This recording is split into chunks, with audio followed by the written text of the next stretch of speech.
Не, Просто, откуда если он сказать, вышел, как бы. бочки с говном искать клубнички бесполезно.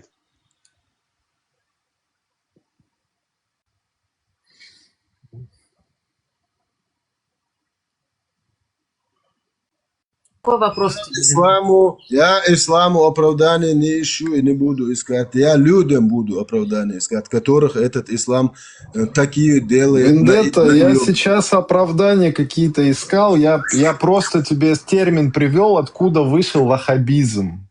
Ты этот между Нет, строк слышать как можешь? раз Как таки бы? ваххабизм это вышел из Корана и хадисов. Чистый Коран и хадисы это чистый экстремизм, терроризм, ваххабизм, да все что угодно. Потому что Аллах является главным террористом. Аллах призывает к террору. Терроризируйте их, говорит Аллах. Да. Не, я тебе просто ушел в этот Абдуль-Вахаб. Откуда он вышел, я тебе это имел в виду. А то, что как оно на самом деле, То же как бы, ну... самое, что и сейчас С Корана входит. он вышел, там записано все это. Как непонятно это? В любой момент ты станешь ваххабитом, ты сразу становишься, как ты понимаешь этот Коран, начинаешь все понимать и принимать начинаешь, все это, ты уже... Это в Коране записано, там нету это течение, то течение. Как ты Так что должен действовать, интересно, записано. так что интересно, вот эти самые, кто на этот ислам повлиял, там Ибн Тамия и другие, они все как бы, по-моему, насколько я знаю, ханбалиты, короче, были. Сколько я знаю. Там разные бандформирования, это так назовем их. Это все одно и то же. Этот не принимаю, это, то не принимаю. Ты не принимаешь, ты вылетаешь из религии. Когда ты полностью принимаешь, и там записано это. Предписание называется. Вот ты должен что делать.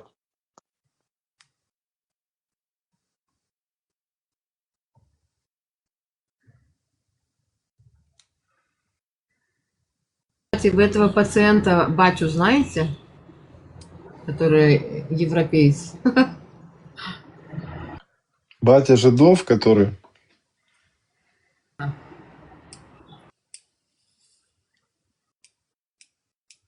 О ком речь? Батя. Здесь писанину всякие пишет внизу, там труболет один. Батя, кличка у него там. А вот этот фейковый еврей был с этими, с Ронинами, с вот этим ИГИЛом, сейчас там во всем стримах. С Азербайджана, по-моему, якобы. Их очень много фейковых, я вам скажу даже больше. Я вижу, есть на азербайджанском языке, ой, у меня шум, секунду.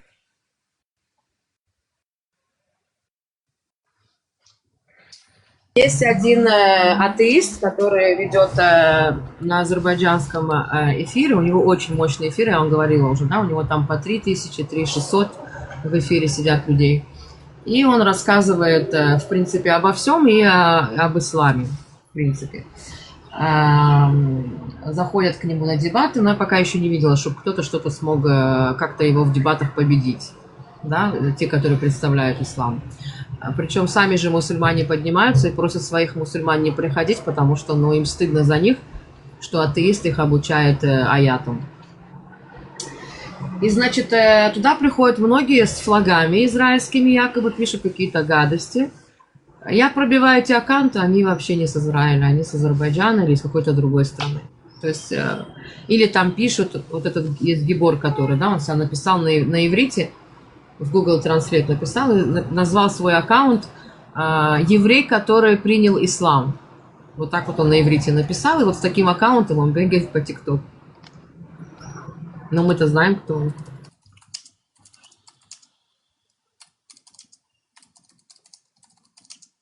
Провокаторов тут много. Артистов погорелого театра, так скажем.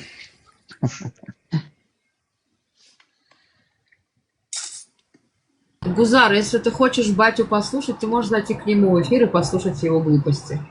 Как он проживает в Европе, как все красиво живут, но оказывается все платят евреям деньги в банк, поэтому он решил выступить против и научить европейцев, как надо жить в палатках и никому ничего не платить, с банка деньги не брать.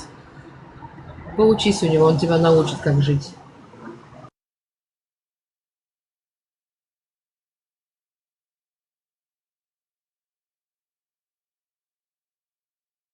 Весь Израиль живет за счет того, что берет деньги взаймы у банка, и весь Израиль, все, вплоть до меня, которая купила квартиру за несколько миллионов, которая должна платить еще 25 лет, а банку долг, да?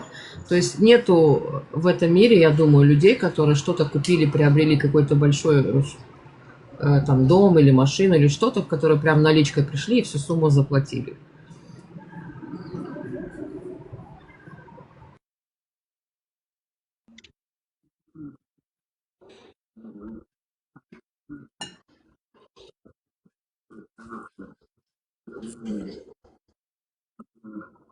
Ну, просто я не знаю, если человек, который может сэкономить из ежемесячной зарплаты такие большие суммы и купить наличкой какие-то квартиры там или дорогие. Шалом, всем шалом, Стелочка тоже. Да, это очень хорошо. И те, кто вот эти деньги тебе, когда их нужно, дает, он, да, он зарабатывает, но он делает и делает, потому что он дает стать на ноги тому, кому на ноги стать нужно будет там 10 лет, 15 лет. Он может его раз сразу, чтобы вывести на средний класс, на средний уровень человеческой жизни вот в данное время. Да, я бы тоже, вот немцы тем же самым занимаются. Немцы вообще всю наличку отдав, машину покупают, там пару процентов людей. Остальные их покупают в кредит, в лизинг. И под конец, когда гарантия заканчивается, они их просто нахрен продают. И покупают новые, абсолютно новые модели. У нас так система работает в Израиле. Я поздоровался со всеми. Так система в Израиле работает. Это... Да, 20% верни, пожалуйста, я перестану быть скрытым мусульманином. Сдачу отдай. Я не на те деньги как бы рассчитывал, да, когда тебе давал. У меня одна купюра была, да, видно? Как Аллах там разберется. Ну, ты надо было бы после этого рассказывать, как бы, до того, что деньги дал. Тогда расплатимся. Ушло, что я могу сказать? Хай будет. Все, закрываем этот разговор по поводу того, что ты мне должен, как бы, еврейские деньги и так далее. Закроем этот разговор. Все, вы паспорт уже должны с гербом и со звездой Дауда, с волком чеченским. Евреи паспорт уже. Ты получается, еврея перехитрил. Ты мало что ты как бы на одну цену договариваешься. Все мусульмане говорят, что я горский еврей. Вас мусульмане обязали мне паспорт. Не, там видел на гербе, где волк и вверху солнце.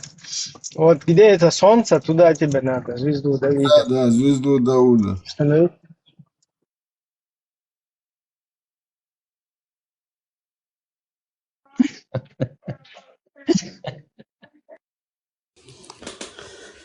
У нас что волк, что не волк, где мы проживали, мы всегда хорошо жили. Ну как, мы старались жить максимально хорошо. Ну, чеченский народ получилось хорошо жить на тот момент. А тот, кто не хотел с нами жить, как бы, да, вот сегодня кричат антисемиты, уроды, там, кто, ну, кого там обделил, там, его там личный, там, какой-то правитель и так далее, там, вот, проживал там голодный постоянно всю свою жизнь. Ну, конечно, кто украл у него всю еду? Евреи украли, да. Он до сих пор в это верит. Чеченский народ сам должен решать, кому, с кем дружить.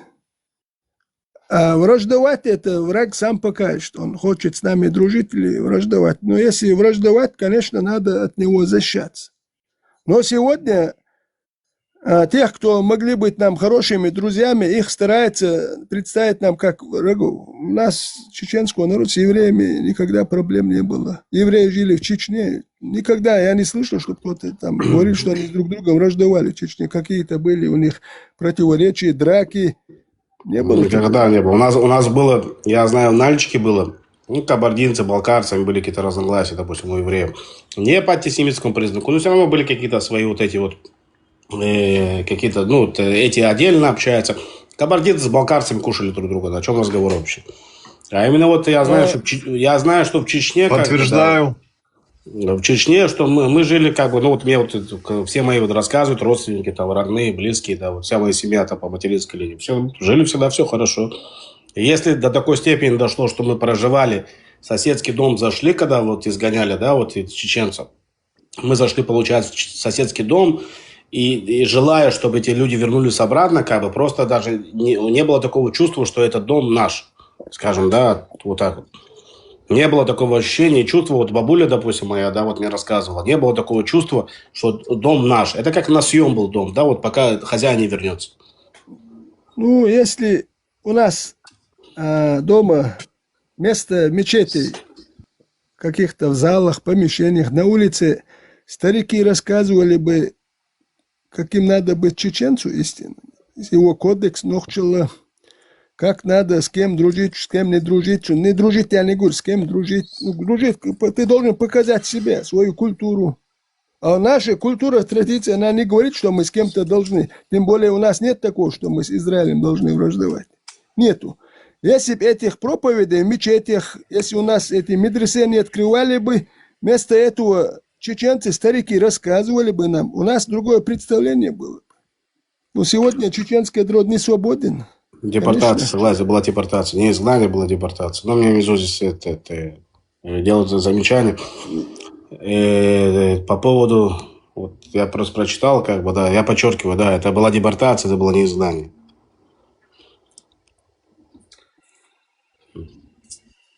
Да, карачаевцы, черкесы, балкарцы, кабардинцы не любят. Балкарцы, кабардинцев не любят. Друг друга не любят. Да, карачаевцы не любят черкесов.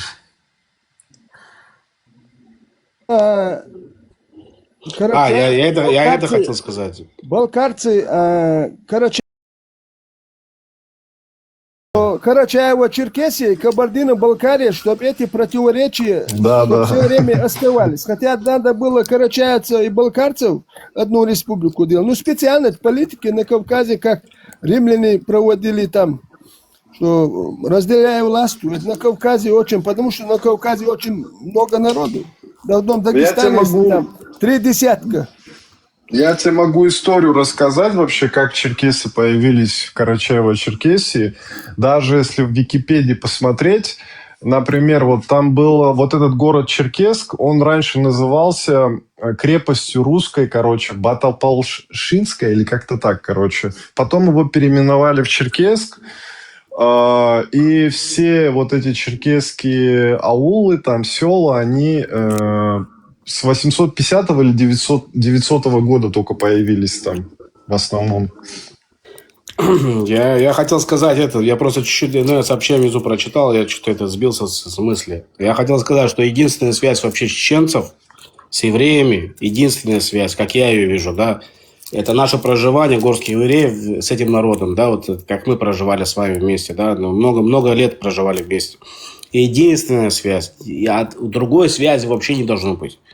Не там по исламу, не там по каким-то другим каким-то причинам. Ее просто не должно быть, потому что мы никак по-другому, друг другу мы никогда плохо не делали. Мы проживали вместе, с соседями проживали, как семьи проживали. А других причин не должно быть вообще нас вспоминать. Начнем с этого, да, евреев как евреев. Я просто не помню, какие были другие причины, да, вот на Кавказе, чтобы нас вспоминали как евреев дурным словом. По какой причине?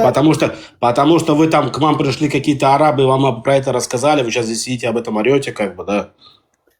Когда смотришь карту Северного Кавказа, вот когда города, вот которые сегодня города, они когда-то станицы, все это было, смотришь хронологию основания этих населенных пунктов, некоторые основаны при Екатерине II, это уже 18 век, она-то в 1796 году умерла. Вот смотришь, некоторые это поближе к России, которые. А остальные, когда начинается Кавказ, это уже 1862, 3, 4, 1 года идут. И они заселялись казаками и русскими из глубинки России, смотришь. Я и раньше говорю, почему было отменено крепостничество России. чтобы ими Черкесские, заселить да. Кавказ. Не просто так, что Александр был, называют его освободителем, добрый был. Чтобы этими крепостными заселить Кавказ. Когда Черкесия там 30 из 2 миллионов населения 1 400 000 погибло, оставалось 600 000, говорят, и из 600 000 500 000 уехал в Турецкую империю, 100 000 осталось. Представьте, из 20 человек 1 человек остался. Вот эти пустынные земли, говорят, они надо было заселить русскими. Вот этот Кавказ так и заселялся. И крепостничество было именно, причина отмены крепостничества являлась то, что ими надо было заселить земли Кавказа. Вот просто вдумайся, брат, вот у нас, например, в Карачаево-Черкесии республика называется Карачаево-Черкесия, например, а там вторые по численности населения не черкесы, а русские. Потомки, короче, вот этих казаков, которые ты говорил, вторые по населению, вот, да, они как бы сократились хорошо за там 10, 20, там, 30 лет, но в любом случае их больше, чем черкесов, почти в 2 раза в республике. Роберт, извини, а ты карачаевец, да? Да. Тоже пример Чечни мне близок, потому что я сам чеченец. Вот по переписи год я перепутаю, 1862 или 4 где-то вот эти годы перепись была в Чечне, говорят они. И 98 000. Вот, ну, скорее всего, это получается до того, как или после. Они говорят, 25 000 уехало в ушли в Турецкую империю. Представьте, из 98 000. Где-то 70 тысяч чеченцев осталось. И они сами пишут, что земли Чечни опустели. Целые аулы, сообщества целые уходили. Представьте, вот целые территории опустели. И они пишут, столько тысяч дагестанцев завезли в Чечню. Столько-то тысяч русских, даже эти губернии перечисляют. С каких губерний? Не просто там 2-3 человека сами ехали. Целенаправленная государственная программа заселяли. Земли Чечни опустили, говорят они. Вот представьте, заселялись наши земли, а чеченцы погибли, защищая эту землю. Уехали, ушли в Турцию, и эти пустынные земли заселялись совершенно народом, который не имеет никакого отношения. Люди, которые защищали, погибли или не захотели, когда их выселяли с равнин, куда им? В горах-то они сами, как Ермолов говорил, что мы их в горах, они с голоду и холоду подохнут, говорил. Но люди выселяли в Ираке, потому что Ирак тогда ходил в Турецкую империю. Я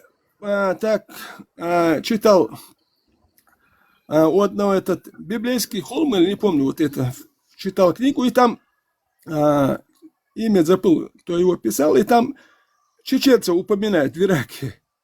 Тоже в Ираке жили, везде, на границах, везде чеченцев. И эти люди погибали, защищая русско-турецкую войну 777-78 года. Сколько чеченцев воевало в турецкой армии? Не потому, что они так нас любили, потому что... Ну, это основная масса была черкесов. Черкесы были, они их нанимали даже. Да. Даже они не просто воевали, они нанимали. Да. Так что интересно, черкесские земли, очень хорошие земли, они, вот это все побережье, вот там Краснодара, там, я не знаю, там до Сочи, короче, это их земли. А как-то так получилось, что как бы их то перемещали там, я не знаю, там во время этих войн, там что там происходило, как бы я точно не изучал, но конечно. По итогу там сейчас русские армяне живут, короче, на этих землях и считают, вообще про черкесов даже слышать не хотят. Конечно, черкесы оказали большое влияние, имели влияние в Турецкой империи, потому что чеченцев ушло 25 000, это российский источник, 25 000 чеченцев. Черкесов 500 000. Это, вот они так и попали, попали так и в Израиль раз тоже. Больше черкесов, поэтому и в Турции несколько миллионов черкесов живет, а в Сирии и Иордании, и они оказали, конечно, большое влияние. Потому что их 20 раз больше. В Израиле они живут, я извиняюсь, да. Они живут в Израиле, они здесь, кстати, форму носят, нашу израильскую. Они по поводу преданности, они здесь преданы, я не могу ничего сказать. Они здесь живут, как бы у нас в Израиле еще с тех, ну, спокон векон, да, вот когда вот здесь были османы, Они здесь служат. Они такие, они с арабами, они, кстати, они мешают. Живут с тех пор, как российское царство России. Они живут, Стеллочка, они живут еще, когда еще при османах они сюда пришли. Правильно? Когда они Да. были с османами, когда их царь Да. гнал и убивал, они убежали в Турцию, а там в Турции османы их воспитали как воинами, чтобы привести сюда. Они уже воинами чтобы приехали, они Стелла. сохраняли и их снимали воспитывать жизнь. не надо было. Они Они были уже воинами воинами. приехали сюда, Стелла. Они уже приехали воинами. Они конкретно Да, приехали. да. Они как охрана сюда приезжали, как охранники для турков. На секунду! Хорошо, я молчу. Они брали черкесских детей специально, отдельно от семьи, и там их воспитывали делать воинами. Не, ты берешь другую Они историю, Стелла. воинами, Стелла, они ты берешь воинами другую историю. были уже готовые. Воины Мамлюк, Стелла, были. ты берешь немножко другую историю, Стелла. В Турции, кстати, вам сообщу информацию, может для кого-то шоком будет, их тут 3 миллиона. 3 миллиона их тут находится. И они все уже, как бы сказать, себя за турков, много из них считают себя Черкесы как- это те же кабардинцы по-хорошему. У мамлюкской армии были отдельные подразделения, которые состояли из тюрок, которые преобладали. И черкесов очень много. Получалось, что они между собой спорили, чтобы своего привести. А черкесское влияние в мамлюкской армии очень сильное, можно сказать, половину, даже, может, 50 на 50. Черкесы влияли в мамлюкской армии. Это была личная охрана, это такие, они не ходили, они не шли вперед, как бы, они чисто тупо охраняли, как бы, этих всех, их не шах, как у них там, турецкие, как их называют. Так я еще одну информацию, которую изучал, скажу. Они, вот эти кабардинские князья, они из первых на Кавказе заключили, там даже письма есть в интернете с вот этим царями или царем, там я не помню, короче. Русскими царями, они первые, короче, в союзы вошли, они С Иваном Грозным. свои титулы, своих дочерей выдавали за этих князей, короче. Плюс еще они свои титулы вот эти княжеские, короче, подтверждали через вот эти связи там, то, что они подчинялись. Там такие ужасные письма были, там раб твой, короче, там слуга твой, там просто прочитайте письма, вы в шоке будете, то, что там в этом есть, как бы, в Они были интернете. в военном рабстве, это все правильно. Раньше Это не совсем военное рабство, у них профессия была такая, Стелла. Да, Владик, блин, как я ненавижу, когда ты споришь. Я тебя прошу, зайди, почитай. Ну, потому что я знаю, У нас- я чуть-чуть, как бы, да, ладно, хорошо, я не прав, хорошо. Я считаю, что Они воевали вместе. В Египте рабство воинов, окей? Рабство воинов, я знаю, что он лично ездил, этот их падишах, я не знаю, как он называется. Читай. Нет, серьезно. И их нанимал к себе в охрану, как бы, на какие-то войны и так далее. Не Он все- сюда привозили их сюда на Ближний Не Восток. все. Так? Не все, конечно, воевали, кабардинцы Оттуда именно. пошло, как бы, семьи приехали, и то, и остальное, и так далее. Вот, Где ты живешь, в каком городе? Я живу в Аждоде. Окей. Я когда поеду навестить подругу, я тебе приду Чапалах один там. Я знаю, что ты дашь мне Чапалах. Стеллочка, знаешь, сколько наших евреев хотят мне Чапалах дать, Стелла? Я хожу, шею тренирую. Вот в Крыму я ударение неправильно, может, поставлю. Кафа или кафа, как сказать это будет? Потому что 2А там, ударение на первое идет, когда 2А. Вот, по-моему, Феодосия сейчас называется. Вот раньше Пантикопей греческий, этот Керчь, я знаю. Вот это Феодосия. Там был очень такой рынок большой в Кафе. Одно время это генуэзская колония была, потом, генуэзцы оттуда ушли. Генуэзская в Судаке была крепость. Ушли, и, вот через этот порт, этот оборот там большой был там. Именно рабами торговали, вот их туда свозили, и дальше через Стамбул, и дальше уходили они в Египет. Очень много черкесов. Даже, говорят, там не только с побережья воровали, уходили вглубь Кавказа, девушек воровали, потому что черкешенки в Стамбуле ценились в гареме, грузинки ценились, девушек похищали, мальчиков, говорят, многие боялись отпускать своих детей куда-то. Потому что похищали. Люди были именно, которые этим занимались. Вот этот Кафа крепость, оттуда все, этот порт, они уходили, говорят. Очень много на Кавказе было так похищено. Вот, представьте, они доходили до Египта вот так, через Стамбул, все это мусульманские страны занимались похищением детей. Вот, представьте, религия позволяла девушек красивых, потому что красивая девушка стоила очень дорого, на нее спрос был. И представьте, люди, которых красивые девушки были, они все время, представьте, вот как бы не похитили. Эта религия одобряла, исламская религия это одобряла, нормально по религии.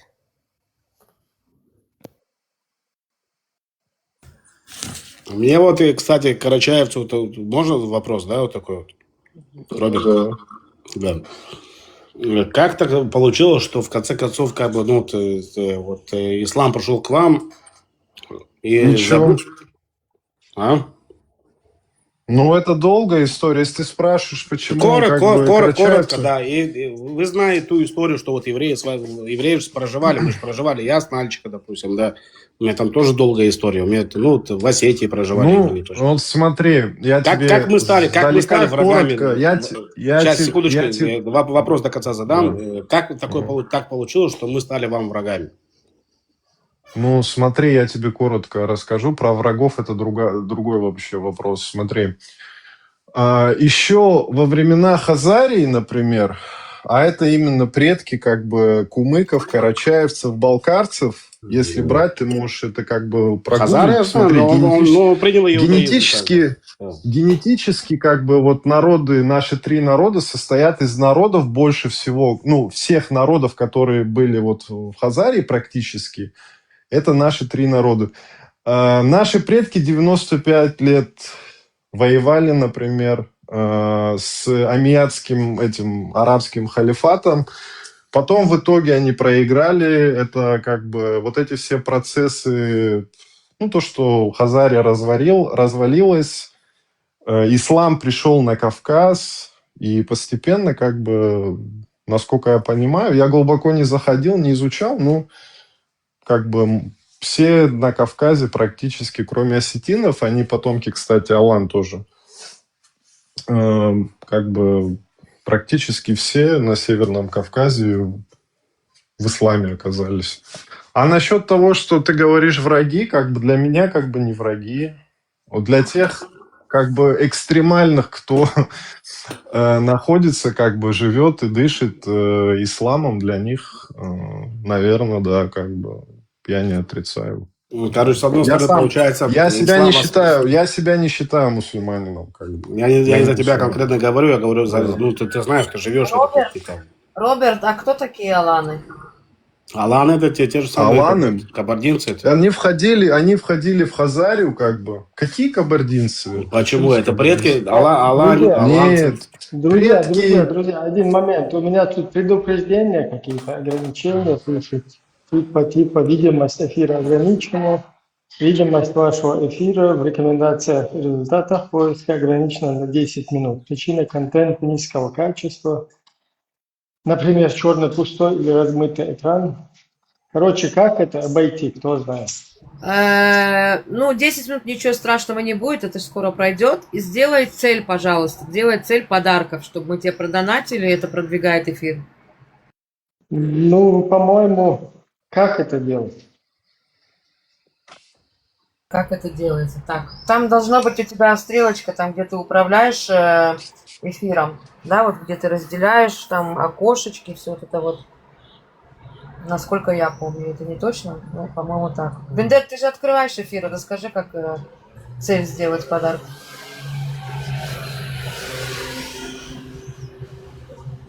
Ингуш, а кто тут одни евреи? Тут только 2 еврея. Я понимаю, что для тебя это слишком много. Но евреи тут только 2, Лазик и я. Что Алан хотел я сказать. Аланы это были союз племен, как и хазары были союз племен. Хазарский каганат, хазары, очень много племен туда относилось. Аланам тоже был союз племен. Не именно там Нет, осетины. аланы тоже в Хазарию входили, потом уже аланы как бы сами по себе еще были. Да, Там разные истории. но аланы были до хазарского каганата были аланы. Аланы Да, были, и после были с и силой. после, Они- когда часть аланов ушла в Европу, потом, которые в Европе ушли, они уже до Карфагена дошли вместе с вандалами. Короче, часть осталась на Кавказе, они вошли в хазарский каганат. Да. Так, подожди, к Ну, ты Алане кто можешь- относится? Или кабардинцы, или балкарцы? Ну, карачаевцы, балкарцы и осетины, они Ну, балкарцы. потомки как бы. Алана. Балкарцы тоже потомки алан. Ты можешь у GPT-чата спросить, Мне какие не народы... надо, я это Я знал думала, по своей что истории. аланцы это этнические иранские, как бы, ираноязычные люди. Не полностью. Как бы часть алан, как бы как это называют? Короче, тюркоязировалась. Ну, тюркоязычный, как бы, Вот да. раскопки и ДНК это уже подтверждают или нет? Ну, в Карачаево-Черкесии посмотри, сколько там храмов древних. Они же были христианами, аланы, как бы. Самые древние храмы, Ну, как бы, просто артефакты. у нас есть информация, да, ну не информация, это доступно всем. Ну, в Ингушетии Что, были ну, территории, да, там тоже как бы... Да, там насколько- два алана, которых раскопали и взяли у них ДНК, они из тейпа Шуно. То есть вот у нас чеченский тейп Шуно. И Шуно, который сдавали тоже ДНК по отцовской линии, вот это Y-хромосома, вот этих двух алан полностью с ним, как будто бы они из их тейпа вот так совпадают. Ну, всё, Возможно, так, я же Алания говорю, находится на возможно. какой-то, получается, как бы на Кавказе Алания есть, но она как бы какая-то такая маленькая, вообще не признана, есть Алания, правильно? Земли карачаевцев, Ну. балкарцев, осетин, это, можно сказать, больше всего где... Ну, а осетины вообще, если так брать, язык сохранили и культуру еще сохранили, как бы. Ну, как бы, ну, не факт, что, как бы, тоже... Ну, видишь, история, как бы, такая, что... Но это и есть Алания, правильно? Вот та большая Алания. Ну, на тот момент Да якобы нет, большая Алания. да нет, Абаев нарисовал все это дело при Сталине. Там не нужно говорить, что осетины там. Их всего 3 села там было. Поселение было там где-то в горах. Вот так рассказывать, как будто осетины это аланы. Не осетины, не аланы. Они Не, тоже там я- ходили. 3 народа, вот ты можешь, как бы, у GPT-чата спросить, кто, как бы... Да спрашивать, это, я тебе говорю, это из этого, как его, этого историка сделал, Сталин его историком сделал, квартиру дал в Москве, посадил, он это историю писал там. Абаев, Абаев, почитай. У нас, например, не полностью аланская, как бы. У нас и аланская есть, и кипчакская есть, и кто там еще, и булгарская есть. Вот все народы, которые там входили в в хазарский, там, Вот этот практически там. конгломерат туда ходил, получается, разных народов там. И те христиане наши- были, и язычники Карачаевцы- были, все Карачаевцы, подряд, и балкарцы, мусульмане там были. да, карачаевцы, балкарцы, короче, вот так, а осетины чисто культуру, как бы, язык, Ну, они насколько я- поменяли язык и культуру, но они не являются... Потому что аланцы, насколько я знаю, это кочевые народы ираноязычные. Нет, почему? Алания была, ну давно, они обосновались на Кавказе давно. В чем Если Скажи, Роберт, скажи, пожалуйста, ты иудей, ты еврей? Не, я не еврей. Не, Карачаевец. Скажи, секунду, Лазик, но я не тебя спрашиваю. Просто тут есть один парень под никнеймом Ингуши, он переживает, что слишком много евреев, я говорю, тут только 2, он говорит, а Роберт кто? Вот слышал Ингуш, да? Не, Роберт я не еврей. Он Так его что- из-за Фогеля бы не признал. Фогель Выдохни, написал. успокойся, тут только 2 еврея, чтобы тебе было спокойно на душе. Если относить кипчакам, кипчаков и половцев одно название, это одно тоже просто. И римляне их, византийцы называли куманами, а кипчаки, половцы... Куманы в одно и Венгрии то же. растворились. Не, Короче, половцы, они появились позже. До этого Северное Причерноморье, где районы Ростова, все эти места, Северный Кавказ, печенеги жили. А после печенегов, когда печенеги ушли, когда были печенеги, тогда был и хазарский каганат. Из истории даже как то, что поход Святослава в Хазарию, это 965 год. как он этот церковь, и Тиль все это захватил, разрушил. Половцы попозже, после Печенегу, после Хазарского каганата, половцы можем относить там 11 век, 12 век. Из истории Руси мы знаем, что во времена Игоря, Святослава, Олега тогда жили печенеги. Позже появились уже половцы появились. Это уже начало, как уже монголы, поход на Кавказ, Джибе, Субидея, что они столкнулись с половцами. И половцы после монголов ушли, тоже в Европу ушли, часть убежала в Болгарию туда, часть подчинилась монголам. Если относить себя к половцам, то уже, да, это уже намного позже. Я не сам не знал, я стоял, я спрашиваю. Так вот, Лазик, я тебе не успел ответить, Сталина, почему, кстати, уважаю. Лазик, слышишь? Лазик.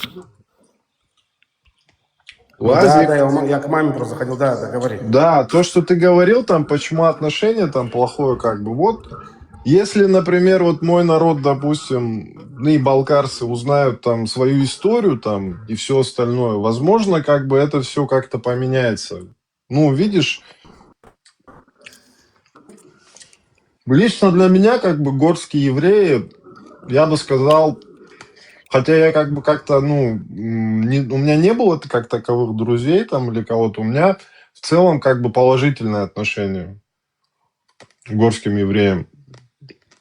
А как у тебя может быть положительно, если ты их никогда не видел?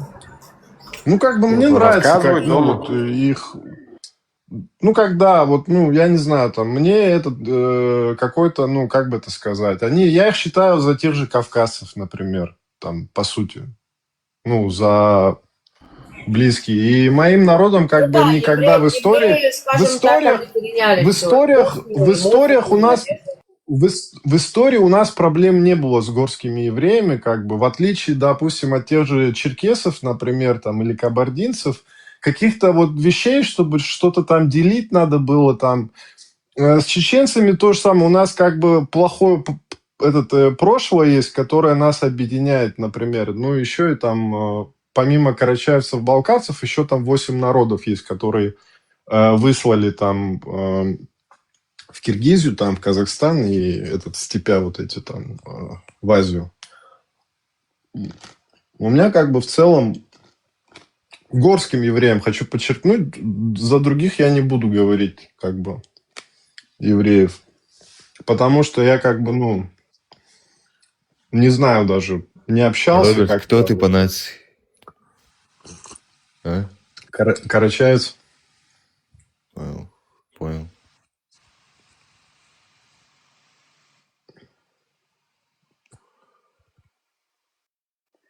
Лай, ну как у тебя дела?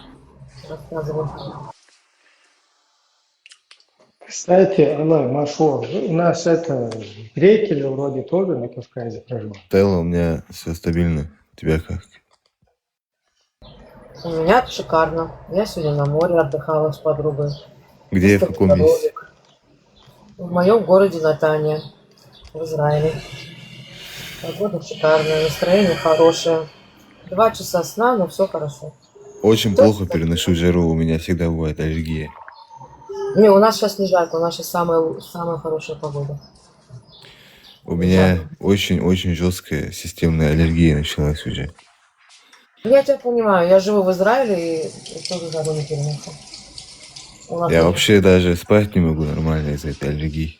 Ну, тут у нас все с кондиционерами, на работе, дома, там по-другому не бывает. У вас это аллергия там тоже такое массовое дело? Что... Аллергия какая? У меня?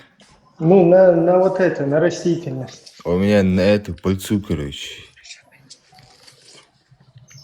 Ну, есть люди, у которых есть на пыльцу, знаешь, когда цветет, вот когда У меня это астма обострилась, атопический дерматит обострился.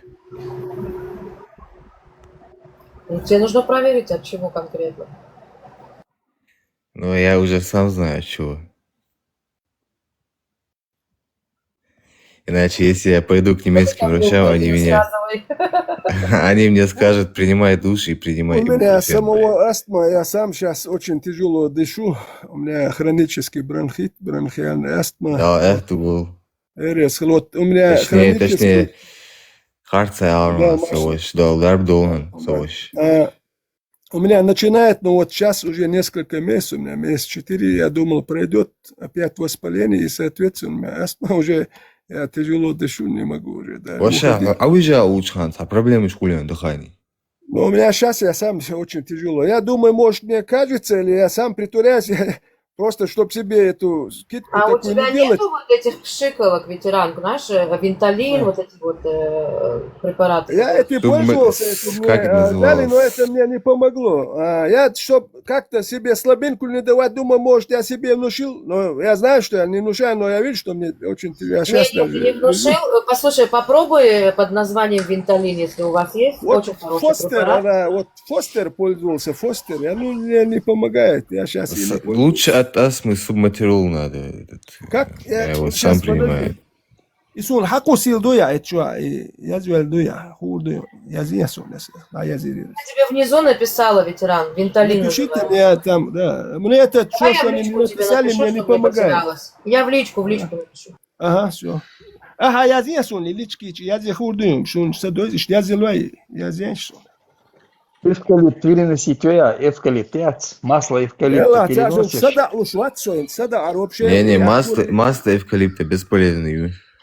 Да, если носовую полость потереть, А облегчает это не дыхание. лекарство, брат, поэтому я говорю, там временно. Ну, я говорю, я тебе, это просто эвкалипт, он хорошо воздействует, а дышание плохое, хорошо. Вообще. Шу. Пиран, саль, Sabırдин, Милиш алай, милиш, дуй. А я знаю, короче. Yazıyor. Okey, yazıyor. Görüyor musun?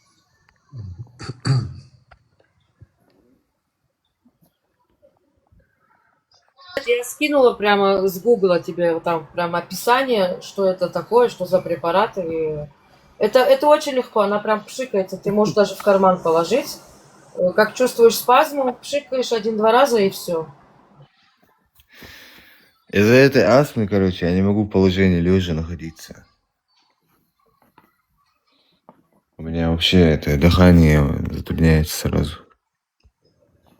Я говорю, эвкалипт возьми и обрабатывай носовую полость. Ну, Нормально. видишь, парк хорошо, но мне тяжело, когда я хожу, мне наоборот начинается у меня. А когда вот сейчас тоже лежу и как-то чуть, ну, тяжело дышать, но все равно как-то мне легче бывает, вот когда я лежу я. А когда хожу или стою, уже мне тяжело. Тем более, когда хожу. А ты проверял свое сердце? Сердце в последнее время нет. Ну, надо Ну, проверить. на потому сердце я немного чувствую, Если что у тебя я нагрузка в дыхании именно когда ты ходишь, да, то есть нагрузка идет, нужно проверять. Или Я же здесь вес до недавнего сердца. времени я и бегал же здесь. Было, что я 10 километров бегал, и в спортзал ходил, но я вижу, что уже я и со спортзал не смогу уже все. А да, раньше же я и занимался здесь, и бегал, и спортзал, боксерский зал ходил здесь. Ну, уже резко у меня началось опять, ну, уже несколько месяцев у меня вот это.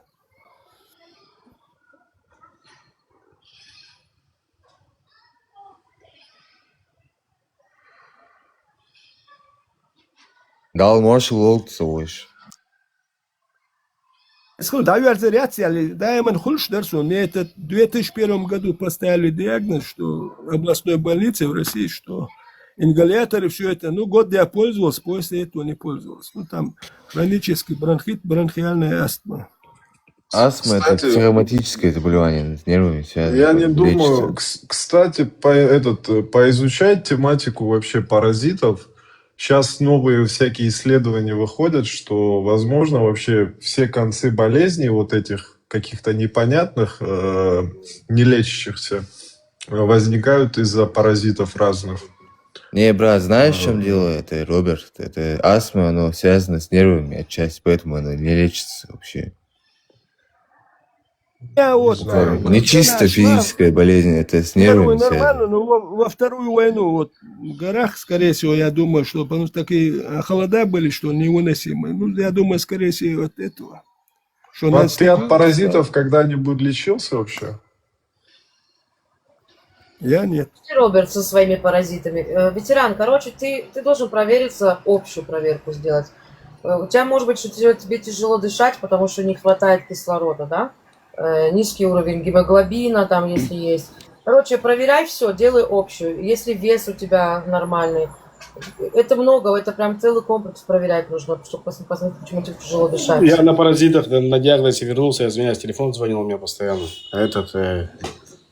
Если проблема, это может быть, кстати, еще проблема психологическая, на нервной почве может быть такое, то что одышки, вот такое вот все. Если прям, это не обязательно паразиты. Психологические, это когда панические атаки, это... Все. Но это не обязательно паническая атака, как бы. Это не Это иногда просто стресс бывает, и все. Стресс, это стрессовое состояние, да, может быть такое. Я стресс, например, лечу этими БАДами или на крайняк вообще даже метилиновый синий время от времени пью. Стресс надо лирика лечить. Не, но все равно надо к Шуре. врачу ходить, как бы, да, чтобы ставил тебе диагноз. А предположения могут быть Ай, разные. ты меня пугаешь. Кто? Да, я пошутил Так просто. врачи тебе пропишут, потихонечку тебя на эти посадят Лирика антидепрессанты. вообще-то не от этого, ну да ладно. Я знаю, что в тюрьме многие пользуются лирикой для другого. Да не, я просто пошутил, просто у нас это актуальная тема. Шутки с лирикой и все. Роберт, извини, я тебя прослушал, наверное, много чего прослушал. Насчет чего то, что... Ну, я говорил то, что если ты про то, что про отношения, это скорее всего, ну, как бы вот из-за того, что вот экстремально у нас последние вот 10 лет это поднимается, как бы вот... Все. Но вы это делаете, забывая свою историю, понимаешь, в чем дело? Так историю, как бы я сам узнал, как бы последние там пару лет интересуюсь историей, как бы многие не знают вообще даже историю. Что, как, откуда, как бы. Вот как бы выходят инструменты, как бы очень полезные. Ну, к сожалению, сейчас вообще без интернета там скоро может так быть, что...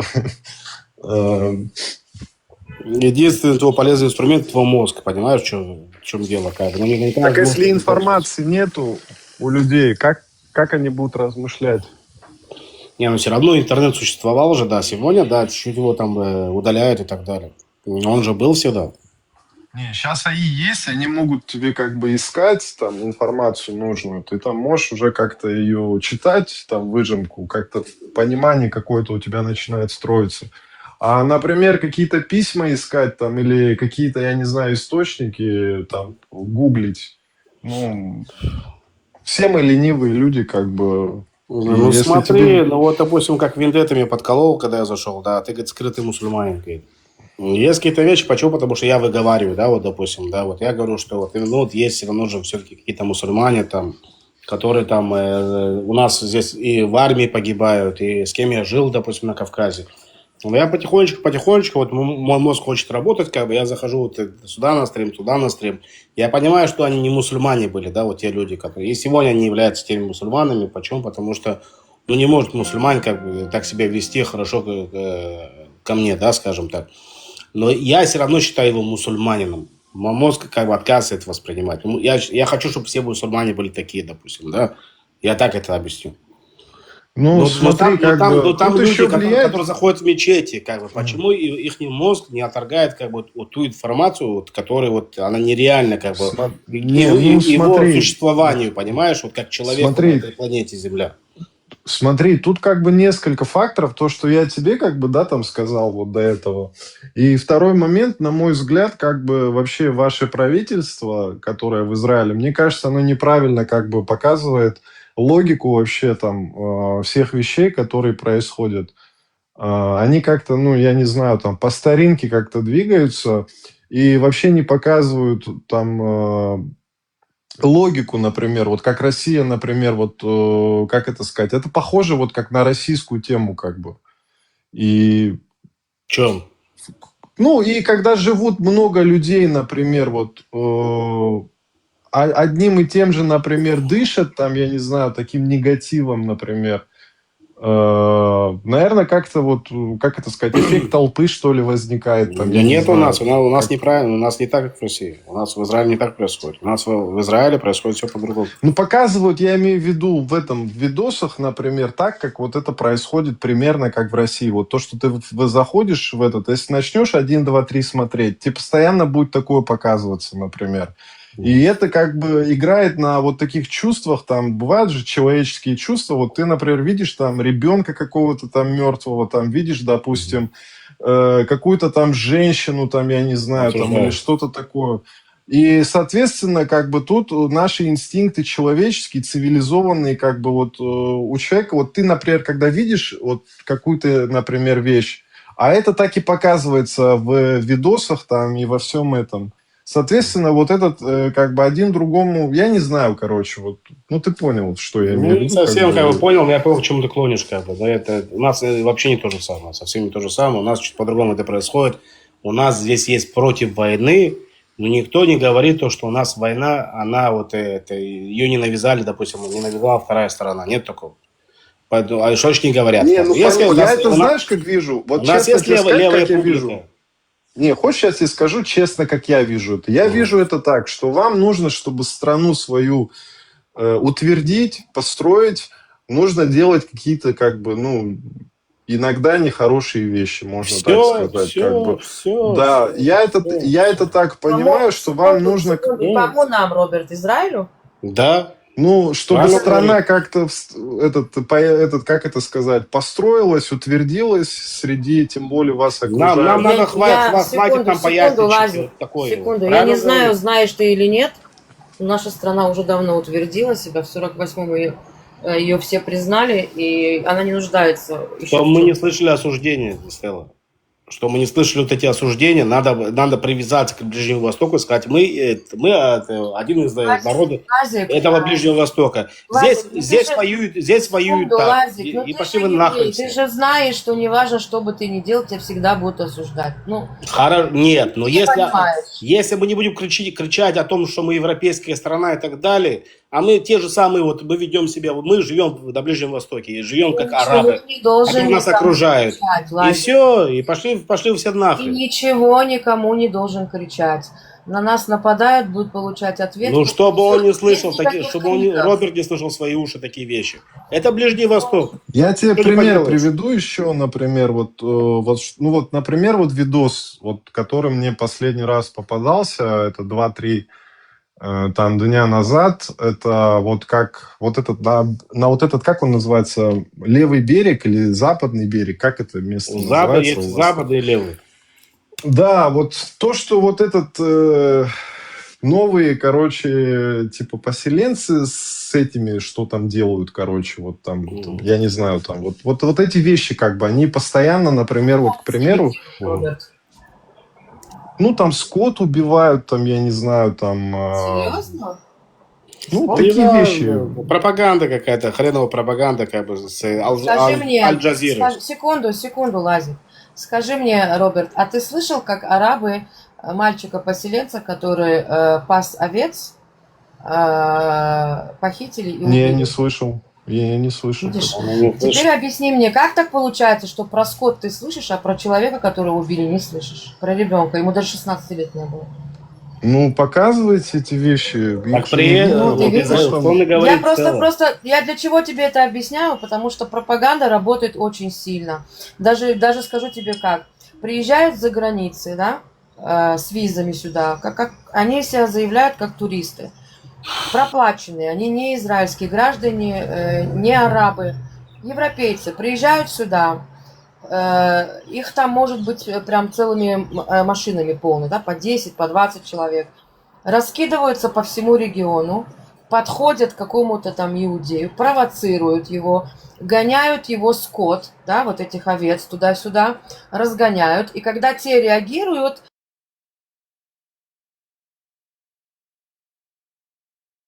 прямо к человеку и кричат: не трогай меня, а тот-то не снимает, потому что если это религиозные, у них телефоны не смартфоны, у них обычные телефоны. ему доказать некак, а тот сам себя снимает и кричит: не трогай меня, не трогай меня. На данный момент, слава богу, уже нашлись такие ребята, которые начали туда ехать сами и специально снимать со стороны, как они действуют, какая у них схема работы для пропаганды. Понимаешь? Например, такой вопрос, это я понял теперь, да. А вот такой вопрос, то, что снос, например, вот этих хибар, вот этих бедолаг, которые там домов там, я не знаю, там, вот эти моменты, это как бы, это что вообще? Кое-кто построит незаконно, все сносит. И евреи тоже снесут. Так, не знаю.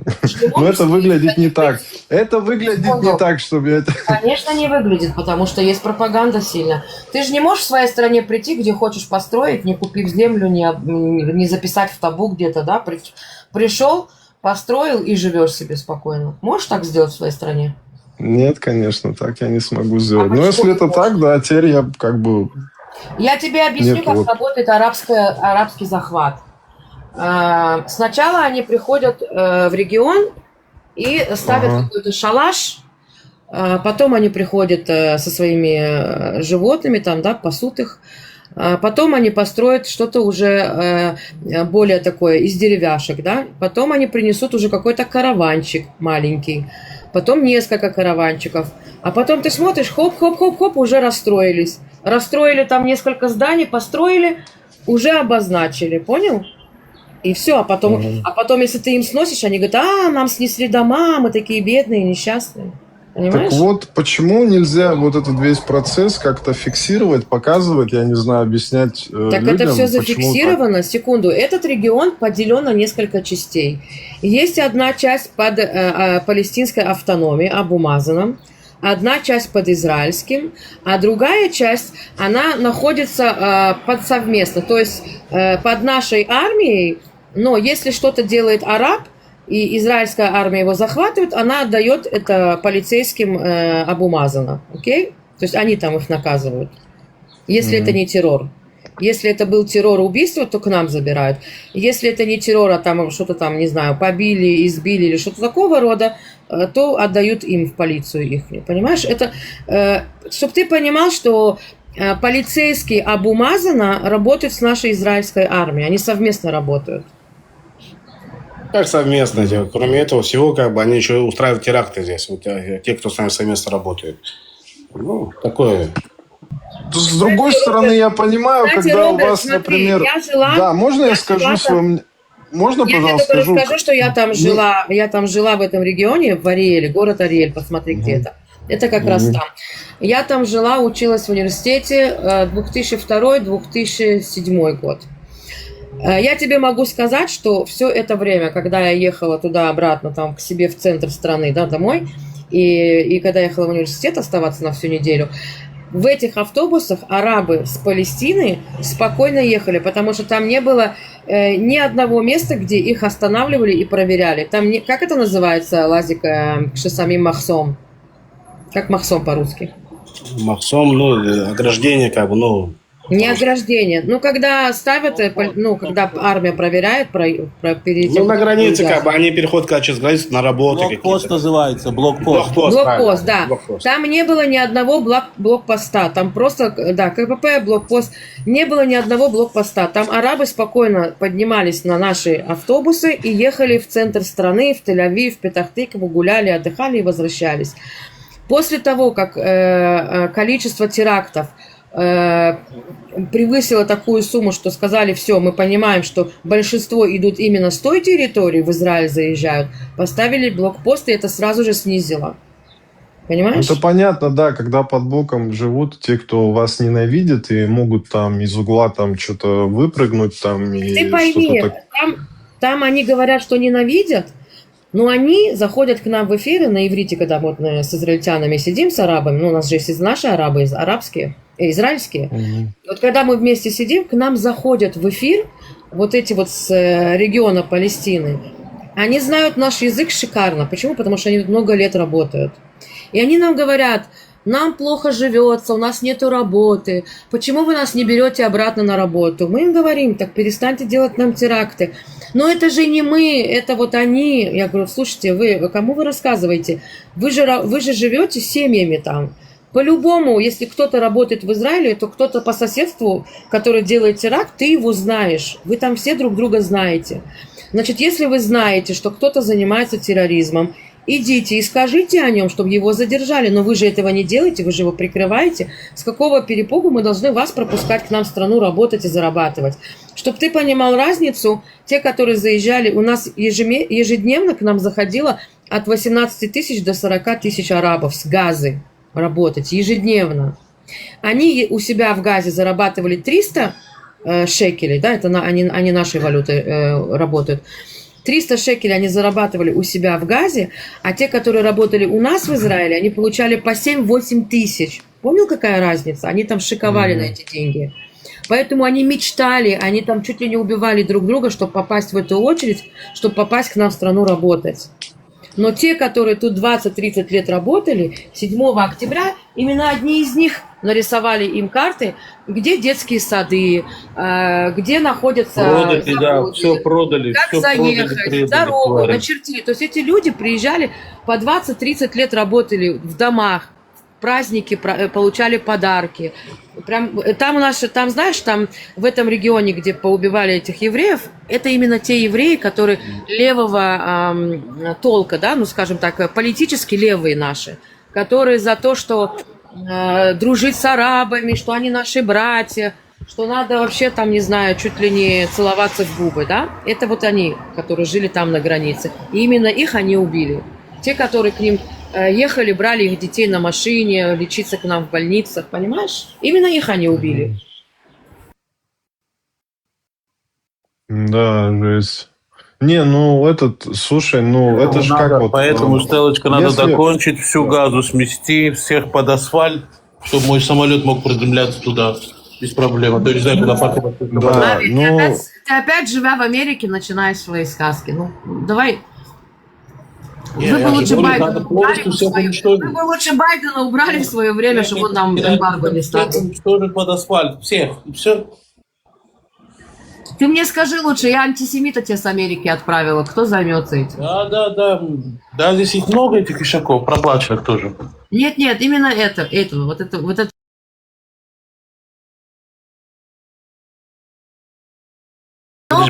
Много это хорошо, но пока ты одного не накажешь, остальные не научатся. Я сейчас тебе скажу. Смотри, Стелла, в отличие от других штатов, вот этот свинья, который был во Флориде, он там не сможет много лаять, потому что у всех там оружие. По всей Америке, кроме 3 штатов, были скакуны. Во Флориде не было, в Майами не было, еще в 2 штатах не было. Почему? Потому что там легально все могут пойти купить пистолет, оружие. Зная о том, что там будут скакать, они будут умирать, туда никто не заходил. И эта свинья тоже, ты заметил, как он сделал спокойно, не агрессировал? Его там завалить 6 секунд. Тем более в таких магазинах, в таких пиццериях у всех есть ганс. Мало того, еще есть шатганы, которые стреляют картечью. Ладно, все, Поэтому- сейчас ему блокнут эфир, не говори ты слова. Да, вообще, я тебе говорю, поэтому много не агрессировал. Если много агрессировал, его завалили бы. Тем более это называется trespassing. Ты заходишь ко мне и на меня наговариваешь, что нет проблем никаких. Так что все нормально. Таких много. Там, кстати, я помню в LA, короче, или это в другом штате было, один чеченец, короче, на Амазоне работал, по-моему, если я не ошибаюсь, зашел на территорию там с посылкой, и его там, короче, какой-то сумасшедший просто взял и пристрелил, короче. Это было где-то год Пойми, назад. мы с ними выросли, понимаешь, это животные радикальные, да, я не говорю за весь народ, не дай бог, там, не за всю нацию. Все эти, кто вот это сидят, это с Кораном в руках, они это все делают, ты понимаешь, они читают Коран и действуют так, как это. Во Франции, я вот выставил на Фейсбуке, я думаю, ты смотрела, во Франции поймали одного чувака, который изнасиловал 11-летнюю девочку. Знаешь, что он кричал? Вы не имеете права меня трогать, меня должен судить шариат. Мухаммед, пророк мой, слава ему, разрешал нам это делать. Ты представляешь? И все сидят, ждут, все сидят, даже никто не ударит ему по морде. Во Франции, пожалуйста. Ави, честно тебе скажу, мне плевать на Францию. Ну, Да, я вообще тебе говорю, что я не хочу сказать, что те я люди, тебе которые хочу так себя сказать, ведут, что это они за Коран. это боролись, они на это напоролись. Да, Коран Да, и педофил. Стелла, я тогда не договорил. Но в любом случае, как бы, вот моя мысль, как бы, да, вот если, например, вот какие-то условия создавать, там, например, для мошенничества, для сумасшествия, там, я не знаю, и для других каких-то вещей, они же все уже там, я насколько понимаю, вот сумасшедшие, как бы, эти. И как бы, ну, понятное дело, что с таким как бы ты там по соседству там не поживешь там и все такое, как бы. Как ваше правительство вообще этот вопрос будет решать, я вообще не понимаю, как бы, если их нельзя Решим, никуда... не переживай, решим, все решим. Бог с нами, не переживай, все будет хорошо. Это решится, Роберт, я тебе скажу, когда перестанут их проплачивать, понимаешь? Любой террор построен на нескольких вещах. Таких там миллион, куда они в воздух исчезнут, что ли? Роберт, их не миллион, их больше. Ну, что я хотела сказать? Любой террор... Закрой, пожалуйста, микрофон, шумно. Любой террор работает на нескольких вещах, зарабатывает. Это продажа оружия, продажа веществ, ну ты понял, каких я не буду называть, да? И продажа людей. Вот 3 эти вещи за счет этого зарабатывают. Лично в Газе, да, это еще другое есть. У них еще статус беженца. У них статус беженца переходит с поколения в поколение. И они уже там сколько поколений? Вот с 48-го года они считаются беженцами. У них там уже сколько? 5 поколений, 6 поколений. Они все беженцы. Если сейчас с Газы кто-то поедет в Европу, женится на европейке, вот эта европейка, его жена, тоже получит статус беженки. И они будут получать деньги как беженцы. Понял? То есть они утверждают, что они живут у себя. Они утверждают, что они живут у себя, правильно, в Газе? А как, когда у них статус беженцев? Как они, живя у себя, получают статус беженцев и получают кучу денег? Чтобы прекратить финансирование, Катар возьмите под контроль. Может 2 минуты, с вашего позволения, Стеллочка, чтобы я не перебивал никого. Я тебе скажу, как они получили статус беженца. Они статус беженца получили в 1948 году, когда они не захотели получить свое государство, свою государственность на ту территорию, которую им предложила, ну, на тот момент ООН, как я не совсем разбираюсь в этих темах, как бы, но я знаю, кто им предлагал. Когда им захотели предложить, на тот момент оккупировали их территории Иордания и Египет. Вот тогда они получили свой статус беженца. И по какой причине они его получили, как бы, по какой причине они стали этими беженцами? Потому что они захотели делиться, как бы, с тем, что здесь у нас осталось, да, когда получило 22 арабских государств, получили свою государственность, и тут они захотели 23-ю, как бы, да, и тут евреи согласились с нашей помощью. Лазик, они получили статус беженца только по одной причине. На тот момент, с 1948 года, как Израиль признан, да. они попали под Египет. Вот именно Газ. Все, что я говорю? Секунду. Египет он не аннексировал, понимаешь? А что он делал? Он только управлял военной администрацией там. Не, ну почему так? Возьми, сделай свою государственность. Лазик, дай мне договорить. Я извиняюсь. Египет не забрал этих арабов себе как граждан. Он не аннексировал себе эти земли. Поэтому они остались между 2 стульями. Вроде бы не египтяне и вроде бы никакого гражданства. Вот тогда им и получился этот статус беженца. А кто виноват? И теперь этот статус беженца переходит по наследству. А кто виноват в этом? Слушай, сейчас будем искать, кто виноват. Это Нет, мы не будем искать. Тут явно понятно, кто виноват. Тут и этому дебилу расскажи эту историю, как бы. Он тебе расскажет, кто виноват в этом. Причем с Израилем. Я тебе скажу, кто виноват. Виноват он, который вечно проплачивает для того, чтобы тут был этот балаган. Нет, не важно. ООНу явно не выгодно. Проплачивает Катар. Чтобы вы знали, Катар. Сегодня Катар проплачивает. Эти деньги лично передавали, да, потому что нас доверили. Да, и сегодня проплачивает Катар. Стелла, еще раз, смотри. Еще раз. Тут был как бы вариант, еще раз. Здесь или сидели бы англичане, или бы здесь еще появилось два государства. Ну, как бы мы о них не так сильно думали, скажем так, да. Мы не думали, чтобы арабам еще одно государство, третье как бы подарить.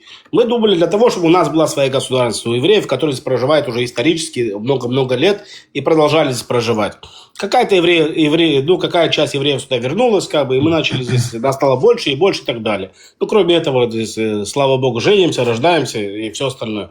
Ну, здесь мы отвоевывали, прям воевали с англичанами, чтобы получить свое государство. Было такое, правильно, Стелла? И все, и теперь англичане говорят, хорошо, мы сдаемся. Евреи воевали с моим мандатом. Все, да, и тут говорят англичане, мы сдаемся, говорит. Ну, говорит, ну смотрите, говорит, мы вам сдаемся, нет проблем. Но здесь еще проживают арабы. Мало что мы, блядь, им, я извиняюсь за мат, я прошу прощения, что мы им дали там в Иордании свою независимость на территории той, так называемой Палестине. Мало что мы часть Египта отдали, там часть Африка, часть Палестины. Мало что мы отдали как бы там Ливану, часть как бы Сирии отдали, часть той Палестины, которая здесь орут, что они там палестинцы и так далее. Так вы отвоевали для этих арабов, которые с вами здесь проживают, отвоевали еще одну государственность. Нет проблем. Скажите им, что вы с ними делитесь. Вот они пускай здесь живут, а вы здесь живете. Мы приходим к арабам, к тем, которые здесь живут. Мы проливали свою кровь ради той нашей независимости на нашей же земле. И мы им говорим, послушайте, ребята, вот давайте берите еще половинку нахрен. Будет вам 23-я арабская страна. И что происходит? Что в конце концов происходит? Происходит уже и те арабы, которые получили на той территории Free Palestine, получили свою независимость. Им говорят, послушайте, говорит, идите сюда, говорит, братья мои, говорит, мы сейчас, говорит, евреев нахрен в море скинем, зайдем обратно, говорит, все наше будет. 23-я, говорит, вот, страна, говорит, арабская будет тоже наша, говорит. Какие беженцы? О чем вообще нахрен разговор? Где, вот до какой степени как маразм должен вот присутствовать, как бы, да, вот где он должен заканчиваться, да, чтобы вообще на эту тему разговаривать так серьезно? Тут как 2 плюс 2 нахрен, хрен его знает, что это такое, даже умножать не надо. Какие палестинцы, какие беженцы нахрен, какие в жопу они беженцы? Лазик, слишком много евреев в нашей теме. Давай. Хорошо, да, договорились. Открывают свой эфир для своей темы. Мне не нравится, когда действительно целый день говорится только о наших проблемах. Это ни к чему, у нас достаточно. Если вы хотите, чтобы у вас быстро навелся порядок, возьмите под контроль финансы Катар. Куда они направляют деньги? Они занимаются финансированием всех этих войн. Ты знаешь, в чем проблема? Говори, не знаю. То, что Катар сотрудник Америки, самый большой... Так я же об этом и говорю. Финансирование возьмите под контроль Катар. Он занимается финансированием всех этих войн там, тут. Мы, конечно, друзья Америки. Мы, конечно, друзья Америки, но пока это не касается их кармана. Когда касается их кармана, они не видят друзей, поверь мне.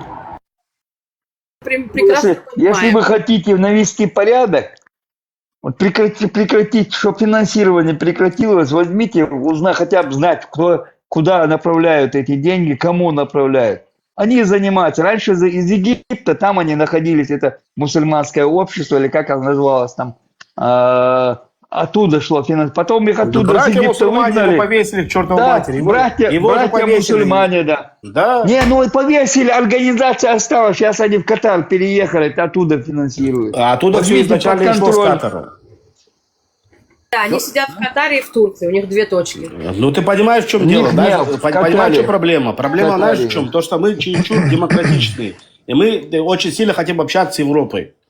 Вот это проблема. И нам Европа говорит, послушай, говорит, давай, говорит, они там умирают, говорит, им арабы, братья хотят деньги передать. Передай, да, пожалуйста, да, хотя бы это и передаем. И мы им передаем вот деньги туда передавать не надо. Надо как раз взять под контроль. А знаешь, как эти деньги переходят? Под ответственность европейцев. Вот переходит. Вот так и нас европейцы так нас убивают. Так же, как они открыли УНРВА, да?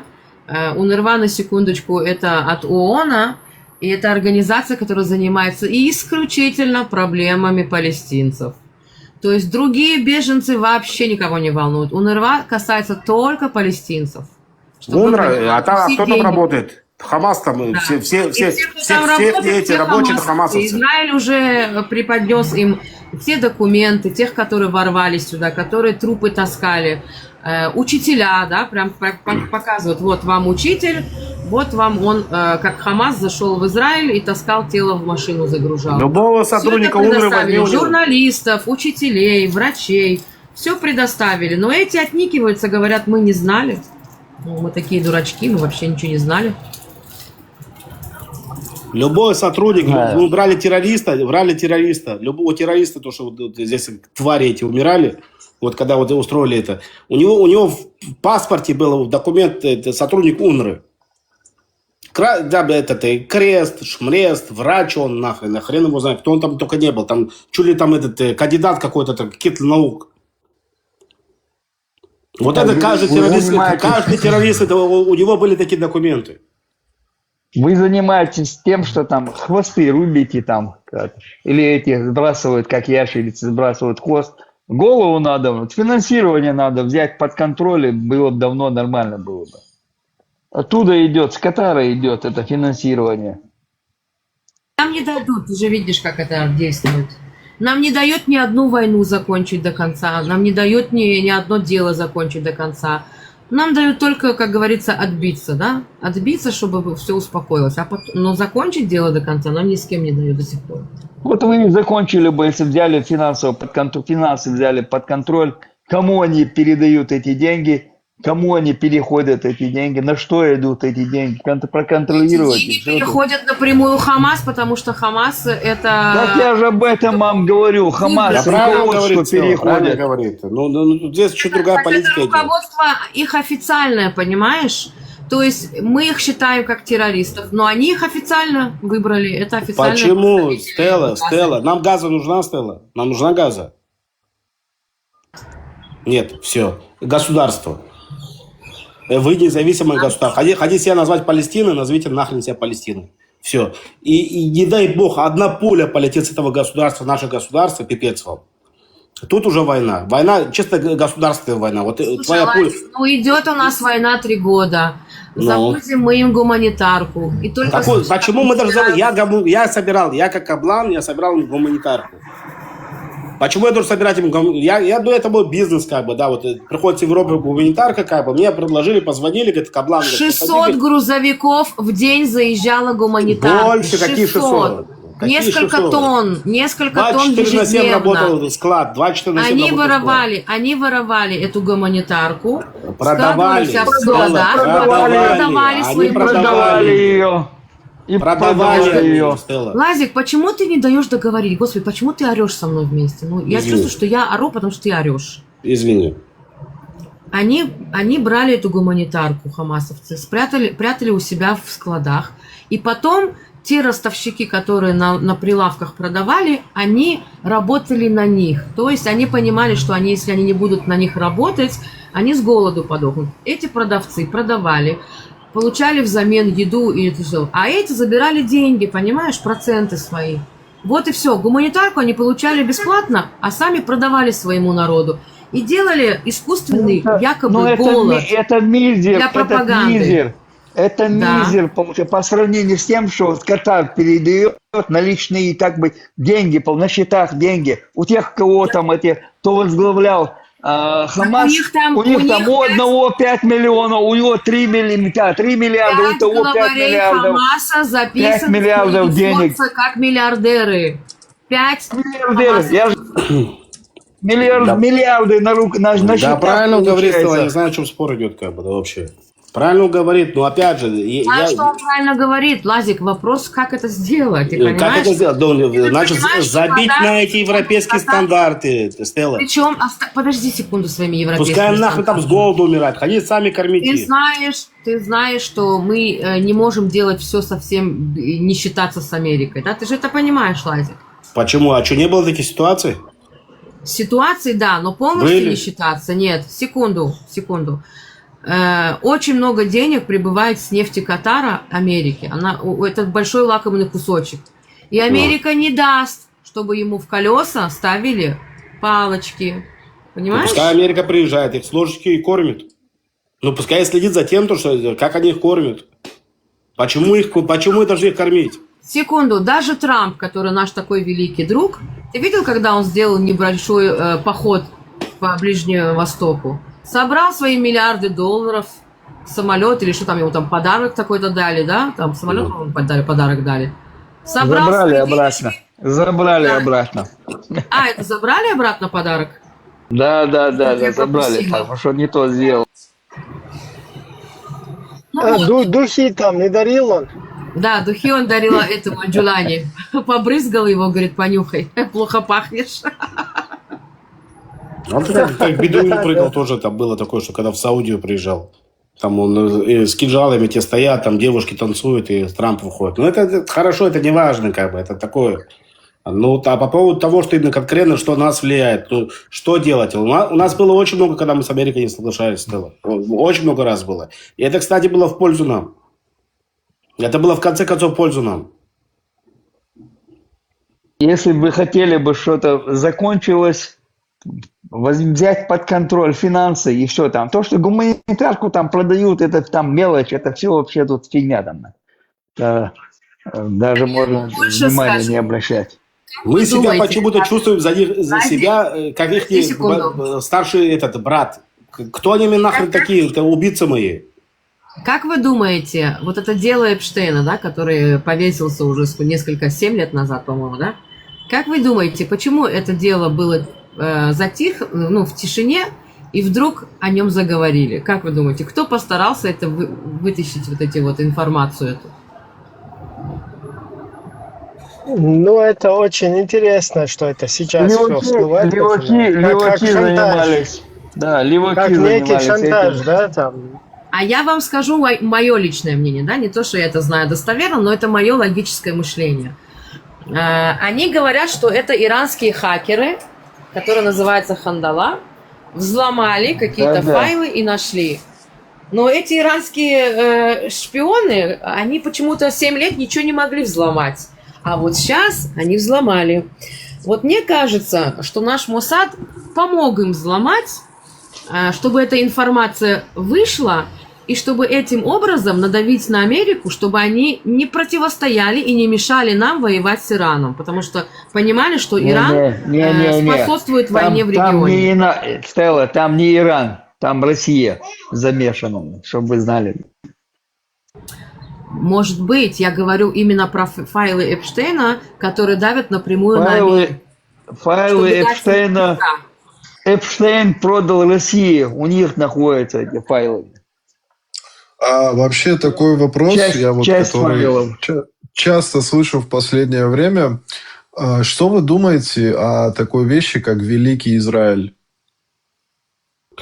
Я лично считаю, что Великий Израиль... Что значит Великий Израиль? Что значит Великий Израиль? Ну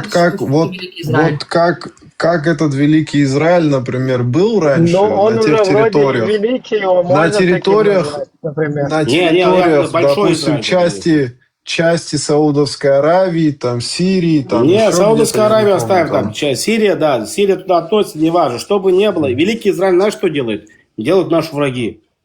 Чем больше враги нас пытаются убить, тем больше Великий Израиль возвращается на свои границы. Я тебя прошу, перед тем, как ты отвечаешь, выдохни и попробуй понять, что оппонент тебе говорит. Я знаю, что оппонент говорит. Есть Нет, такие... ты ему отвечаешь не на то, что он тебя спрашивает. Поэтому я спросила Почему его, так решила, Стелла? Вот ты сейчас послушай его объяснение, что для него Великий Израиль, а потом ты поймешь, что он... Иудейское царство, ты это имеешь в виду, Роберт? Нет, я спрашиваю, какое, например, ваше мнение по этой теме? Мне интересно, говорю, узнать, что вы думаете по этой теме, например, вот в рамках Великого Израиля. Вот что мне интересно. Великий Израиль ты имеешь в виду как Сторы? От реки Ефрат, это ты имеешь в виду? Ну вот да, вот где он сказал, земли, например, вот ваши, которые вы считаете по книге, например, куда входит, да, Великий Израиль, например. Вот. Ну, как вот это понятие само имею в виду. Границы ты имеешь в виду? В те времена, во времена, что в Торе описывается, там Саудии не было. Там была Иордания, часть Ливана, Сирия, Египет. Вот эта часть была, Иудейское царство. Палестину покажи, вот Палестину посмотришь, допустим, Просто посмотри. 150 лет назад Палестина, вот этот великий Израиль. Вот почему я антисемитам задаю такой вопрос? Я говорю, почему ты, говорю, когда показываешь Палестину в 48 году, вот якобы посмотрите, как она выглядела, как она выглядит сегодня. Почему ты не показываешь эту Палестину, допустим, 150 лет назад? Знаешь, по какой причине он не показывает? Потому что Палестина выглядела 150 лет назад не как арабская какая-то территория, а это территория, в которую пришли филистимляне, как бы, да, вот римляне пришли, как бы, и их нас отсюда выгнали, ну как, депортировали, выгнали, как хочешь, подберите слова. И назвали эту землю Палестина в честь какого-то рыжего племени, которое уже сегодня вымерло. Ну, греки говорят, что мы их не потомки, но никак не арабы. Как оно вернется обратно, как бы, на те же самые территории? Арабы, посмотрим на арабов, как они будут себя вести. Те арабы, которые оккупировали эти территории, да, вот этого великого Израиля. Я понимаю, что он говорит. Сейчас я тебе точно, да, точно скажу, в каких странах, например, части есть. Просто вот сейчас. Это, короче, сейчас.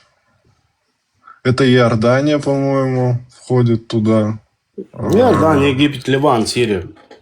Только что прочитала все. Ну, не важно, я понял, что он имеет в виду, великий Израиль.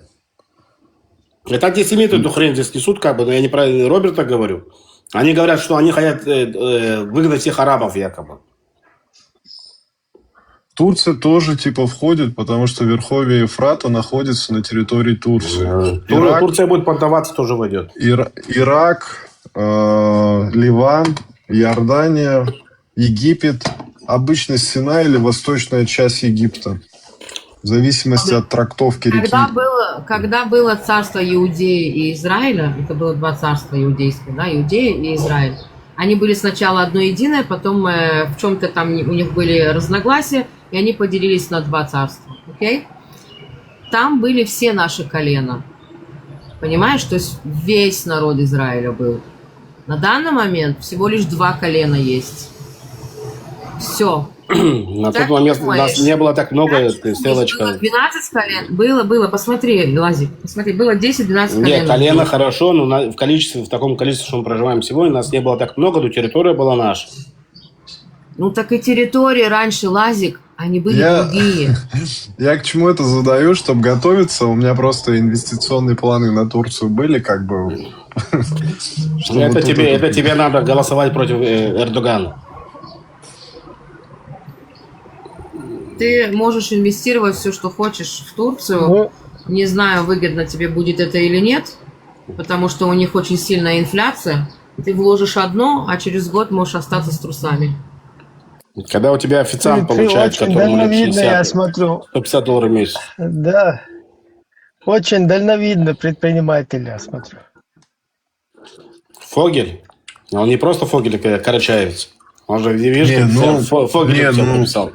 Он почему нет?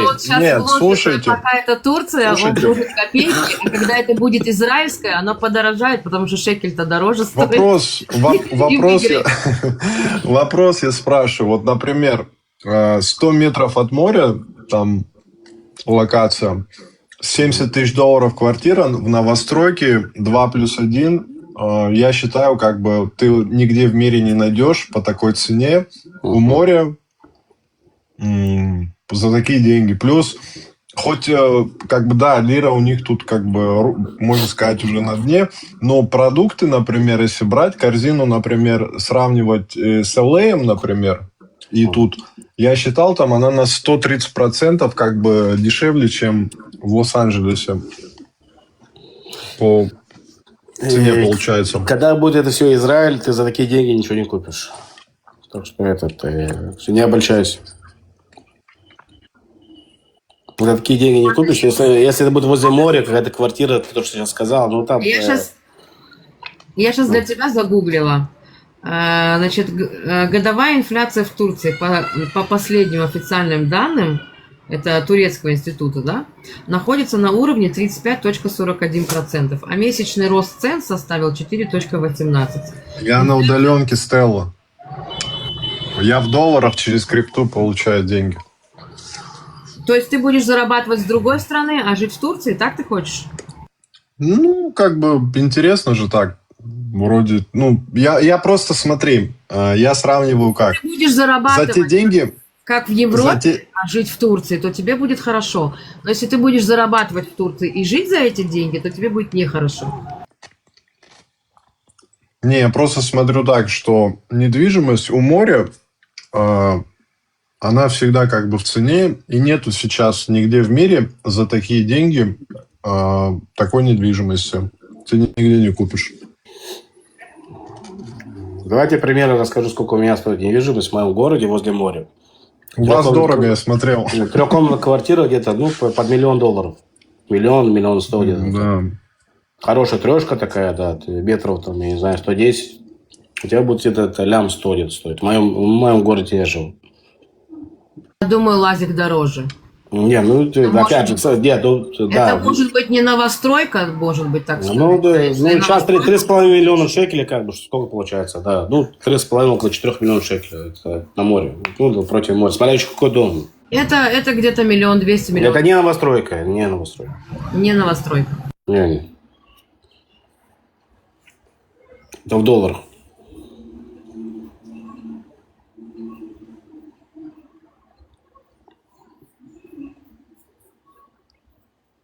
Так что, как ты топишь за Большой Израиль, да или нет? Как хочешь свои инвеститоров, блин. Как это? Инвестиции, да. Да, инвестиции. Вот. Не, мне это, конечно, интересно не будет, если я куплю. Я не хочу одну покупать, я хочу много купить квартир, и, соответственно, я не хочу, чтобы тут как бы, тем более, прям тут под боком, да, находится, там от этого... Турция же находится рядом с этим. Там на съем туристам там или еще кому-то, людям, клиентам. Ну да, Airbnb там... Он, короче, там, он сейчас хочет выбор сделать между туранами Да, и да, Израилем. между евреями, как бы, да. Евреи, смотри, еще тебе надо здесь жить, чтобы тебе жить хорошо. За границей, если ты хочешь туда вкладывать, как бы, ну смотри, это так, это у тебя уже должно быть все заработано, скажем так.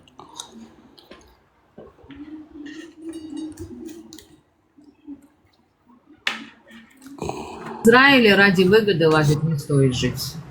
Ради выгоды нет. Жить только люди, которые любят эту страну. В Израиле, дай бог всем здоровья, да. В Израиль можно приехать, ну, к сожалению, да, вот лечиться, вот прям вот помогаем с этим. Да. Есть какие-то вещи, которые вот туризм тоже дорогой. Есть такие, кстати, то, что приезжают, допустим, в Египте остаются, переходят через дорогу, как бы здесь погуляют у нас в Иерусалиме и так далее, как бы и едут в Египет обратно возвращаются. Гостиница в Египте. Смотря кто, здесь надо деньги иметь, как бы, чтобы к нам приехать, здесь побыть и отдохнуть. Надо иметь деньги. Типа так дешевле, да? Что, так, находиться Да, там, есть такие, что туристы сюда приезжают, перестать. как бы и в Египте остаются, переходят через границу. У нас, допустим, Эйлат и этот, как его, Синайский полуостров, да, этот есть, как бы они переходят через дорогу, ну, через границу перейдут, погуляют здесь у нас день, как бы возвращаются обратно. Ибрагим, чтобы ты понимал, что у нас в Эйлате в отелях большинство подавляющее работников – это иорданцы, арабы. Ибраим, тяжело быть евреем. Тяжело. Ну, вот видишь, мы живем, и нам хорошо. Экономически хрен с ним справимся, разберемся. То хрен с ним справимся, разберемся. Витаю всех, доброго времени суток, салам алейкум, шалом алеха. Да, Шалом, нелегкая эта работа. Недалеко быть евреем. Все, Ибрahim, ты чеченец, ты еврей. Машло. Да, приветствую. Машло, Маршадон. О, Так, Ибрahim, мистер база, Хайд у Ибрahim. нас есть, да? Да, я здесь. А еврей уборался, молду дэх. Вот видите, я тоже еврей, если что, меня называют. А можешь нрайское мата, можешь отвечать амелдайцон. Сун лично тохал, да, еврей, валаха, христиан, валаха, а сюда есть, да. Так я его по акценту слышу, что же еврей. Ты же еврей, не? Не, ну я, да, тоже как бы, возможно, я и еврей, не знаю, это все Я возможно. по акценту слышу, по акценту чисто еврей. Ха-ха. Ну ты хахты-пахты, братан. А что ты так хахты-пахты? Ну, видишь, по-еврейски еще подколол. Как вы на чеченском? Дюхте, да, говорите? Да, мы жукты говорим. Да. Не, ну абсолютно против, ничего не имею. Жукты. Жукты, вокруг везде жукты. Если в кране, Здесь у меня район, это самое. да. Если в кране нет воды, значит выпили жукты. Да, я полностью, я, короче, живу здесь тоже, да, среди евреев. Здесь в Париже, как бы, там, рядом с аэропортом, и там 5 остановок, да. Здесь вообще, короче, микро-Шанзелизе, и, в общем, много евреев, там, ортодоксов, ультраправых. Ты когда говоришь, если ты не мусульманин, ты мусульманин? Алхамдулилlah, ула хаула вала куввата Так не илля говори, билля. если ты мусульманин, ты аэропорт не напоминай, пожалуйста, евреев. Хорошо, ты дагестанские вот эти приколы сразу Да не, это начинаешь вспоминаться. вообще, я вообще не смотрю. Лучше не надо, вот аэропорт. Я осуждаю это. Он не дагестанец, он может напоминать аэропорт. Я осуждаю это. Я тоже просто как бы это, знаешь, такая больная тема у евреев. Да. Это вообще, блин, капец. А то проходят там разные там эти. Там во Франции случайно нету в турбинах евреев? А возможно, они на башне. Они... Не, ну есть они. Вообще кайф. Как ты на самом деле зовут? Это как-то называть кайф? Меня? Не, меня Желим. Желим. Желим? Да, Желим. Очень приятно. Спасибо, взаимно. Это еврейское имя? Ибрахим, а? Да, ой. Как Не бы знаю насчет Желим, модернизировать. насчет Авраама точно еврейская. Да. Смотри, по-любому.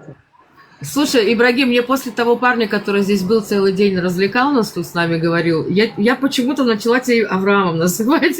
Он на меня повлиял. Короче говоря, очень за последние 10 лет очень много евреев с Франции приезжают в Израиль жить навсегда. Серьезно? То есть я так понимаю, что там, да, потому что уровень антисемитизма там поднялся именно во Франции. Знаете, да, Самое большое именно. количество именно с Франции приезжают. Здесь, извини, я перебью, я скажу кое-что важное. Вот этот момент отмечу. Здесь сами свои, которые ходят, они ненавидят друг друга, они как бы презирают сами себя. Как бы, если честно, то те, которые воруют, продают, в общем, все вот эта херня, только и связано с этой арабами. Я ничего против никого не имею. Как бы нам, чеченцам, все равно, кто какой нации, как бы, да, если человек не прав, мы как бы лицо как бы объясняем человеку. Да, вот. Поэтому я знаю, как бы, и израильтян знаю, и евреев знаю, всех знаю. Но проблема в том, что вот у них проблема реальная. Это у нас в политике есть, у нас же есть арабы в Кнессете, да, у нас сидят. Значит, один из этих арабов рассказывал у нас в Кнессете, что мы, евреи, украли у них хумус и фалафель. И, значит, один сделал ролик ему в ответку. А что насчет наших машин, которые вы воруете каждый день? Потому что они угоняют машины к себе туда, в арабские вот эти вот деревня, там, и, значит, там разбирают машины по частям, и потом эти же запчасти продают за копейки нашим же евреям, которым дорого в самой стране купить их, да? Вы понимаете, что они делают? Они у нас их воруют, и потом эти запчасти нам же продают. Блин. Не, ну, не знаю, выживают люди, что поделать. Не, ну, я не понимаю, если религия Вместо говорит... того, чтобы жить, они вот почему-то занимаются вот этим. Ну, почему это тоже понятно? Там, Да, все понятно. Просто реально, вот почему они как бы не полностью как бы, да, соблюдают вот это правило, которые мелкие даже, микро вот этот, то, что ты грех делаешь, это тоже не замечают им, как бы убить человека, базар жёг, они в Париже резали кого-то, в базаре, помню еще, блин, из-за того, что он крикнул. Осуждаю. Потому что я скажу осуждаю, потому что их режут каждый день, как баранов своих. Я в шоке. И они привыкли к такому уровню жизни. Как бы. Они думают, что они смогут делать то же самое с нами. Один в один, как бы. Вот они думают, что они могут делать так с нами. Они привыкли к этому. Блядь, идешь по улице, братан, извини, перебью, идешь по улице, ебать, у них взгляд, как будто он тебя сейчас хочет схавать, знаешь, как будто он тебя убить хочет.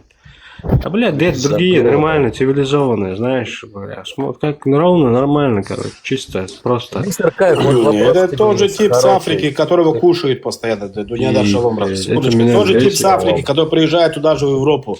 И Ну, вот там ему Лазик, руки отрубали. тебе куда говорить, но он тихо говорит спокойно, а ты его перебиваешь. Дай, пожалуйста. Я перебил, я извиняюсь. Да, ну все. Стелла, тебя боюсь. Стеллу надо Ой, бояться. Ладно, говори, мы слушаем. Дай С ней не шутят координацию вообще. с людьми. Дай договорить людям. Я... Кому Дунядару дать договорить? Он даже не начал еще разговаривать. Вот Стелла кому скажет Такой вот договорить, уже, тот Лазик. и будет Мне привет, дай договаривать. договорить. Так он перебил, кого он перебил? Так, Лазик, я тебя выкидываю. Давайте Стелла не будем трогать, ребята. Со Стеллой Она модераторша. Я сейчас тебя выкинул, Стелла. Нет, Я смотри, не смею. единственное, кто, понимаешь, тут все чеченцы очень воспитанные ребята, все нохчи наши воспитанные. Одни мы не евреи, не воспитанные. Они спокойно так, слушают и терпят Лазика вот эти вот разговоры бескончаемые. Единственное, кто может его остановить, это я. Я захожу и говорю, Лазик, хватит. Он, хорошо, хорошо. У меня на тебя Лазик рука не лазит везде, да? Да. Да, всем салам. Ребята, это самое, Салам, Дунядар. осознанность, мистер Кайф, смотри. Осознанность, видишь, Лазик что говорит? Лазик ведь прав. Люди, они как в зомби превратили их. И вот они вот таким образом живут. Возьми этого ребенка, как говорил Жак Фреско, отвези его, например, ну, куда-нибудь в Зеландию, допустим, да, или в Нидерланды. Он вырастет нормальным, адекватным. Это же говорит о том, что их зомбируют. Конечно. Да, конечно. Он тебе только Если что он- рассказывал про араба, который живет во Франции, на секундочку. Там их много. Там- Эти дети, арабы, выросли в Европе, большинство уже, новое поколение, а ведут себя все так же. Дунядар, у них Потому ничего что не меняется. Потому что воспитание не меняется, идеология остается... Если я Они говорю не быстро, могут- Стеллочка, я Они не перебью, все могут равно перебью. поменять воспитание, потому Стелла, что но они живут в В окружение- своих Европе там закрытых гетто, кругах. Стелла, они гетто. Они Там у живут тебя та же среди самая арабов, арабская конечно. территория, которая там у тебя проживает. Вот они пришли как беженцы. И они остались на этом уровне, Стелла. Нету там другого понятия, нету. Конечно, они также живут среди своих и также считают, что европейцев надо долбить, потому что они там неверные земля. Это арабы, которые привезли свою вот эту страну, привезли сюда. Они привезли ее в Например, Европу. Правильно. Дунядар, у меня к тебе вопрос. Вот смотри, у нас есть тут арабы-христиане и арабы-мусульмане. Почему между ними разница, как небо и земля? А ну Просто выяви, пожалуйста. поведение, Стелла. Воспитание. Конечно, воспитание, Стелла, 100%. Воспитание. И еще и же есть воспитание на государственном уровне, как человечество, идеологическое Знаете, воспитание. в чем проблема ценности. сегодня? Извини, перебью. В том, что религию, короче, показали с той стороны, что как бы бить надо, убивать надо, типа вот так вот, да. И которые подрастывают, они как бы входят, да, вот эту религию, вот эту энергию, потом выходят, так, они как бы, ну, сами себе проблемы как бы... Мистер Кайф, накапливают. не спорю.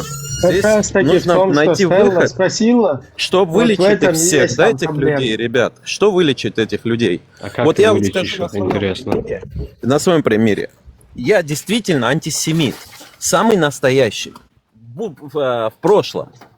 И я не обману, я в лицо говорю, и вот всем, даже когда среди евреев я Ты сижу. имеешь право сегодня, как и все. Дело в том, что подействовало на меня понять, что люди это люди, не то, что нам промывают мозги через телевидение. Через телевидение я видел, как они мучили детей в Газе. Через телевидение я видел, как они там управляют всем миром. И во всем вот в этих бедах виноваты они. Ты про Ты же 2 масонов дня говорил? назад вроде по-другому что-то это говорил. Про Я- масонов? Надо, имеешь в когда виду? человек слушает, он услышит меня. Я понимаю, что 2 дня назад, может, я звучал по-другому. Я 2 дня назад говорил вам о том, мы говорили об исламе. Я говорю, ваша позиция мне понятна, но почему вы не выбрали другую позицию? Ведь те же подонки, которые травят нас друг на друга, помнишь мои слова? Ведь они же могли дописать все, что угодно. И в христианство, и в мусульманство, и в буддизм, и в иудаизм. Но это мое мнение, я не говорю... Тебя, Давайте- Дунядар, тебя что, давайте убивали, тогда, как их убивают, ладно. вот это ислам. Извините, То, что у них дома ребята. там находится. Извините, вот давайте про Эпштейна скажем что-то, а то мы говорим все время про Подождите, религию. Наплевать на подождите, что, что дописали? Один пес, Момент, их тысячи, миллионы подонков, и они, Да, у них и- нету ни нации, ни религии. Давайте говорить по очереди. Окей, Оставим, давай. оставим Эпштейна, вернемся к теме. Что дописали? 5.51 дописали? Ибо те, которые правят этим миром, они не то что дописать, они могут и все написать, и оставить там буквально несколько зерен истины, и все. Потому что если будучи Нет, человеком... кто правит миром? Это кто? Ануннаки, Объясню, если он вот эти закончит, не знаю. иллюминаты. Я быстро закончу, ибо Ну. те, которые конкретно пальцем я не смогу показать, но ихнее влияние нам понятно. Мы видим это по всей земле. Одно могу, с одним я хочу самое закончить. Не то, что дописать и переписать, а просто на фактах можно это подтвердить, ибо. Обрати внимание, как такая личность, как пророк, может делать вот эти вещи, о которых вы очень часто поднимаете тему здесь, в ваших стримах. Ну как? Это же не логично. Вот отличный вопрос. Вот этот вопрос тоже подтверждает мои слова. Это невозможно.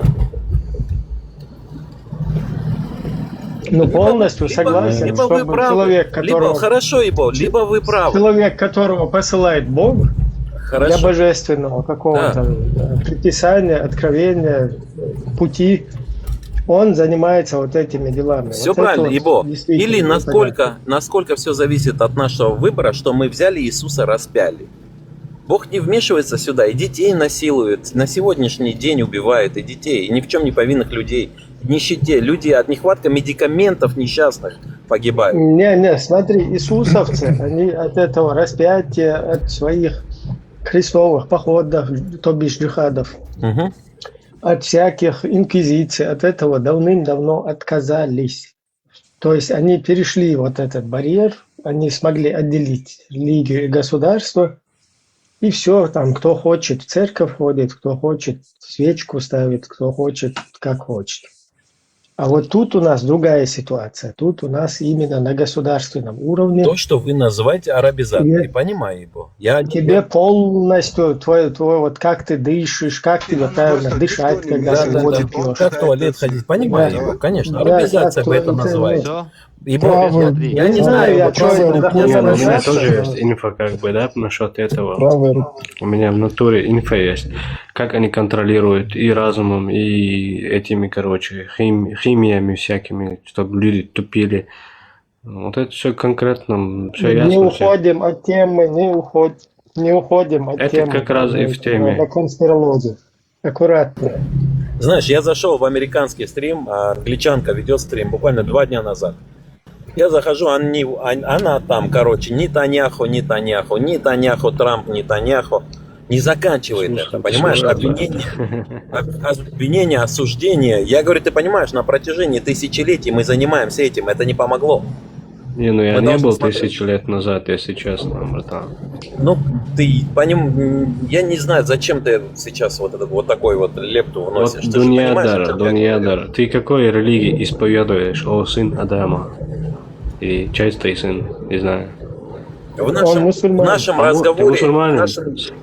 альхамдулилля, я мусульманин, да. Алхамдулилля, я тоже, хорошо. И каждый Вопрос человек, тебе. который покорен Аллаху, не Богу, я считаю, что он мусульманин.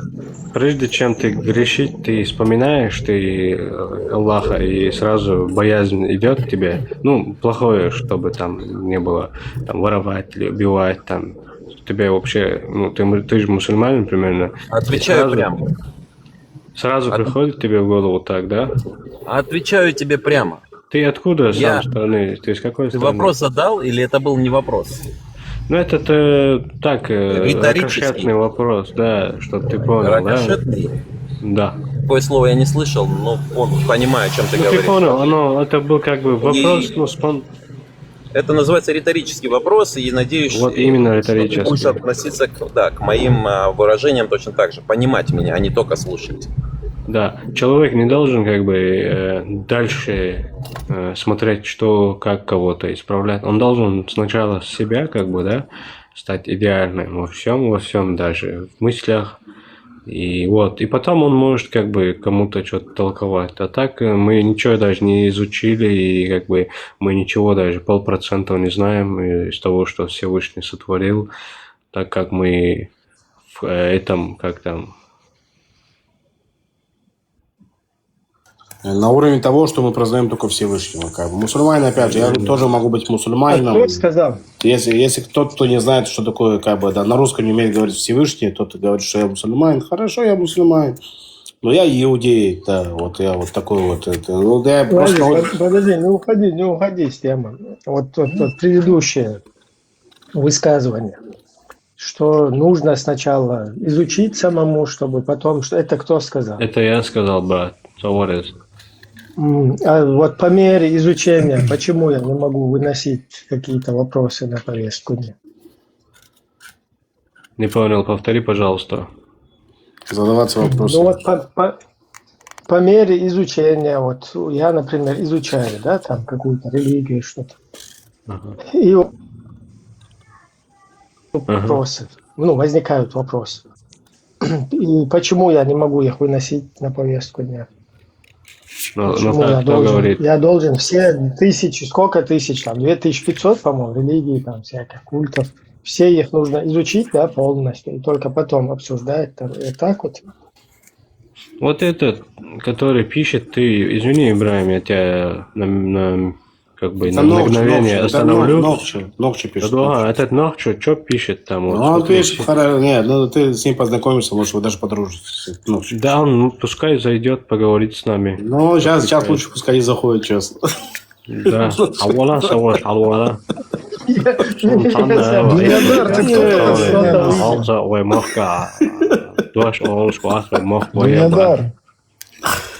Это... Да, Роберт. А я уехал, Кто ты по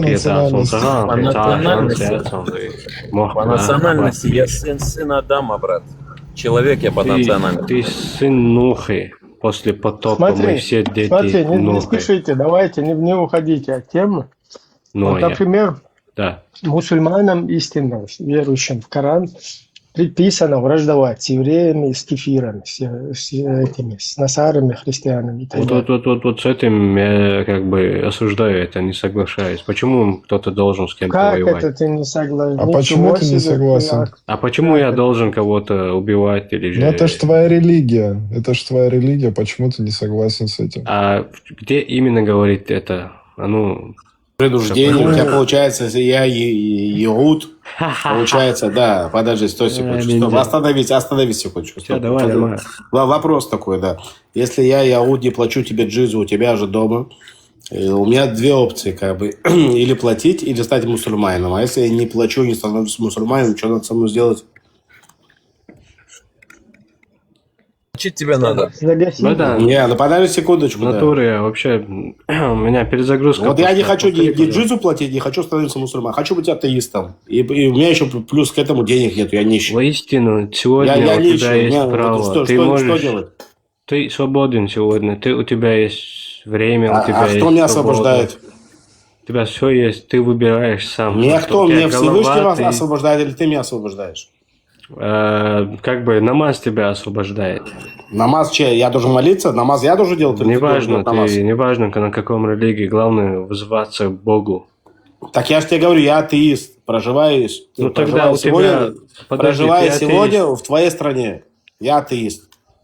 Хорошо. И плюс у меня еще денег нет. А в твоем понимании это...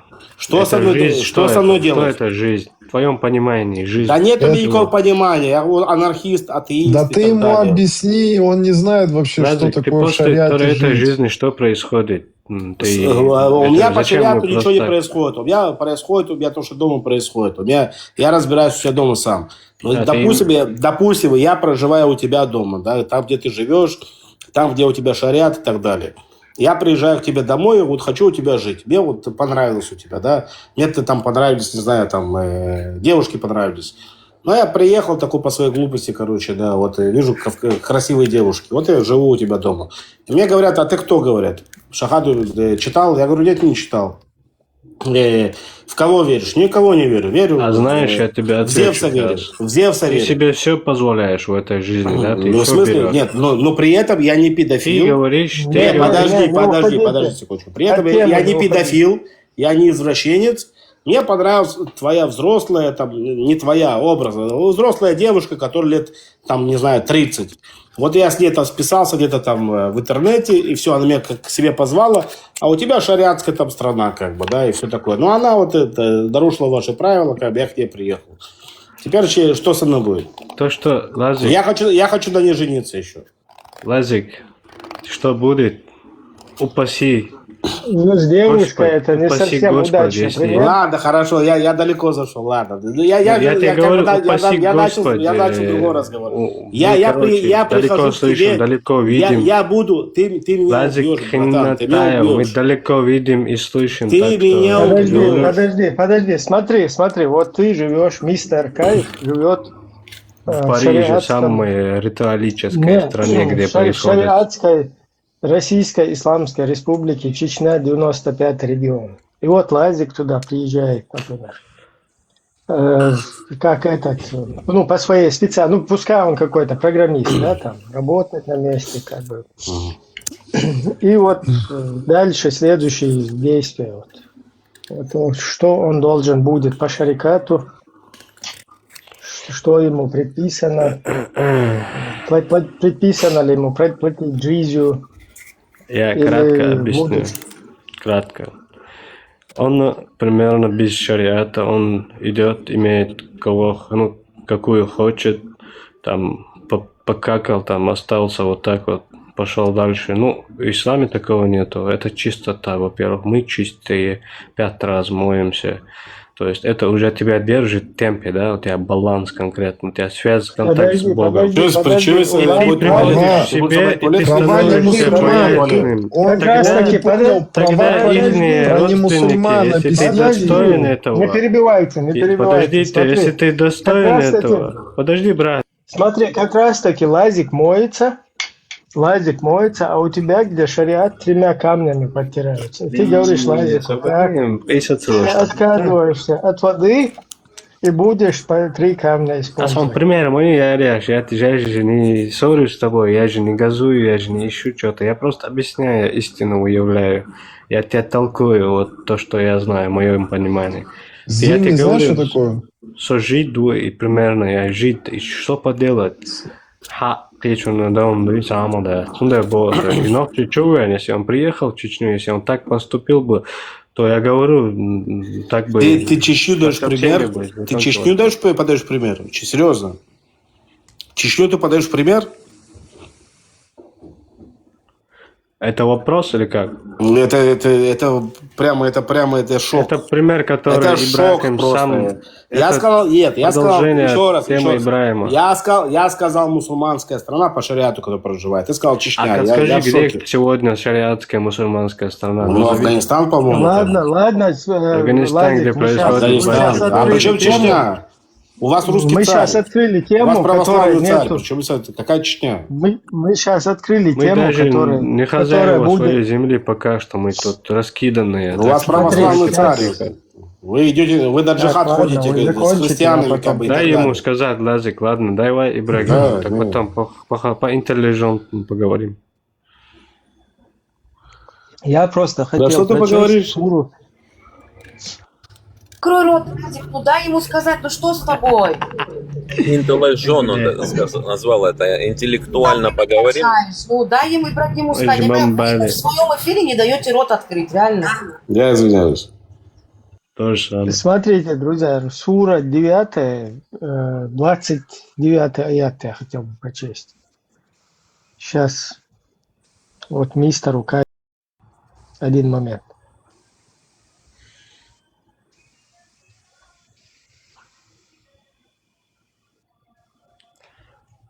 Да, мистер Кайф.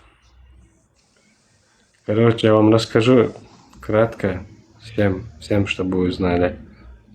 Не перебивай. Я вот А искал. кто говорит? Я вообще не слышу кого-то. Что кто-то говорил, да. Хозяин Слышно? говорит. Ибрагим говорит.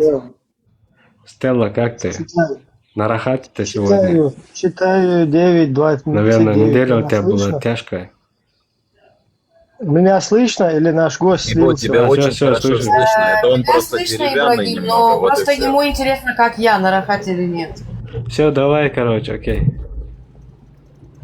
Давай возвращаемся к суре 9, 29 аяту. Альмир Кулиев. Сражайтесь с теми из людей Писания, которые не веруют ни в Аллаха, ни в последний день, которые не считают запретным то, что запретил Аллах и его посланник, которые не исповедуют истинную религию, пока они не станут собственноручно платить дань, оставаясь униженными. Теперь понял, Вот про чем речь? как тебе такое Илон Маск? Вот ты, например, чеченец, да, у которого есть свои предания, свои, скажем так, устои, да, вот тебе там какие-то, например, тот, кто не знает, кто его враг, тот не будет знать, вернее, тот, кто не знает, кто ему сделал добро, тот не будет знать, кто ему сделал зло. Хорошо. Наоборот. Давай тогда поговорим, я отвечу. Потом у тебя четко есть предание знать своего врага, знать своего друга. А тут вот тебе приписано вот сражаться с людьми, которые не веруют ни в Аллаха, ни в Писание, ни в судный день, до тех пор, пока они собственноручно не будут платить дань, оставаясь униженными. Хорошо, Сунтан, я вижу то, что происходит. Вот как тебе это теперь сопоставить? Сегодня. То ли ты чеченское должен что-то выбрать, то ли ты должен вот это. Астаба, сайада, чедал, традиции, культура у меня есть, иншаллах, дайл муллах. Ну, аса дал амалия, что ночи мота иру, аса сон дейл уха, сон ката амуца вышка это. Ты и я сегодня мы не хозяева своей родины, чтобы что-то говорить или же там что-то делать. Ты не понял, что он себе сказал? Враги имеешь в виду, вот у израильтян какие враги сегодня? Вот Ливан, это то, все. У чеченцев какие израильтяне? Зачем нам израильтяне? Маршал Башир. Кто враги у чеченцев? Вай дает бутан врагиш асфектадичи. Кефиры, иудеи.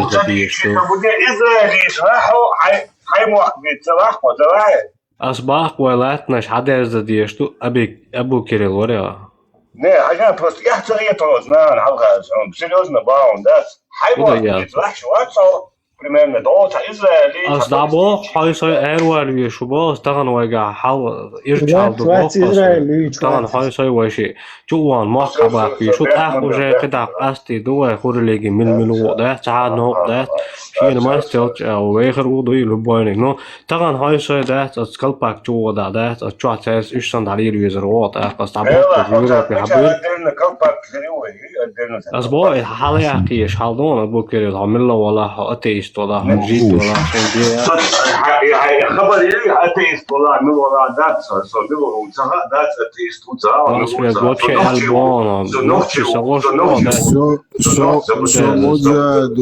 الحمد لله Сободея договора, что так? Свобода моя.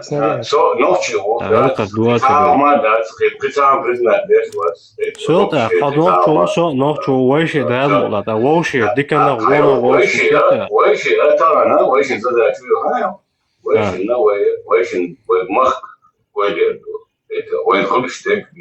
Однозначно поддерживаю твою ашмон, уже хацатица.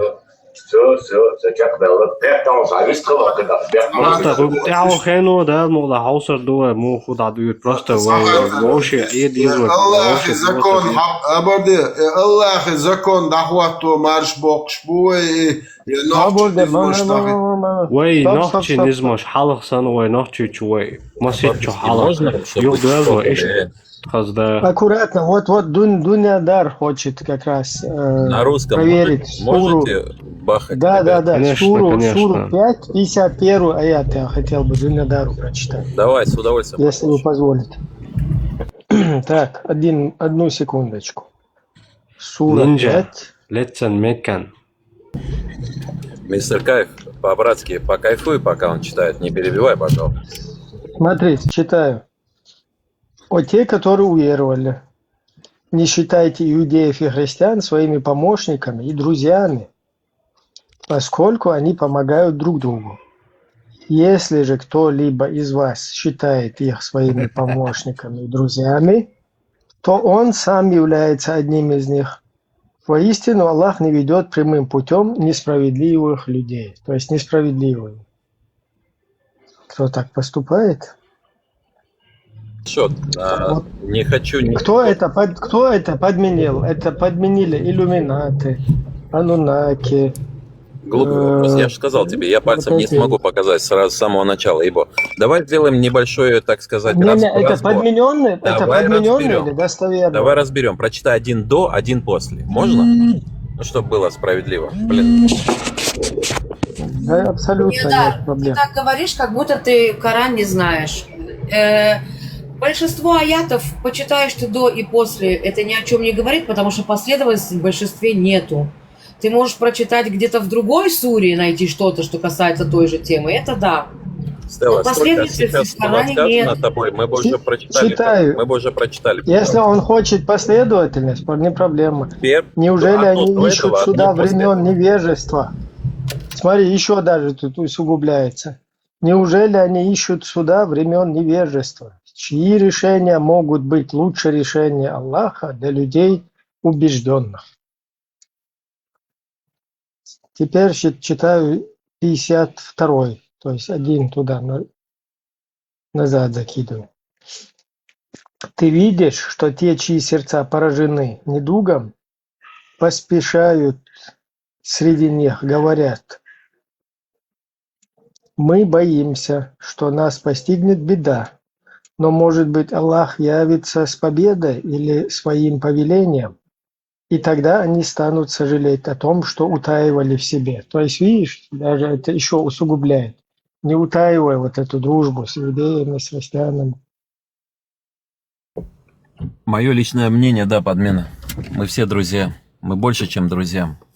Но хотя бы друзья уже неплохо. Не мог у нас Творец разделять. Не, там написано, что если ты друзья, то ты вот можешь уже израильский флаг ставить. Мое мнение, мое личное мнение я не утверждаю. Но я считаю, что если есть Творец, если есть Бог, то это не его слова. Я считаю, Это что так не работает. Так это так не работает. Так, как тебе удобно? Как это работает? Ну-ка, Нет, расскажи. ты либо мусульманин, ты либо не мусульманин. Вот как это Для того, работает. чтобы стать мусульманином, нужно стать человеком в первую очередь, Роберт. Подожди, вот это ты можешь, как быть людьми. трактовать по-своему. Ну, подожди, я не могу с 10 человек сразу. Это какой-то базар получается. Ну, давай. И тем более у тебя шум мощный. Не у тебя. У кого? Все, сейчас нормально. Это у Роберта было. Роберт, у нас кризис. Знаешь, какой на самом деле на Земле? Кризис человечности. Это не денег, не золото, кризис человечности. Если бы мы все объединились бы, мы бы открыли бы правду. Ты мне можешь не говорить всего этого. Вы вообще все можете не говорить. Нормальный, разумный человек видит. Простое понимание того, сколько религий на Земле, говорится, что, извиняюсь за выражение, ну как минимум 99% из нас наебали. И я не утверждаю, что я один из тех, которого не обманули. Понимаете? Я просто говорю о том, что то, что вы делаете, это лишь усугубляет. Если у вас есть выход из этой ситуации, другой разговор. Но я разговаривал и с Вендетта, и антитеррор. Алло, 29. Нет. Мы не усугубляем, усугубляете вы, оправдывая терроризм. А я-то при чем? Я при чем? Я просто... Когда это все на нас накинули, вы уходите в куски. Я в Америке живу, Вы на меня все, никто ты ничего сейчас не оправдываешь ислам. Вендетта. Ты сейчас оправдываешь ислам. Я Да, оправдываю правильно человека, а ты Вендетта, пытаешься смотри, закопать. ты умный парень, смотри, послушай меня, 2 слова скажу, ты умный парень. Неужели ты не понимаешь, что все вот эти религии, вот как ты говоришь, чтобы разделить, чтобы люди не объединились, чтобы нами управлять, все это придумано, ты это не допускаешь, да? Допускаю. Еще и как допускаю. Конечно, это очевидно. Опускаю. Но дело в том, что посмотри на Вендетту. Я ничего плохого не сказал, он мне выключил микрофон. Они среди нас ходят. Те, кому вот эта погода выгодна. чтобы мы с друг другом здесь воевали. Это абсолютно правда. И это может быть Вендетта, значит, вендетта. тоже Я в из лицо говорю, это может быть вендетта. Он выключил мне микрофон, потому что ему захотелось. Это 100% этого. Нет, да. А теперь можешь Сейчас спустить, него если хочешь меня, стопудово, Дунедар. стопудово, подожди, стопудово, если с Вендетты сейчас парик снять, под низом Анунак будет. Просто просьбу можно Дунедару? 10 секунд. Пожалуйста, Дунедар, объявите всеобщий джихад. Ты нас не порой, стоп, да, я хотел сказать пару слов, да. Давай ты будешь ведущим, а я скажу пару слов. Ты дашь мне пару слов по-братски. Слушаем. Слушай, все, вот спасибо большое. Смотри, ты, Дунедар, братка, ты знаешь, как я разговариваю, ты знаешь, ты меня слышал. Есть такая вещь, трактовка. Я вот, допустим, если я не соглашаюсь с трактовкой в том, что у меня происходит дома, начнем с того, что я не ввожу это в массу, как бы, я не говорю о себе, я говорю, допустим, о нашем раввинате, как бы, о наших раввинах и так далее. Мы это в массу не вносим. Мы это внутри рассуждаем, обсуждаем, я взял, отказался, ничего страшного не стало, я взял, отказался и живу себе вот прям там же у себя же дома, там же, где я отказался, где все это происходит. Живу себе в кайфе, так хорошо, мне все приятно, как бы, да. У тебя это чуть по-другому происходит. У этих людей, вот, которые... Безумие религия. Не надо мне объяснять, я уже тебя понял. Уровни безумия. Секундочку, да, где-то доходит до коровьей мочи, что она тоже священная и полезная. Не надо мне объяснять эти вещи. Довели Дай мне с ними поговорить, Лазик. До коровьей мочи, потому что начали уничтожать их не народ. Они делают такой правильно. Большой. Ты они делают сильную вещь. Они ищут. Но как они ищут? Что знаешь, как? ищут? Они ищут свободу. Они да нету никакой свободы у них. Прислушайся. Свобода есть у Ибо.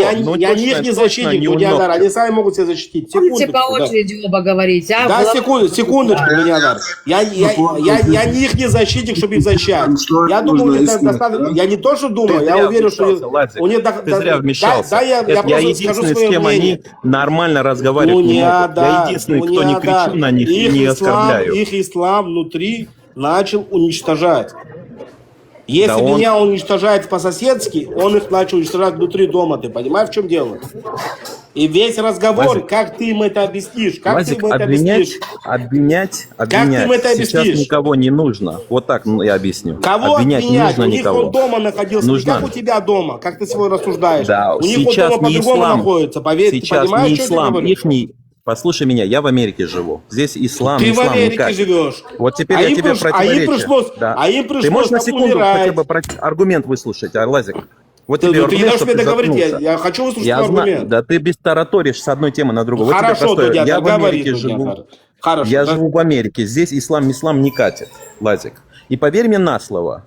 Здесь нет... Поэтому ты умничаешь. Я не умничаю. Они там, где они проживали. Их этот Лазик, ислам что я давил? сейчас хотел сказать? Он их давил там? Я простой вопрос тебе задал. Что я хотел сейчас сказать? Ты сейчас хочешь сказать, послушайте, ребят, ислам не такой плохой, чтобы не было. Я тоже считаю, что ислам не такой плохой. Пока он нас я не это внутри хотел дома сказать, не убивает. Лазик. Ты даже наполовину не я проживал с их, мои родители проживали с их родителями. Они тоже считают, что ислам не такой плохой. Лазик, оставь уважение нахрен но куда-нибудь тот ислам, который пришел к ним сегодня домой, сейчас вот только мы здесь. Людям ихнего возраста, понимаешь, что с ними сделали? Подожди, я не понял, здесь что, сирена, что ли? Потихоньку говори, да, братан? Поддерживаем полностью министра безопасности Израиля. Интересный разговор сейчас с тобой. У меня очень редко получается поймать этих людей вместе, и чтобы они мне дали слово. Знаешь, почему они мне не дают слово давать, Потому что я неудобен им. Когда их депортируют, когда их, постоянно, куда-то там, я не знаю, на них давят, пытаются их убить и так далее. Что ты хочешь им, аргументировать, я не понимаю. Неудобен, это не что? Аргументировать. Что ты пытаешься аргументировать? Что ты можешь... Я не знаю причину, почему это произошло, Дунедар. А я знаю, Лазик. Подожди, дайте ему слово. Да послушай, может... Дайте ему поговорить, дайте ему сказать. Дайте ему сказать. Да, пусть говорит, действительно, пусть говорит. Да, говори.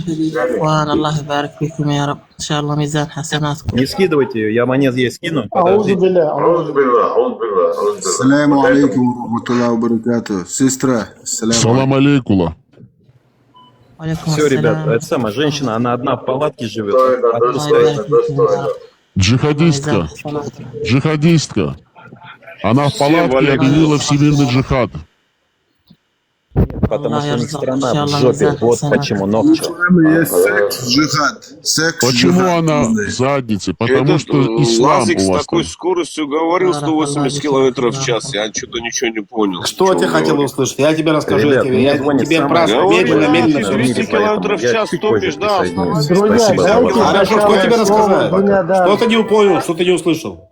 Лазик, дайте этому Дуньядару высказаться. Да. Потому что он специально всех здесь вместе, когда находятся, он момент поймал Да, и хочет вот. поговорить. Вот дайте. Говори, Дуньядар. Говори, твои мысли не дошли до нас. Что ты хотел сказать? Дуньядар кафир, чтобы вы понимали, среди мусульман. Не важно, разговор не об этом. А хорошо, оставьте, да, не надо за него цепляться тоже, честно. Секунду. Какое ты имеешь право говорить, кто он среди мусульман или нет? Зачем ты его пытаешься принизить? В смысле я пытался его принять? Ну зачем? Ну вот сейчас зовет какой-то мусульман и скажет... Потому что он заходит, проблемы пытается и не вас имеет. понять, и их пытается понять. Не знаю, на двух вообще не Хорошо, катается. потому что он хочет найти какую-то золотую середину. Всё. Он не радикальный, Всё. он не весь в исламе, и он не в иудаизме, он нигде. Он хочет посередине. Он весь в где-то. исламе, но он в своем исламе. Хорошо, как он его понимает. Хорошо, но не надо Ну. пытаться принижать его. Зачем? Я наоборот за него говорил сейчас, Стелла, если ты меня услышал. Не надо за него говорить. И, Я Лазик, за ты него не говорил. Секунду, Лазик, я тебя прошу, услышь. Тут сидят 9 человек, и Ну. никто не может сказать одно слово, потому что все время ты говоришь. Стелла, я молчал Выдохни все на это время, секунду. Стелла. Когда я заговорил? Капара Алеха, Аваль, он заговорил с Абу Кириллом, с Вендетта. Дай им про ислам поговорить. Нохча заговорил, я говорю, Нохча, можно я слово скажу? Он говорит, говорит. Слово не начинается Стелла, пожалуйста, Ну, в объявите чем я позволил всемирный говорить, джихад. да. Я всегда всем разрешаю объявлять джихад. Объявите джихад. Все, вот объявили джихад. Все, Лазик объявил. Стелла, вы поддержите Стелла всемирный против джихад? джихада. Куда он слетел этот? Стелла, я вас умоляю, просто объявите Айдер джихад. вылетел. Почему Лазик поставил виноват, я не понимаю. Почему Лазик не виноват, Лазик Я молодец. тут он все за правильно все сказал. это время, я, может, говорил Я за Лазика. меньше, чем все Ты говорили. Он мой мой брат. Аваль, кшиеш отха ютер мидай. Абакше ишты шихадалла. Лазик надо. Я говорю много, но говорю быстро. Наоборот, Говорила я она пытаюсь много, быстро. нам хорошо, нам она говорила. Ты повторяешь одно и то же по 3 раза, поэтому ты не быстро. Успокойся, Хорошо, Лазик, Стелла. выдыхай.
К нам, да, он понял, что тут все атеисты, и ушел. Он написал, вы тут все атеисты, что ли? Почему К нам атеисты? сам Аллах пришел, может, Аллаха поднимем? Это где? Поднимайте. Пишет. Аллах пришел, вот надо его поднять. Вендетта несокрушим. Просто когда Вендетта в деле, он несокрушим. Его невозможно остановить. Просто жесткий ислам. Да. Он просто жесткий на сих идет. Всех превращает в ислам. Всех заводит в ислам. Всех загоняет в ислам. Стелла, вопрос такой. Ты этот кофер или нет? Я? Я не Да. кофе, я кефир. Каймак. Не, ну ты на лысо сбриваешь волосы? В смысле?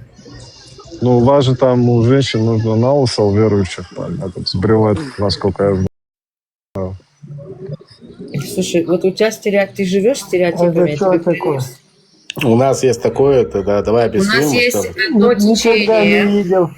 Есть одно течение, которое так делает. Они носят парики. Он хочет И не сказать, что не обязательно сбривать волосы. Иблис выдергивает вокруг ануса волосы. Он вот про это хочет сказать. Секундочку, можно я скажу, Стелла, с твоего позволения, чтобы я не перебивал никого и так далее. Давай я объясню эту тему.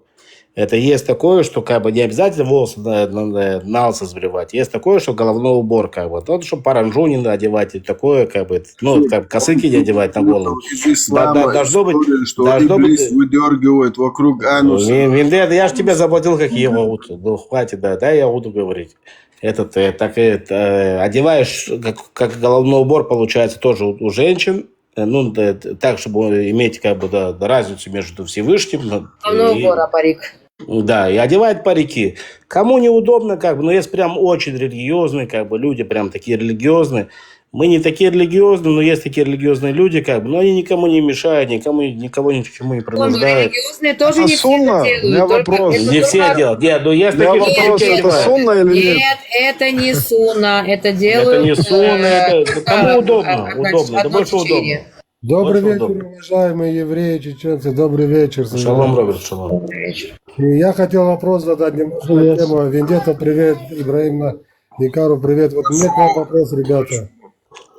Скажите мне, пожалуйста, вот я не на Кавказе родился, я родился в Средней Азии. Но вот меня в последнее время такой вопрос мучает. Я вот всегда хочу узнать, почему чеченцы и евреи исторически очень сближены между собой и не позволяют допустить неуважение к ним. То, что мы не допускаем, также вы не допускаете. Чем это связано, ребята? Вот объясните мне, я действительно не знаю. Мы жили, Роберт, в домах, мы рядом жили, постоянно близко жили. Подожди, Ладик, ну я у них спросил, Хорошо. Я вопрос не понял. Что не допускаем? У них у кого ты спросил? Я говорю, почему... Ну, я еврей, как бы проживающий. Секунду, Ладик. Взять мусульманские евреев, да? Я не говорю про вас, ребят. В общем говорю, что нас ненавидят, да, вот эти палестинцы, шмалестинцы, вот эти многие. Но вы не допускаете этого, потому что мы жили вместе, ну, дружно, получается. Как это исторически связано, что мы, между нами как есть что-то, что нас очень сильно сближает. Вот что я имею в виду. Ну, евреев и чеченцев я имею в виду, не других. Мужское сближает, остальные все не мужское. Видишь, там тоже подспорная тема, потому что в последнее время это дело, оно уже так не работает.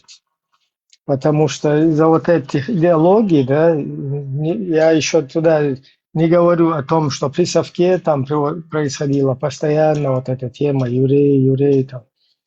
И сейчас вот с приходом вот этих идеологий это дело все-таки удалось, да, там какую-то ненависть вот такую вот развить. То, что мы здесь наблюдаем в интернете повсюду, вот эти заскакивающие всякая игилщина, да, как она себя ведет. Поэтому как раз-таки это нужно от этого избавляться. Потому что абсолютно не будучи нигде вражески, как бы абсолютно скажем так, не пересекаясь нигде исторически, каких-то конфликтных вот этих моментах. Вот эта ненависть, она не должна, ее нельзя как бы дать, чтобы она распространялась. Я чисто от себя скажу. Максимум, вот я что помню, это единственный какой-то синоним, связанный с евреями, это то, что типа евреи хитрые, и все. Такое вот как бы понимание, там, не знаю, вот просто если услышишь, максимум ты такое услышишь. Это в последние вот 10, может, 15 лет там, или 20 лет, я не знаю. Вот, У нас, я всегда помнил анекдот про евреев. Роберт, это со времен советского телевизора. Я вон Стелли, если она может показать. Вот эти 80 лет, то, что происходит. Я имею в виду исторически. Я анекдот помню, что у чеченцев вот так было. Джукты чего, нохчишен, тядош, хая алдаларши, то есть, это как его прямой перевод сделать? То, что чеченцу приходит на ум после каких-то совершенных действий неправильно, вот, короче, еврей сказал, что вот такой ум, чтобы его был. Вот такой, они какие-то уничижительные, какие-то, у нас про евреев анекдотов никогда не было уничижительных. Что обвиняет? Ребята, у меня очень много знакомых. Можно ответить вам? Которые, сейчас, секунду, которые я... Роберт, вы пропали. Я отвечу все-таки.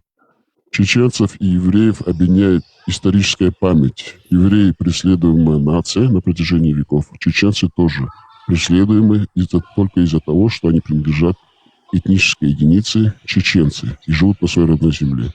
И вот это нас и объединяет. А сейчас с посредством секты одного араба-бедуина нам Россия очень сильно внедряет, пропагандирует и навязывает ненависть к евреям. Хотя у нас с евреями никогда Да, и в все историческом плане... блогеры, которые присланы в Европу, Тумсо Лубянский, вот Сулейманов, вот этот Билаки, они все говорят, евреи, террористы, евреи, оккупанты, а про Россию ничего не говорят. Да, и вот Вообще эта ничего. вот пропаганда, она навязывается через религию ислам, потому что в Камасутре Коран прямым текстом написано: яхуды произошли от обезьян, их надо убивать, осуждаем, надо их уничтожать. Ну, эта религия ислам, она прививает ненависть к евреям, а у чеченцев нету никаких конфликтных ситуаций с евреями, кроме того, что евреев в крепость Грозный завезли те же русские, и они очень сильно подружились, потому что они поняли, приняли культуру чеченцев. И любой грозненский еврей, который жил в Махалай-Жауру,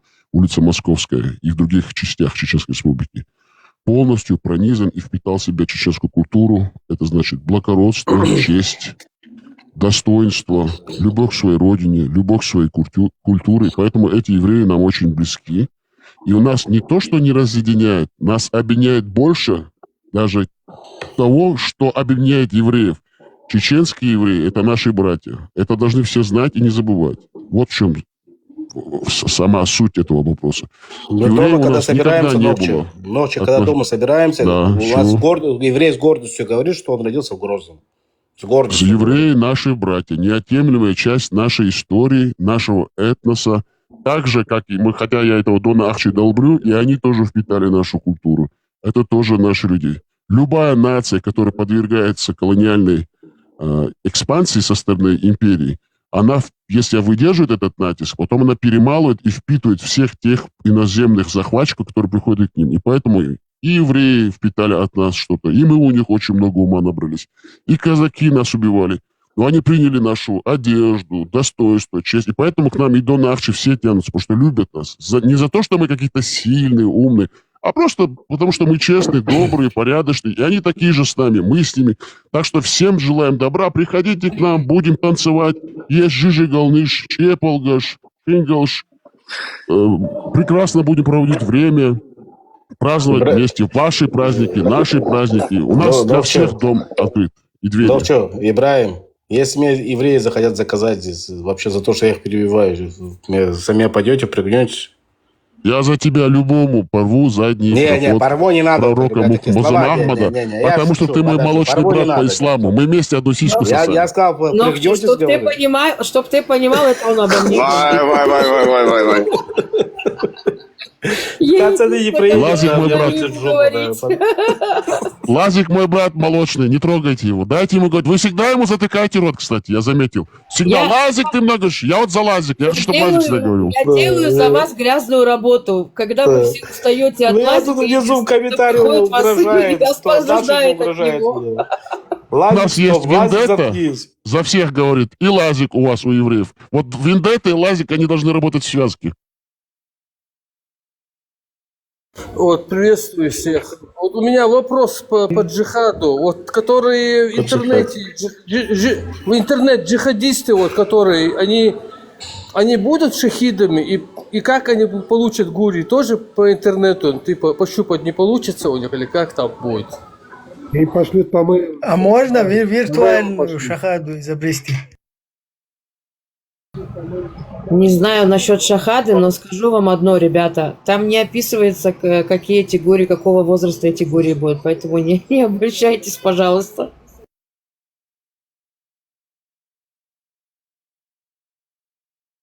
Интернет-джихад считается джихадом? Виртуальный? Не, виртуальный вроде есть там. Если я не ошибаюсь. Даже если ты на сказать невозможно. мопед. Дунядар, куда ты сбежал? Продонатил чуть-чуть арабку и убежал. Это арабка с Сирии, кстати. А? Да, я ее годами, она ходит же, на монеты собирает. Она повключала камеру, когда спрашивали на всех. Я знаю, она же у нас открывала. У нее там ребенок инвалид, она там в палатках живет. Да, у нее там двое или А трое кто детей, ее короче. загнал? Давайте зададим себе вопрос. Зададимся вопросом. Кто ее вынудил уехать и покинуть свою страну Сирию? Вот давайте чисто зададим себе она этот вопрос. живет в Сирии. Я тебе скажу, кто это Не, такие. даже если она живет в Сирии, кто ее загнал в палатку? Давайте зададим себе вопрос. Я тебе скажу, кто это. Это жены всяких джихадистов, террористов, мужчины, которых у них умерли, и там остались большинство, это дети и женщины. Вот они живут в этих палатках. Ну понятно. А кто этих джихадистов создавал, фабриковал, штамповал и загонял со всего мира в эту Сирию? Давайте себе зададим этот вопрос. Это же не Израиль их туда завозил. Это же не Израиль там пропагандил ислам. Это не Израиль их пропускал через границу. Правильно? Нет. Отвечу последним тогда, ребят, можете отвечать. Все ваши ответы мне знакомы. Это США вроде. И отвечать нам как бы не. Кто их нету загнал смысла. туда, это другой разговор. Давай начнем, кто их загнал. Загнал их туда, получается, свое вот это вот гребаное, прикрываясь исламом, как правительство, которое вот эту книгу Илая взяли, как бы, и правит вот этим дураками, баранами и так далее, которые верят в эту хрень, как бы, продолжают верить. Они сегодня продолжают в это верить. Если взять в процентном отношении по отношению к населению именно чеченской нации, больше 60-70% джихадистов, именно если взять в национальном пропорциональном варианте, если взять 1,5 по всему миру чеченцев, там около 15 до 20 тысяч джихадистов именно этнические чеченцы были. Кто их туда направил? Давайте зададим себе вопрос. Не просто там Коран или ислам. Вот целенаправленно, кто их туда загонял и проповедовал этот ислам? Ну, я же сказал, честно, книгу Илая, как бы. Я знаю. Смотрел фильм «Книга Илая»? Не, я думаю, Вендетта лучше ответит. Вендетта специалист в этом вопросе. Да. Целенаправленно их посадив на эту идеологию, отправили русские спецслужбы перед всем миром сказать: вот видите, а вы говорили, что чеченцы 100%. хотят какую-то свободу, какую-то. Нет, они все хотят вот ИГИЛ 2.0. Они все террористы. То подтвердить слова Путина, сказанные в Брюсселе в 2002 году. Они говорят о необходимости убивать всех кафиров. Да, они не только хотят на Кавказе джихадить, они хотят захватить всю Россию и Европу. Вот чтобы эти слова оправдать, перед всем миром снова еще раз подтвердить свои слова, именно российские спецслужбы занимались оболваниванием. Эти бараны, которые топят за шариат. В конце концов, когда будет шариат, Это они же будут скулить и это плакать. сопутствующее. Братан. Это сопутствующее было. Давайте разберемся в политике, что там Ибрагим, происходило. Ибрагим, Не хотел говорить, вот Ногчу, Вендетта и Ибрагим, для чеченцев братья есть, да, мои. Это я вас считаю своими братьями. Я просто очень близко знаком с вашей верхушкой, настолько близко, просто не хотел это говорить, сейчас скажу и выйду отсюда. Очень близко, самым верхом общаюсь. Вы абсолютно отличаетесь от чеченцев, которые сегодня правят Чечней и которые находятся за границей. Которые находятся за границей, настоящие кавказцы и мужчины. А эти сегодня, к сожалению, мусульмане. Абсолютно. Я больше помолчу. Слушай, Иван дальше. Хорошо, а ты вот ты как бы вот, упомянул их, откуда ты? Я знаю лично Ахматовича, Адама Хорошо, вот я горский еврей, у меня семья. Я всех их настолько близко знаю, братан. Я 7 лет с ними бок о бок работал. Просто я не хочу здесь распространяться. Вот я горский еврей, я родился на Кавказе. Да. Вот мы горские евреи, там автохтонные народы тоже, как и все кавказские народы. Добрый вечер, приветствую всех. Почему эти уроды сейчас устанавливают вот такую вот хрень и ведут пропаганду против нас? Братан, ты можешь объяснить? Ты же понимаешь, что Кремль все рулит? Рулит Кремль. Не только Кремль. Причем? Нет, я здесь Кремль рулит. Всем по постсоветским пространствам рулит Кремль. Сегодня, видишь, в Армении Розу отменили, там в Украине... Я не могу много говорить, но все это делает Там не то. Ну, как бы, ребята сейчас будут со мной спорить, как бы, я не считаю, что там только Кремль, как бы, там конкретно это есть арабские Смотри, если мы берем Сирию, своя, и там тут. Я могу это даже обосновать. Если мы берем Сирию, то вот эти арабские весны, они дошли до Сирии, и вот в Сирии там уже в открытую, например, Россия начала поставлять и оружие, и военщину, и сама, короче, участвует в этом. И что у нас произошло в итоге? Западный мир поддерживал эту весну, но потом отказался от этого. Почему? Потому что весна переросла в осень, ну, образно говоря. То есть, если изначально это были какие-то там демократические начинания в пользу вот этого, против диктаторского режима, в пользу каких-то правовых, цивилизованных вот этих вот, скажем так, ну, начинаний, имеется в виду свергнуть вот этот режим, который не сменяется никогда. А потом это переросло в религиозную тему, после чего весь мир отказался от этого. То есть там уже поддерживать не осталось некого. И все вернулось в стойло в оконцовке. Туда, откуда началось. Вот дальше я не пойму там ничего. Вроде все же понятно там, все, что происходило. Другая тема, это как туда будулаков затащили, да, чтобы все вот это вот изначально вот эти настроения, чтобы их перебить вообще в другой ранг, да, вообще изначально вот то, что там к чему стремились, да, из-за чего это все началось, вот это свержение там тирании, диктаторства вот этого. И в итоге оно вылилось в какой-то ИГИЛ, здесь один ИГИЛ вот такого типа, здесь другого типа ИГИЛ, здесь третьего типа. То есть вот то, что оно переросло, в итоге как бы там уже никого не поддерживать, ничего не осталось. И все вернулось на круга свои. То есть как и началось, да, с того режима, с которого началось, к тому режиму и пришло. И в итоге все, скажем так, остались, ну, да черт с ними, вот примерно вот так вот отнеслись к этому. Пускай лучше хоть так, чем вот это. Поэтому там, я не знаю, бабки ходить, гадалки не надо. Просто ясно, что произошло. Другой вопрос, почему игилщина начала мочить западный мир и провозглашать им вот эти джихады. Когда их собственный диктатор, сынок русского ставленника советского. Причем тут Запад, который, наоборот, поддерживал их начинания.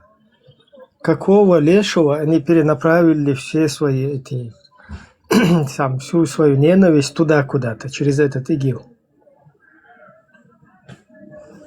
Начали там бошки и так далее, ну сейчас, чтобы не блокнули, да, вот этим заниматься с людьми Запада. Зачем? Какой смысл?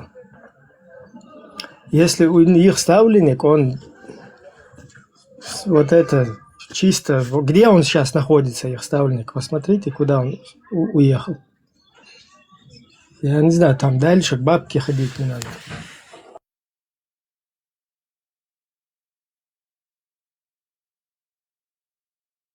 Вот этих беженцев, когда они гасили и выдавливали сюда, в Европу, я же помню, изначально вот с людьми, когда я здесь общался, все считали, что неплохо, что арабские весны начались, что вот эти режимы, они, вот это как раз-таки то, что оттуда люди сюда заезжают на Запад, это прекратится, и они на месте там у себя создадут режимы, которые стабилизируют обстановку там. А тут у нас получилось, что вот эта игилщина, короче, вот это вот джихады всякие, халифаты, и все полностью, все отказались от этого.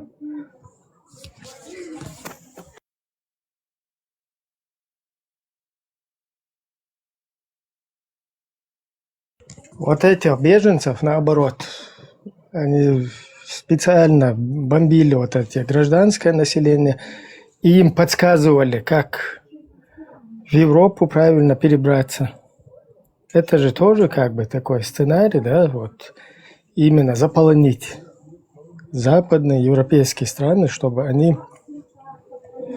полностью отказались от того, чтобы поддерживать какое-то движение, и каким-то образом вот это, чтобы все прекратилось.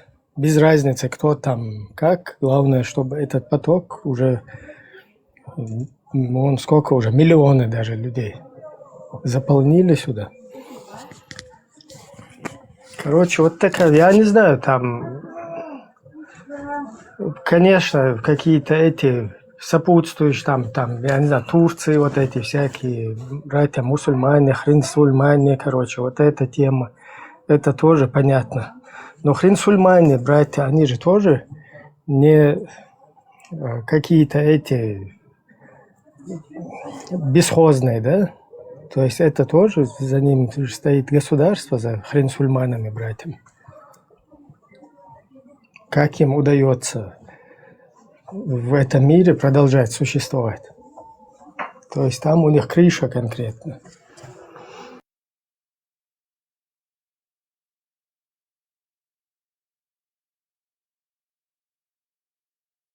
Ну, нам реально как бы не фартануло, если бы в это современное время как бы ту ситуацию как бы с нашими народами не смогли бы сделать, то, что при Сталине, по-моему, происходило. Сейчас бы, наверное, это не смогли бы сделать. Почему не смогли? С нами, например, смогли. А куда бы нас выселили сейчас, например? Ну, у нас еще тогда это рассматривалось. Просто из-за того, что не получилось, скажем так, да, из-за массового сопротивления, противостояния всего народа, такое не смогли осуществить. Но уже документы, вот это все, там же в интернете это все есть, да, документы, которые уже подписаны были об эвакуации. Ты не понял, я имею в виду высылку, говорю, народов, которая произошла. Сейчас бы, наверное, не смогли бы это повторить. Куда бы они высылали, как бы. Тебе же сейчас тоже, смотри, сейчас тоже могут это повторить, если обострится во всем мире вот эта ситуация, да, которую пытаются обострить как раз таки те, о ком ты говоришь, да, те, кто хотели там сегодня бы не смогли. Дело в том, что нас вот хотели, с нами это попытались повторить, просто не получилось. все вот эти документы на тот период, они все, вон в интернете можно посмотреть. Там у Джохара Дудаева были в России, короче, соратники, нормальные там вот эти русские люди, которые передавали все, что там происходит, да, и там они готовили под видом эвакуации, так она и называлась, эвакуация. О, сори, Под Лазик, видом выключи эвакуации. микрофон, Лазик, шум идет. Под видом эвакуации это и пытались сделать. Потом просто не сделали, и тупо вот так вот пришлось мочить всех там.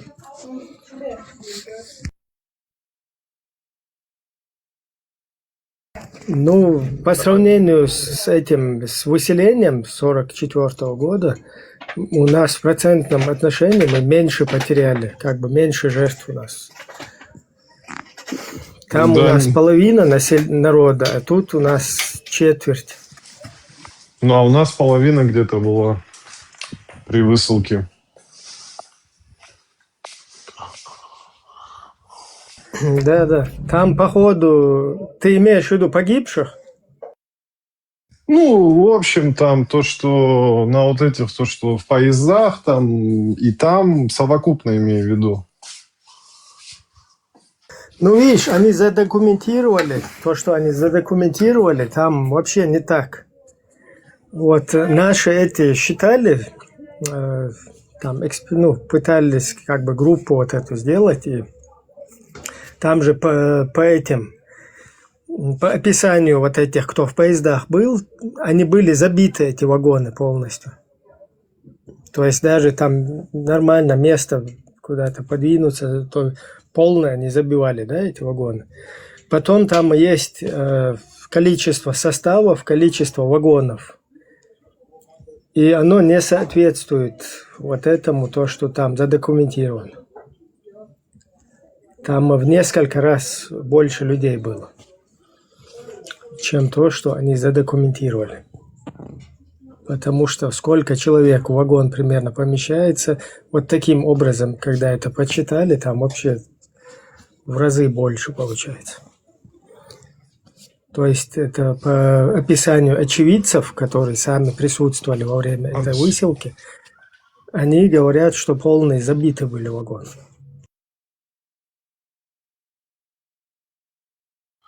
У нас население же меньше, чем у вас было, как бы, поэтому у нас это сильнее ощутилось, и как-то, не знаю даже, это как правильно, что ли, назвать, но у нас это очень, как бы, этот момент...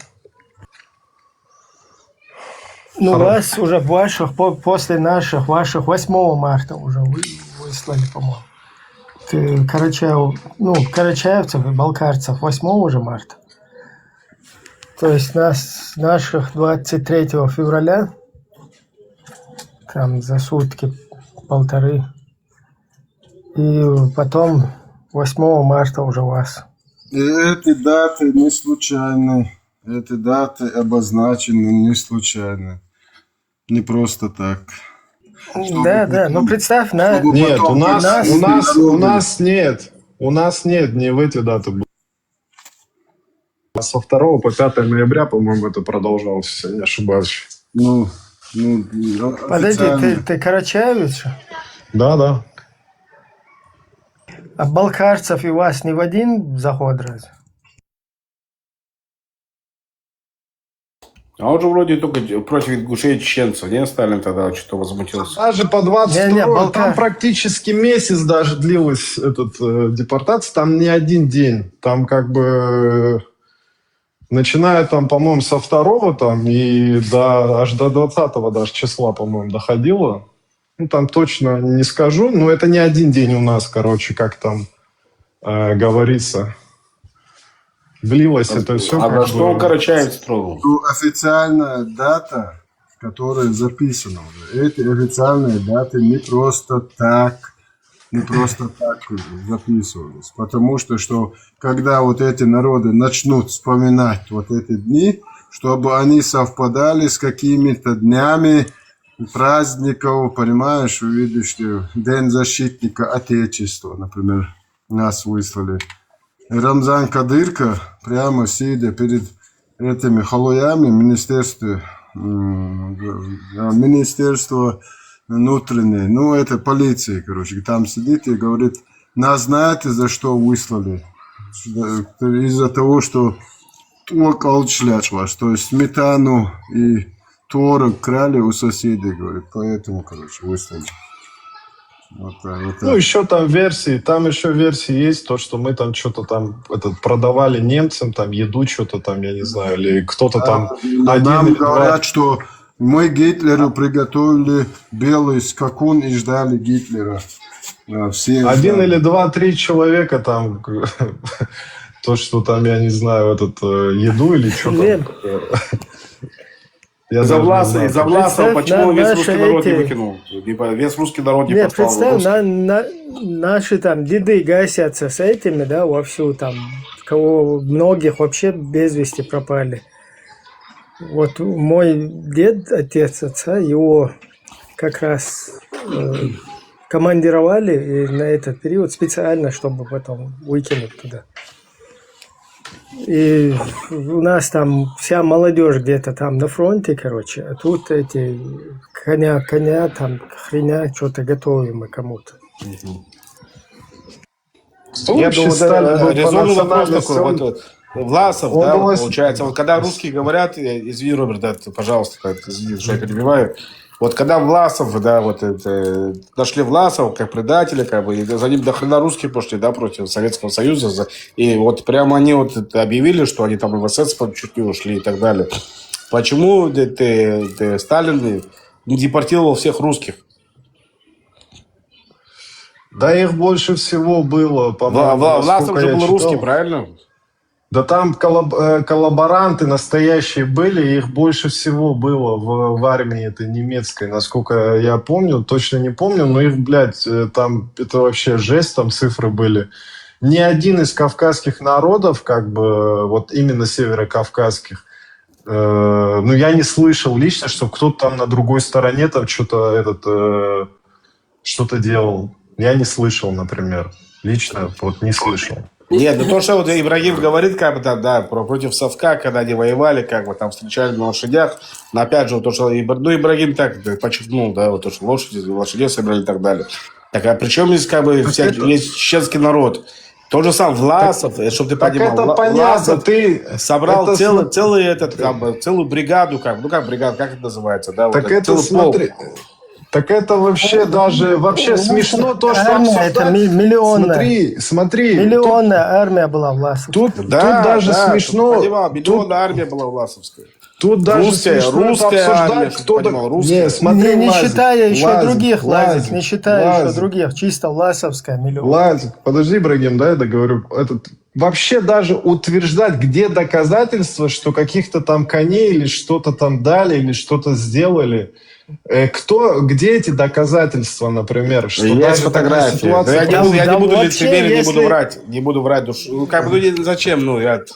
Добрый Там вечер, были какие-то всем чеченцы, салам. которые были против советской как бы, там, власти и так далее. Амардюба всем. Да, чеченцы и так были против советской власти. Да, и всегда. какие-то встали, там на лошадях сидели. Это- Ну, еще раз, да, разговор о другом, да, идет. Якобы есть причина выгнать весь народ, как бы, да. Смотри, там несколько каких-то этих, кто там партизанил, где-то лазил. А тут тысячи, короче, пошли. Вот у меня мой дед, короче, их двоюродные, троюродные братья, 6, они ушли добровольно. То есть они ушли, только мой дед и его один троюродный брат, там раненый, который еще был, да. Вот они 2 вернулись. Те 4 вообще без вести потерялись. То есть это повсюду повально вот так. Да? Там, если какое-то у нас даже сопротивление шло, ну и правильно шло против советской власти. Можно я слово Просто, Машол, Гамарджов, приходи свободно. Не, еще представляете, Брест... Зурабу дайте слово. Гитлер дошел до Москвы, а чеченцы и ингуши Брест держали еще, когда Гитлер дошел до Москвы. Зеро, подожди, пожалуйста. Пускай Зеро хотел сказать, пускай скажет. А вот это помните? Вот это... Все равно, Зураб подождет Ну, да. тоже. Да, говори, брат, не проблема. Говорите, не проблема, я подожду. Что я сказал? Все, я сказал. Сказал, говорит. Да, он досказал. Зураб, Вот Зураб, этого говори, тоже говори. поддержали. Помните вот это, который он повернул войска против Путина? Как его фамилия была, когда убили вот, чувака Вагнера, который создал? Пригожин, да, Дмитрий Пригожин. Он же тоже повернул войска и пошел против Путина. Сколько генералов его поддержали? Знаете, ребята? Много офицеров поддержало его. А знаешь, что поддержали? Антисемиты поддержали. Не антисемиты, а фашисты поддержали. Кстати, И тот фашист, и этот фашист, чтобы ты понимал. Да, Зураб. хотел бы упомянуть, после, например, Дудаева, я забыл этот момент, единственный для меня такой, например, да, вот просто запоминающийся как бы персонаж, это вот этот, который этого долбанул. Как его зовут? Я забыл уже. Он героем считается сейчас у вас. Кого он там долбанул? Этот, да, по-моему, он там за честь девушки... Нет, но этот чеченец, он Буданову как бы, да, завалил в конце. Да, я забыл, как его зовут. Мурзаханов, по-моему. Нет, не Мурзаханов был, подожди. Ну, ребята знают сейчас. Ну, неважно, он единственный... Минуточку, можно? Вот здесь Заурбек пишет, что кухонные эксперты собрались. Вот я спущусь, поднимите его и поговорите с ним. Вот я освобожу место. Он эксперт, видимо. Он, чтобы ты понял, да, Роберт, он пошел, Роберт, секундочку, этот разговор закончил, да, с Робертом по поводу этого мужика, да, который пришел завалил этого Буданова. Он чисто, вот я не знаю, вот этот человек, как я его вижу, да, я часто, он...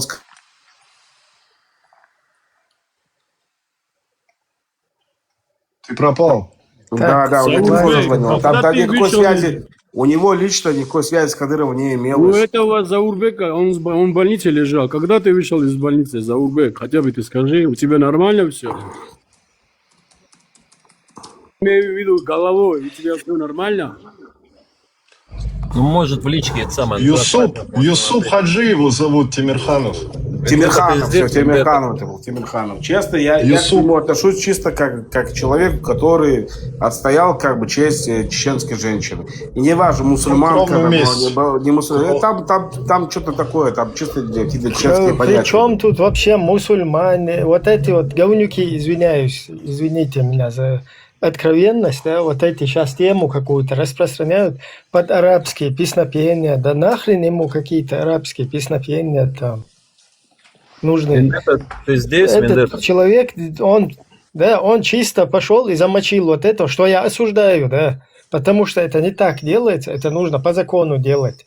Но когда нету государства, какой-то системы, в которой ты можешь по правам, как бы по правилам, да, там по закону это сделать, вот кто-то находится так, который, короче, приводит какое-то в действие, да, там, за преступление.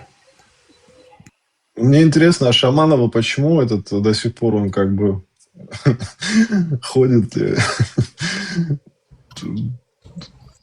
воздухом дышит?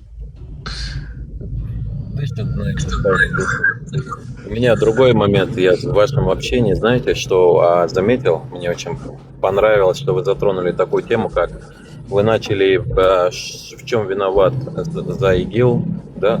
Кто виноват в ситуации с Сирией. А потом вы затронули такой интересный момент, который мне очень понравился. Это когда вы говорили о Второй мировой войне, то, как русские вместе с чеченцами мочили фашистов. И тут хренак получается, что сегодня рядом с фашистами лучше жить, нежели рядом с русскими, короче. Это говорит о том, что своего рода парадокс наблюдаемый. Не думаете, ребят? Нет, секунду, подожди, кого лучше, кто здесь говорил? Подожди, не было такого. Когда я говорю фашистам, я имею в виду немцы. Вот что я имею в виду. Не было такого, никто такого не говорил. Вообще-то там обе стороны были фашисты, если уж на то пошло. Просто один хуже другого. А никто здесь не говорит, что нужно было с этим. Смотри, и это была хренотень. И это была хренотень. Вот я сейчас загуглил, в СС служило примерно 70-80 тысяч этнических русских. А там миллион армия плюс еще с этого. А так, если рассматривать, подожди, Власовская, это именно в Власовская, СС, это в СС было чисто. Если рассматривать коллаборацизм в более широком смысле, включая не строевые вспомогательные части, от 400 до 1 миллиона граждан. Хорошо, раз ты нарвался Они на этот вопрос, начинали теперь- вместе. не разговор, а то, кто Значительную часть, которых составляли этнически русские. Роберт, это все понятно. Вот тебе теперь вопрос. Раз вызвался, тогда ответь на вот этот вопрос. Играла ли в гибель и страдания... Подождите, пожалуйста, тараторить в такт, ребят. Смотри, брат, простой вопрос. Играла ли роль ислама в этой трагедии, где страдал весь мир? Я говорю за сотни миллионов погибших. С моей и стороны, за другая суициды, тема. за- Это другая тема. Там тоже было, там тоже эта тема была, кстати.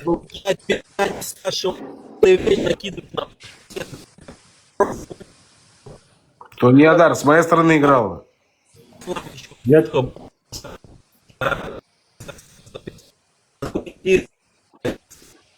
VPN поменяй, пожалуйста, или что у тебя там? В Америке. Тебе скажу, мусульман Гитлера поддержал этот шейх Амин. Да, это как бы Хаминеи Хусейни. Конечно, ходил кого-то в кто-то офицерской поддержит, форме. кого-то кто-то не поддержит. Чистый исламский я говорю, проповедник. что тогда? Чистый исламский проповедник. То есть Сирия отдыхает, получается. Кто виноват в этом, ребят? Вот вы хорошую тему затронули, но перескочили резко. Здесь тоже ислам все начал. Не было очень много мусульман. Сирия в основном, как Вопрос Ливан, был поставлен Роберту, не тебе, Роберт. Под тобой сидит Роберт, ответь, вот скажи вот по совести.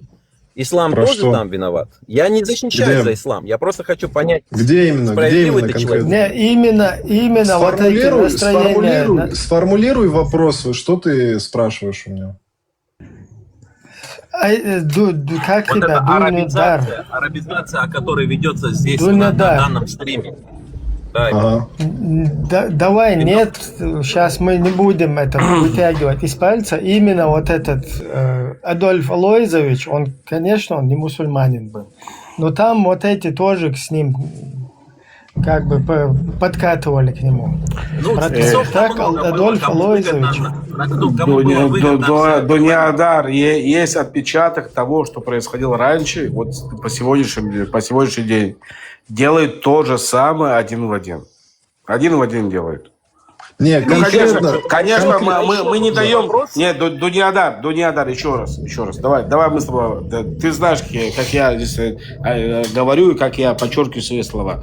Есть радикальный ислам, есть мусульмане, которых я знаю, против кого я не могу плохо говорить. Нет, Дуниадар, стоп, извини. Ты много разговаривал. Дай сказать. Нет, ты задаешь вопрос, ты говоришь, в чем разница, говоришь? Я не тебе задавал вопрос. Почему ты? Да, я тебе отвечу, потому что меня лично задевает. Сегодня то, что меня убивает такой же нацизм, только это исходит из ислама. Такой же нацизм. Хорошо. Я понял твою точку зрения. Да, теперь идеология закончить там такая вот второй Можно? вопрос. Да. Я это вижу, знаете как, ребят, вот мы едем в машине, да, и пробил радиатор. И мы продолжаем, у нас есть радиаторные станции, где могут поменять, но мы продолжаем туда лить воду. Вот как ваш разговор смотрится со стороны. Вы обращаете внимание на следствие, в чем, конечно же, я вас не обвиняю, но вы говорите, что следствие является причиной. Вот здесь я с вами не согласен. Вот, например, самый живой пример того, вот последний вопрос к первому, это второй, он простой. До того, Сформулируй как вопрос, пожалуйста. До того, как появился ислам, страдания человечества и войны, это важный вопрос, и войны, которые происходили на такой же почве. Твой бог, мой бог, ты там с горы. Смотри, хочешь, я тебе расскажу? Для меня лично. Виноват. Хочешь, я тебе для себя лично скажу. Говори. Ты знаешь, ты наверное, к народам Кавказа не относишься. Правильно? Насколько по акценту я понимаю, ты не кавказец. Правильно? Если позволите, тебя я не потом тоже слышно. спрошу. Тебя не слышно? Тебя не слышно. Можешь ответить? Я говорю, да, я кавказец. По акценту Ну, у я меня бы не сказал, русский, что ты... просто хороший, и все. Ну, а так я кавказец. Вот смотри, ты знаешь, что Омейядский халифат еще там, по-моему, в каком это было? Где-то если не ошибаюсь, в 700-х еще годах пришел на Кавказскую землю.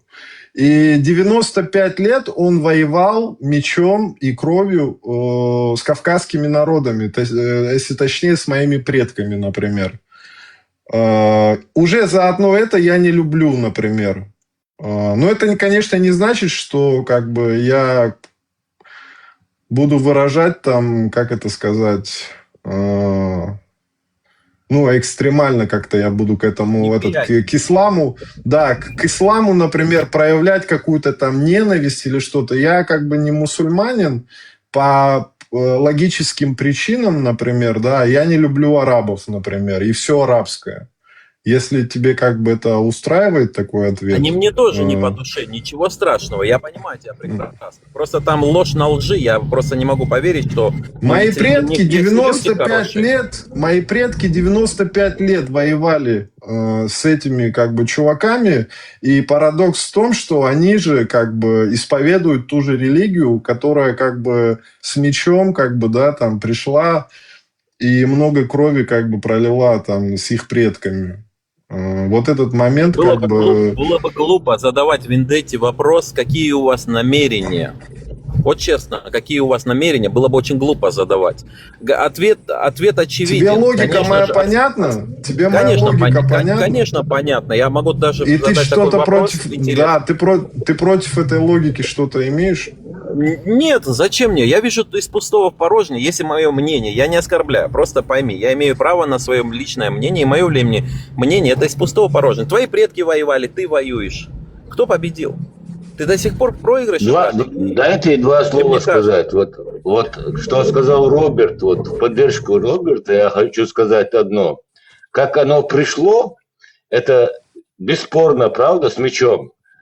Потому что вот если сегодняшний день Роберт, если он в исламе, если он захочет выйти с ислама, ему левой рукой надо отрубить голову. Это все признают, да? Нет, не признаю. Осуждаю, но это... Осуждаю, но это... Не надо осуждать, да, кстати, я протестую. Кстати, да, я не мусульманин. Я осуждаю, все, плюс 32, но это говорит, что как оно пришло к нам, понимаете? Рубя вот эти части тела. Согласен, вот так говорит, да. Здесь я согласен. К нам это не так пришло, к нам это вообще по-хитрому пришло. И пришло там на несколькими этапами. И там отрубание, это он вначале, когда там пытались насилком затащить это, там не получилось. Потом уже очень хитро это пробросили. Сегодня это уже факт, Ибраим.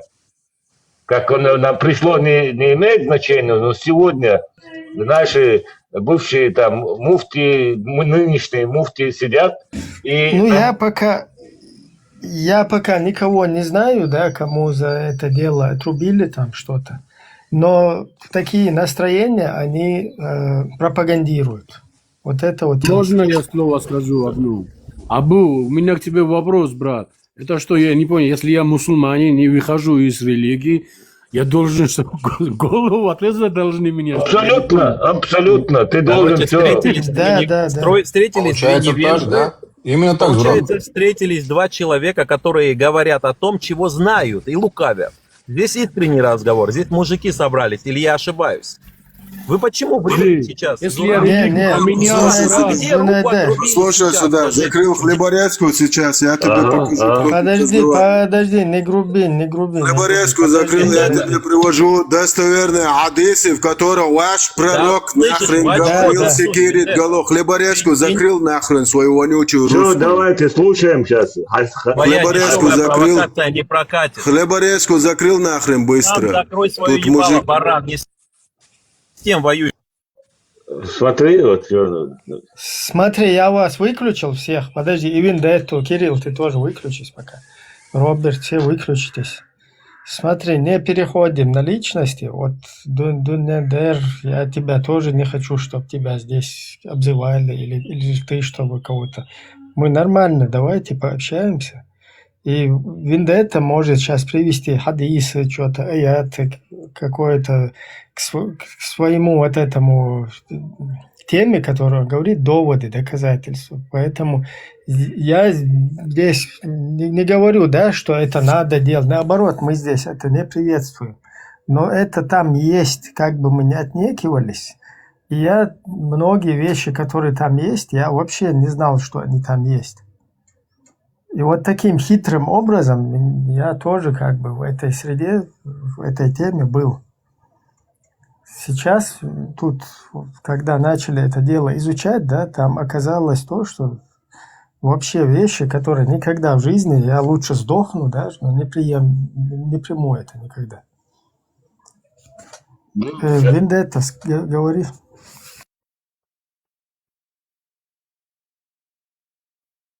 Вендетта, мы тебя Так, слушаем, Вендетта. Бисмилля. Так, минуту. Одну минуту.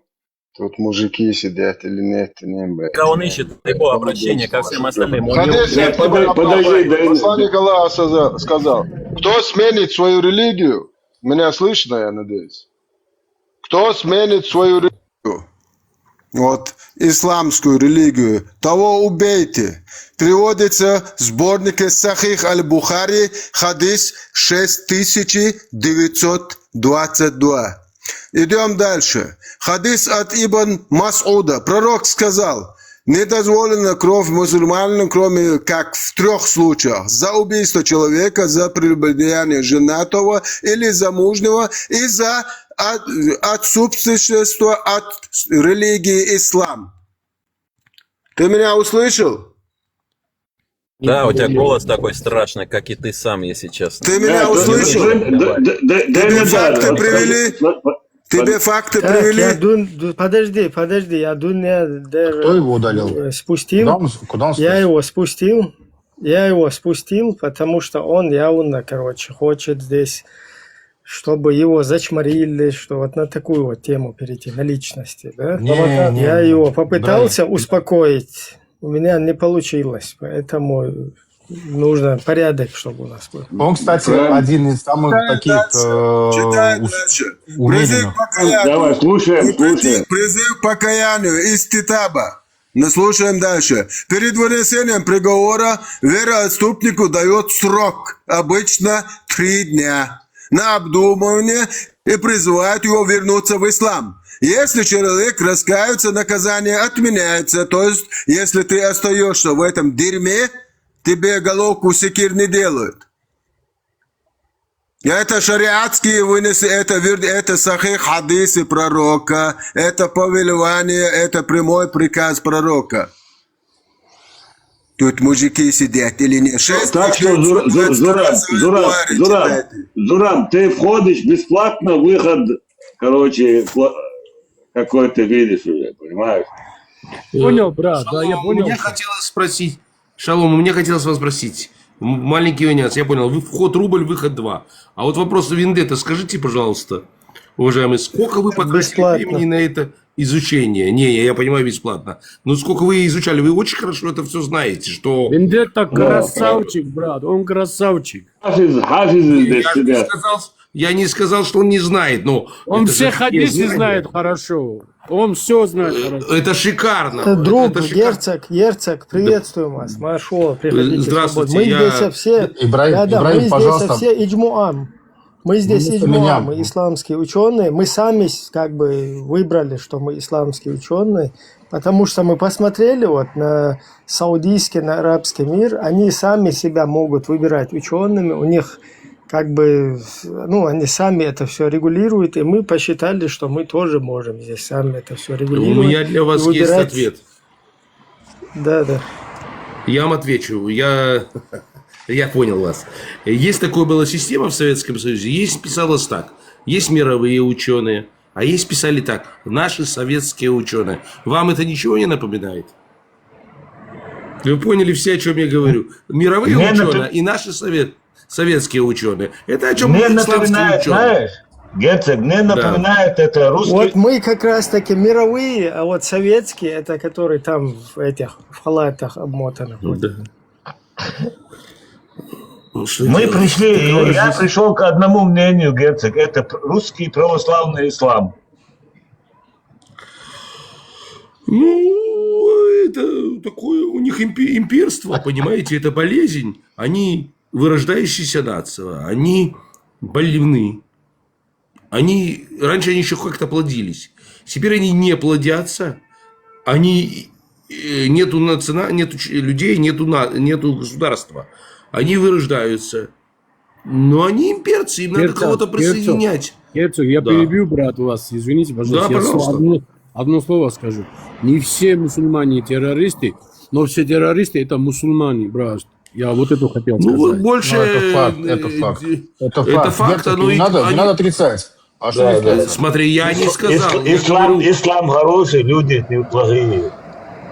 Смотрите, я скажу так. Я не защищаю ислам. Я Герцог, знаю, что ислам... это не вопрос, это констатация.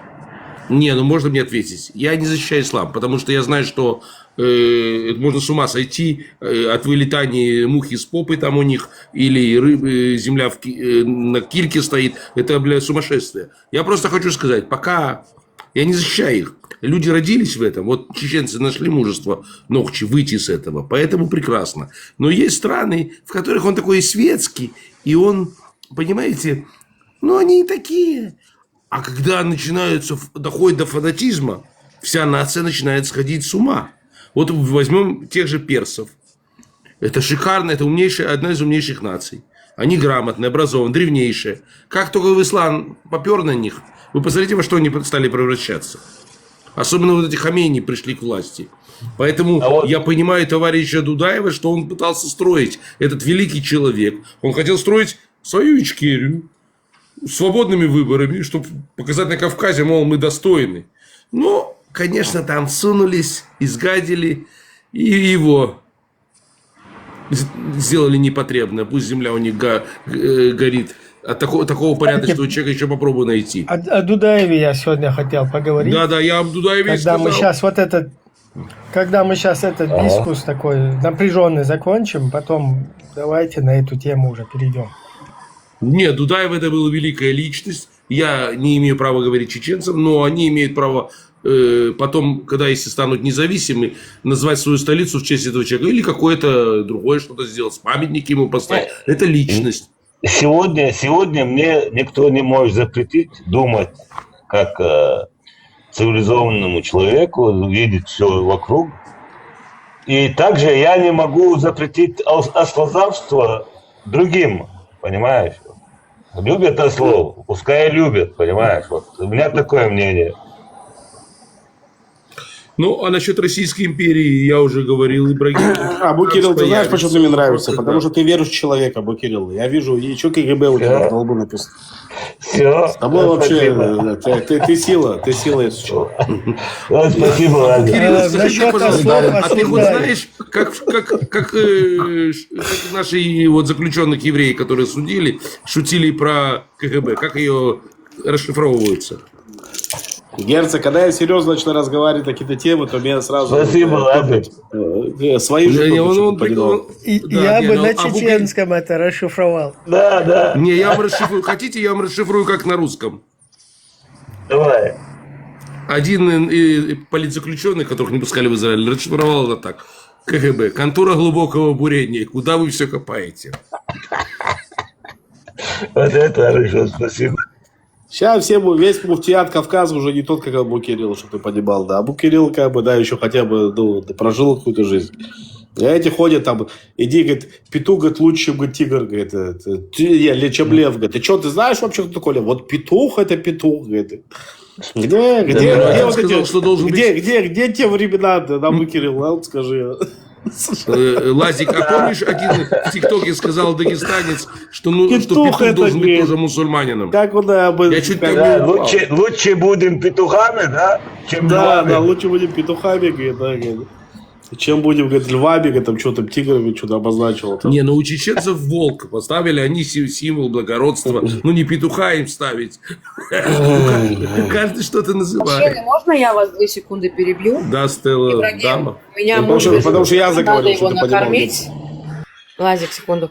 У меня муж вернулся, пойду семью накормлю, и я спущусь, может быть, есть желающие, которые хотят подняться. А я попозже вернусь к вам. Приятного Все, аппетита. всего хорошего. Галочка, я буду скучать по тебе. Мы, если что, здесь. Дуньядар, поднимите, пожалуйста. Он хотел поговорить, и надо было Вендетта не закончить. Можно я за него пару слов скажу, честно? Я Дуньядара давно знаю, как бы на этом стриме, когда я такой зашел. У Вендетта была реплика, Дуньядар не дослушал ее. Адалек, ты мне сегодня, ну как ты мне написал здесь внизу, вопрос, почему я прошу Вендетту, как бы, ну так не реагируют на него. Ты же мне задал этот вопрос, ты к этому вел, правильно, Адалек? Я объясню, потому что этот человек, опять же, это за тот ислам, который вот я вот, допустим, вот хочу воспринимать, что он будет такой, да, вот я, допустим, вот так вот отношусь к нему. Этот человек, он находится между двумя фронтами. Теперь он и слышит, и не может не сказать. Ну, не может кого ты говоришь, Лазик? Про кого ты говоришь? Я говорю про... Лазик, подожди, ты мне скажи, пожалуйста, ты так романтизируешь ислам.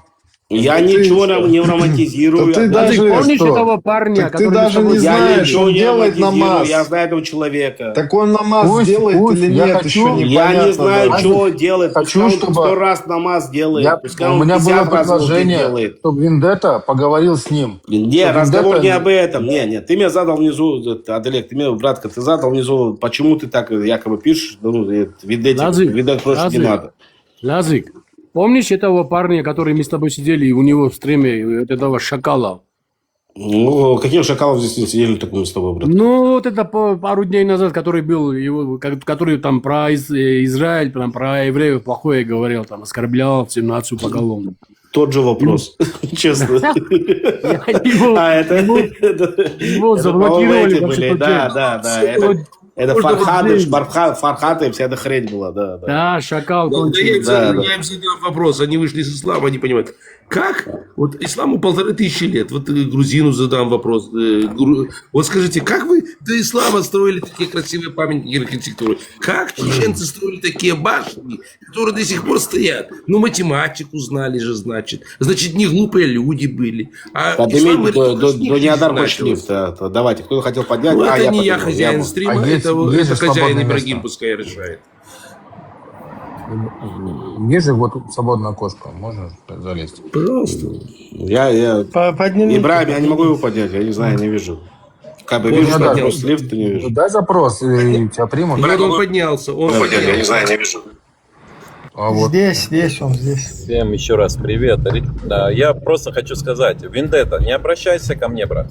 Ну, не получается у нас с тобой поговорить. Почему? Потому что ты сам услышь свой вопрос. Ты говоришь, ты услышал меня. Ты не говоришь, что ты хочешь об этом сказать, что ты об этом думаешь. Ты вот так разговариваешь. Я же нормально объясняю, Вендетта. Оставь Вендетту в покое, брат. Оставь его в покое. Он тебя не трогает, брат. Вендетта не будет на другом языке разговаривать. Дуньядар, мне не сложно, ребята. Дуньядар, ты знаешь. Он просто не... Если он не хочет с ним общаться, не проблема. Ты понимаешь, что он с тобой на другом языке не будет разговаривать. Идиодар, я тебе объясню, у него просто... Лазик, я уже в этом гребаном он не хочет ничего слышать теперь. Но он не будет с тобой разговаривать, только по исламу будет с тобой говорить. Герцог, я могу говорить обо всем. Я и науку люблю, я все люблю. Но он не хочет, не надо ругаться из-за этого, понимаешь? Нет у него... проблем. Вот у них есть свой стержень, потому этому они сохранились 400 лет под Россией. Своего рода наука, называется психология. Понимаешь, когда идет давление, это уже не разговор. Все, Дуньядар, он проснулся мусульманином, прикинь. И не сосед его был мусульманином, а он проснулся мусульманином. Он утро проснулся, когда он был ребенком, он проснулся мусульманином. И в конце то, что было, то было, прикинь. И вот поэтому он так ненавидит ислам. А что ты можешь ему сказать за это? Я никому ничего не Нет, ну что ты можешь ему объяснить, как бы? Ты по-другому, у тебя в семье это по-другому происходило, у него в семье вот так вот происходило. Что ты можешь ему объяснить? У этих людей, Лазик, есть правда. Нет, ну что ты можешь объяснить, как бы, Дуниадар? Да я этих не людей. нужно ничего Ты не объяснять, можешь я их могу понять, лишь общаться. ты не можешь их понять, Дуниадар, понимаешь? Нет, здесь совсем другое. Здесь не я их не могу понять. В данном случае они меня не могут понять. Но тебя не могут понять, потому что тебе было легче, потому что у тебя не было этого ислама. У тебя дома не было этого ислама, который, блядь, призывал убивать, который призывал там уничтожать, и который призывал... И все, что с ними произошло сегодня, вот это вот призыв этого ислама был. А у тебя это такое было в жизни? Как ты можешь приходить и рассказывать, ребят, понимаешь, если ты ко мне зашел бы, да, вот, допустим, я ругал бы ислам. Секундочку, если бы я зашел бы, я ругал бы ислам, а вот я иудей, у меня тоже была причина как бы ругать ислам, но я этого не делаю, правильно, Дунядар? Дунядар, не надо с ним спорить, я тебе объясню. Этот народ пережил 2 геноцида. Это не должна правда, причем из этого. Он как мусульманин уже понимает. Давай, ладно, не буду влезать. Это 2 разные вещи, Дунядар. Ты мусульманин, и он мусульманин. Ну вы разные мусульмане, понимаешь? Ты не мусульманин. Ты по-хорошему не мусульманин. О чем он тебе говорит? Ты не мусульманин. Свой пыл, Лазик. Потому что настоящий ислам это тот ислам, который я учил, говорит, всю свою жизнь. То, что мне постоянно объясняли. Да нет вопросов. И мой народ за это пострадал. Твой нет. Если вот так человек дайте всегда, друг, если так человек со мной будет разговаривать, я всегда выслушаю и всегда пойму. Я первый раз, когда зашел к Ибо, я сказал: Ибо, я такой собеседник, я не только слушаю, я еще и слышу тебя. Я сразу подметил свою черту, чтобы люди знали, кто со мной общается. Если хотите донести до меня, нет проблем. Вообще, я простой. Я знаю тебя, Дунядар. Ну до тебя ты не поймешь, что они говорят, понимаешь? Потому что ты не прочувствовал. Ты мусульманин, но ты это не прочувствовал на себе. Я-то как раз таки понимаю, Лазик. Дунядар, я тебя знаю, я тебя даже с уважением, знаешь, по-братски отношусь к тебе. Просто, чтобы вас сказал. Да, потому что человек, который умеешь слушать, умеешь воспринимать адекватно критику, лесть и так далее, все ты можешь адекватно воспринимать. Поэтому я тебя попросил вернуться, чтобы ты не уходил далеко. Но, Дунядар, есть вопросы, есть моменты, которые ты просто, я не знаю, ты как представитель ислама, да, вот здесь вот среди нас. Поэтому к тебе есть вопросы.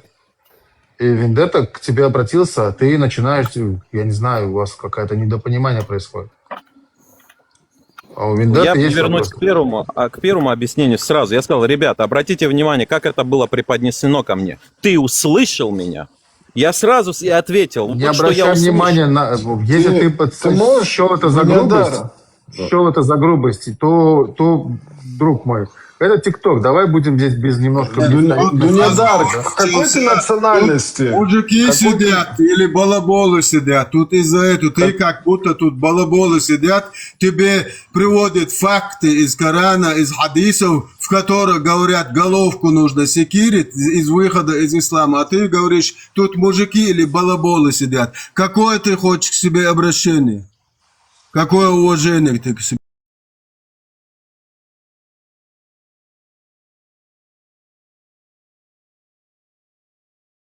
Знаешь,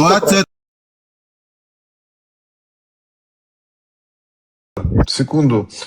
Ты видишь, тут, например, вот понятно там, кто какой национальности. Можешь сказать свою национальность? Если как бы... Секирить, что это значит? Национальности у меня нету, я человек по национальности. Я сразу как у тебя нету? Какая твоя идентичность? Какой ты национальности? Я просто сомневаюсь, что ты кавказец. Ну хорошо, сомневаешься, это нормально. ТикТок, здесь каждому первому... Ну, национальность скажи, тебе что, стыдно свою национальность сказать или что? Нет, дело в том, что я в эти допотопные вещи не верю. Потому что он русский, потому что он прекрасно понимает за все преступления, которые совершил Путин. Им придется отвечать. Я похож на русского. Хороший русский защищает хороший ислам. Опять из-за этого агрессия тут. Вендетта. Моя ненависть непонятна с самого начала, Вендетта. Но я еще раз говорю, я кавказец. Ты армянин? Ты армянин? Ты армянин? Мусульманин, Нет, да? не армянин. Подожди, какая разница, какой он, кто он. Давайте лучше нормально, вот он хочет, если подискутировать. Единственный вопрос, на который я отвечать не буду, это то, что нас давайте я разделяет. вам скажу немного. Дуньядар абсолютно не враждебно настроенный человек. Это абсолютно миролюбивый человек, адекватный. С ним можно нормально. Единственное, что он представляет религию ислама. Давайте я вам помогу. Нет, подожди. Ты хочешь повторение той же судьбы из-за ислама с твоим народом, как и с чеченским? Ответь на этот вопрос. Ты хочешь Нет, такой ислам? Вендетта, нет, и никому не пожелаю. Вот это хороший вопрос. Смотри, Вот это хороший позволь, Вендетта, сесть на твое место. Хочу вот это показать, если позволишь. Вот вчера, например, отправил тебе, даже дата есть, сохранил специально, чтобы понимать, чтобы ты тоже меня понял. Поднимите меня на большой экран, если можно, пацаны. Это, сейчас скажу, идет 57 секунд. Вот такое видео я сохранил, брат. Смотри, обрати внимание. Сейчас я голос дам. Вот такое вот видео, смотри.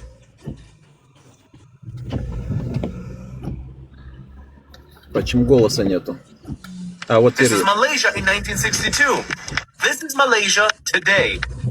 Понимаешь, здесь не видно. А на большой экран нельзя, пацаны? Будет лучше видно, если на большой экран переведете меня. Не получается там. Не получается? Ну хорошо. Короче, здесь говорится в первом. Ирак, 1970 год. Посмотрите на людей, как они одеты, как они выглядят. Это 70-й год Ирак. Потом он говорит, смотрите, что сейчас.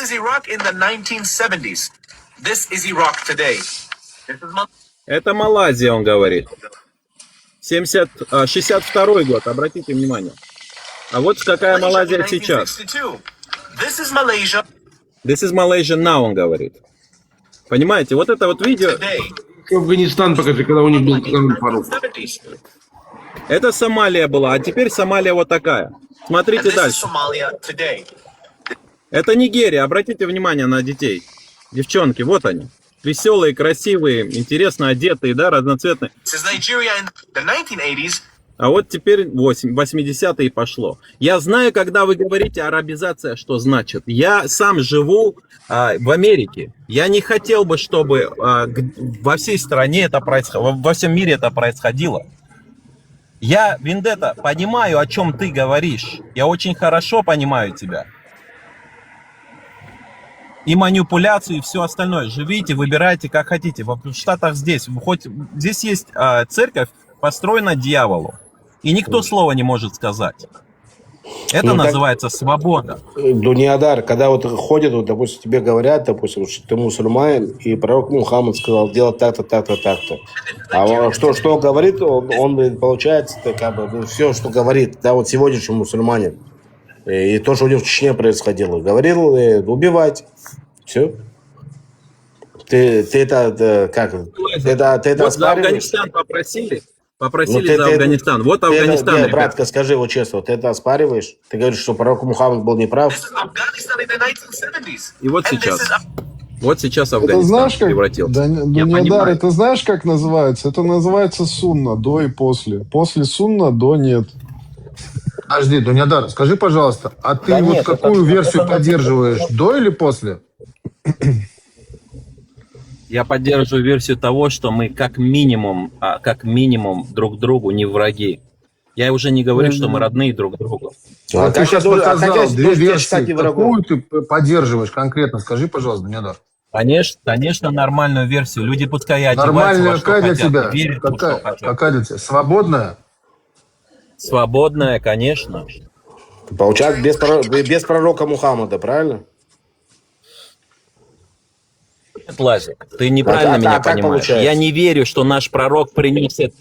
Я тебе объясняю, я не верю. Это мое мнение, и с ним не обязательно кто-то должен считаться. Сунна, подожди, я не верю, что наш пророк принес вот подожди, это, мусульманин, смотри, если ты мусульманин, то ты должен следовать сунне. Если ты не следуешь сунне, то ты не мусульманин. Нас не интересует, во что ты веришь. Мы читаем достоверные сахих хадисы и аяты из Корана. Веришь ты это ему или нет, никого не конечно. Да. Тут ситуация, знаешь, какая, давайте я разъясню без агрессии, чтобы просто вот люди, которые верят в какую-то свою версию, да, они абсолютно нет в этом проблем. То, что мы здесь пытаемся донести, в частности, для чеченского зрителя, да, это то, что находится в истинной вот этой классической форме Ахлю Сунна валь Джамаа, короче, по Корану и Сунне.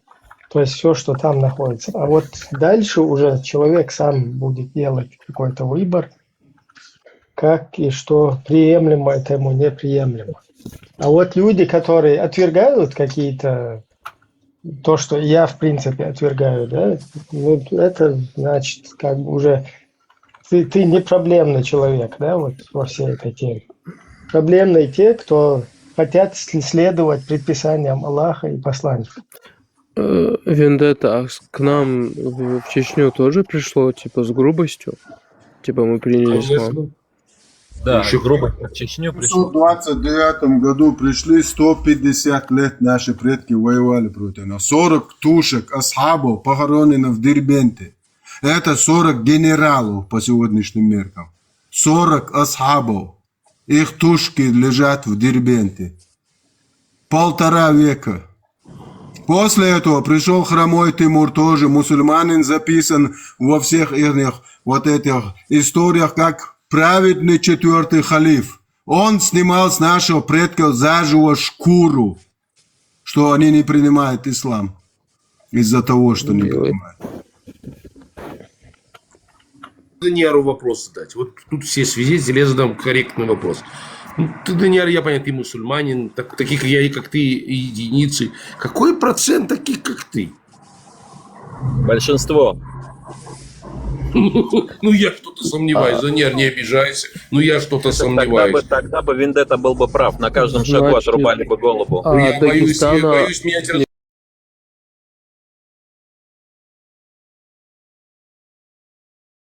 Не понимаю. У тебя ИГИЛ есть, у тебя ХАМАС есть, у тебя, братан, у тебя дохрена что есть. У тебя те шииты, те сунниты. Ты не имеешь права просто вставать против халифа, даже если он голубой, бьет тебя по спине, отнимает твое имущество, в том числе и жену. Ты должен просто пойти в мечеть, стать раком и попросить за него, делать дуа, чтобы его наставило. Ты не имеешь права в исламе идти против халифа. Хорошо, объясняю. Отвечаю, точнее, на вот это. Пускай вот этот халиф отсосет у моей собаки, а потом у собаки моего соседа. Как тебе, Вендетта? Согласен. У меня к тебе такой вопрос, да, вот, Дуниадар, по-братски. Может, я знаю, тебе не нравится, когда вопрос задаю. Я не прогибаюсь, Вендетта. Если сегодня Чикатило... Если сегодня... сейчас передал Мухаммаду, который оставил хадис. Ты сейчас Мухаммаду сказал отсоси. Я не верю, что наш пророк... Ты не веришь, потому что ты не читаешь ни хрена. Здесь нет здесь не стоит вопрос, веришь ты или не веришь. Здесь есть правила, которым ты обязан придерживаться. Ты понимаешь, Дунядар? Здесь не стоит вопроса, веришь ты, не веришь, хочешь, не хочешь. Есть правила, есть писание. Дунядар, брат, или ты им придерживаешься, или ты им не придерживаешься. Если их не придерживаешься, значит ты не мусульманин. Проблема знаешь в чем? Аделек, извинишь, брат, что тебя перебиваю. Знаешь, Дунядар, знаешь, что проблема? Я тебе скажу. Если сегодня маньяк-убийца... Будет мусульманин. Дунядар, брат. Если сегодня маньяк-убийца шахаду скажет, маньяк-убийца скажет шахаду, людоед, а я ягут, вот я ягут, как и был ягут, так и остался ягут. Ну и при этом я живу нормативной жизнью, да. И сегодня, если скажет маньяк, Чикатило скажет свою шахаду, то он попадет в рай, а я, для мусульманина, а я попаду в ад. Понимаешь? Мне надо отрубить нахуй голову, а вот этого Чикатилу надо простить, как бы, он наш брат мусульманин. Понимаешь, в чем дело? На этом надо всю эту тему закрыть, как бы, понимаешь? И не знаю, а кто к этому призвал? Я не тебе хотел сказать. Кто к этому вас призвал? Мусульмане, я имею в виду, не тебя конкретно. Короче, Алибек, отвечу на твой вопрос. Я и так в центре... по-братски. Лазик, ты бросаешь слишком много вопросов. У меня вопрос Алибеку один. отвечу. Вопрос Алибек, один я и не раз четкий говорю. вопрос. Вот. Какие-то мусульмане и не мусульмане. Не, еще раз. Никто Есть не такое, решил. что если... Бля, Лазик, ты выпил сегодня? Я не выпил еще. Серьезно? Я это еще по-братски, не выпил. дай Я вот секунду. думаю, да. Но я, скорее всего, спать Ну а пойду. почему ты не дашь сказать, брат? Я отвечу на твой вопрос. Хорошо, Я без да, проблем отвечу хорошо. на него. Дунядар, я тебя прошу, не Ну, ты переходи на хочешь, личности, чтобы- пожалуйста. Нет, Ладно, да, мы с ним дружим. Мы с Дунядаром дружим, как бы просто общаемся. Все нормально. Мы можем так разговаривать друг с другом. Ты можешь ответить на мой вопрос, пожалуйста? Кто к этому призывает? Есть такое, что где-то прописано, что если маньяк, убийца, людоед принимает шахаду, он становится вот прямо вот таким святым и попадет в рай, а я вот как ягуд не попаду в рай. Так вот, я вот на этот вопрос отвечаю Алибеку, и ты, может, услышишь. Алибек, Аллах решит, мусульманин я или нет, брат? Ну точно не какой-то халиф, малиф, президент или друзья. Никто не решит, даже мои родители вопрос не решат. задать. Немножко по-другому я сформулирую. Ну, так это у вас прописано же. Мазик, дай вопрос задам, Данядар, смотри. Перед тобой стоит твоя родная мама, да, отец, и говорят, сынок, не делай это. Перед тобой стоит имам или кто-то там, ну, не знаю, говорит, ты должен это сделать по закону шариата. Ты кого будешь слушать? Да, мастеумио, Какие-то голоса, Да, ты Даниил. самая. Да, Да отвечай, это, Алибек. да это бессмысленно. Он же этот, по сути, не мусульманин. Какой смысл Да нет, ему все эти вопросы задавать? Не называйте меня не мусульманином. Мусульманин является тебя- тем, кто верит в Аллаха, брат. Вот и все. Все очень просто. Ну, тут включается философия у каждого и переворачивают по-своему. Ответ простой. Ну, у тебя Я логики решил так. нету. С чего это? Потому что Логики какой-то нет. халиф- Хочешь, я А это ты обосную? поддерживаешь... Хочешь, Роберт, обрати внимание. Подожди, ты не веришь нахрен никакого Аллаха, ни в какого пророка. Ты обычный Дайте мне комнатный, микрофон. ты обычный комнатный балабол, который, короче, защищает эту аморальную идеологию. Смотри. Или Ты не читаешь ни балабол, аяты, ты не признаешь ни хадисы, понимаешь? Вот из-за таких Включай мне балаболов, как микрофон, вы, балабол. вот из-за таких балаболов, как вы, мир думает, что ислам это какая-то мирная религия нахрен. Кто за тобой пойдет? Ты ведешь себя по-свински постоянно. Кто за тобой пойдет? Ты когда-нибудь слышал, чтобы я кому-то говорил, пойдите за мной? Мне это нахрен не нужно. А зачем ты тогда здесь? Я объясняю людям, что ислам это дерьмо фашистское. А я тебе объясняю, что здесь больше ты похож именно на тот ислам, который ты представляешь людям. Вот вы трусы все до единого. Все, Вообще не которые трусы. Ты защищают микрофон из-за ислам, этого выключаешь, они трусы, потому как и что ты ваш не пророк. верующий. Ваш пророк был трусом гребаным, и вы все такие же, как и он. Трусы. Я пообещал Вы не рекламировать, вы боитесь говорить то, что в вашей религии говорится, 9 сура, 29 аят. Убивайте неверных, пока они не примут религию Аллаха и не уверуют в последний день. Заставляйте их платить жизнью. Ты в Америке там, у кафира жизнью возьми там, иди. Они тебе в очко твой Коран засунут нахрен. Пока, Роберт, далеко не ушли, хочу сказать, то, что ты мне навязываешь, это то, что навязывается вот как раз арабизация. Если ты вот это не сделаешь, ты не мусульманин. Понимаешь, Роберт? Да. Здесь не смешно. Вот сейчас сюда опущенный зашел, дайте ему тоже слово. Вот. Давай, говори, опущенный. Саламу алейкум. Саламу алейкум. Дальше. Khoyr azar shadere ya bisu bi ruhan ya jnoh shabas bshara. Петушок, дальше говори. Аллах, قوة переадресации нахас.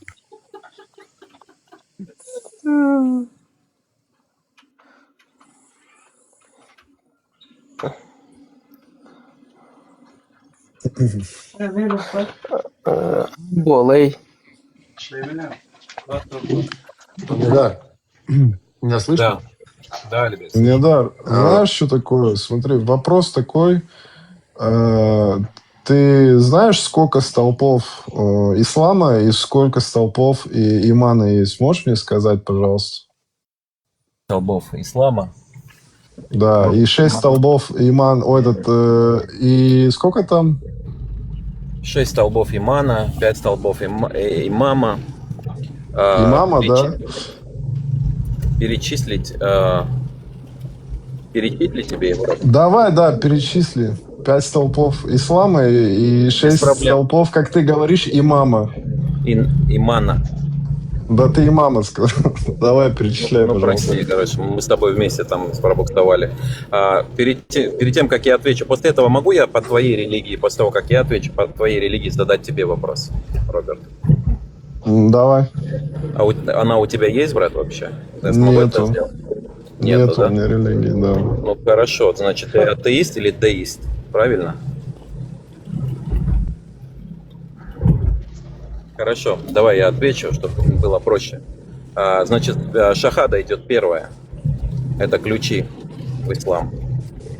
После того, как человек произносит шахаду, если кто не знает, он становится мусульманином. Второе идет намаз. Потом идет закат. Закат, кто не знает, это как это самое, как это сказать на русском, как даныш. Потом идет хадж, и после хаджа идет священный месяц Рамадан, где люди постятся, ну то есть с едой. Я уже русский начинаю добывать. А теперь вопрос тебе. Ты как деист или атеист? С какой стороны я могу задать тебе вопрос, Роберт?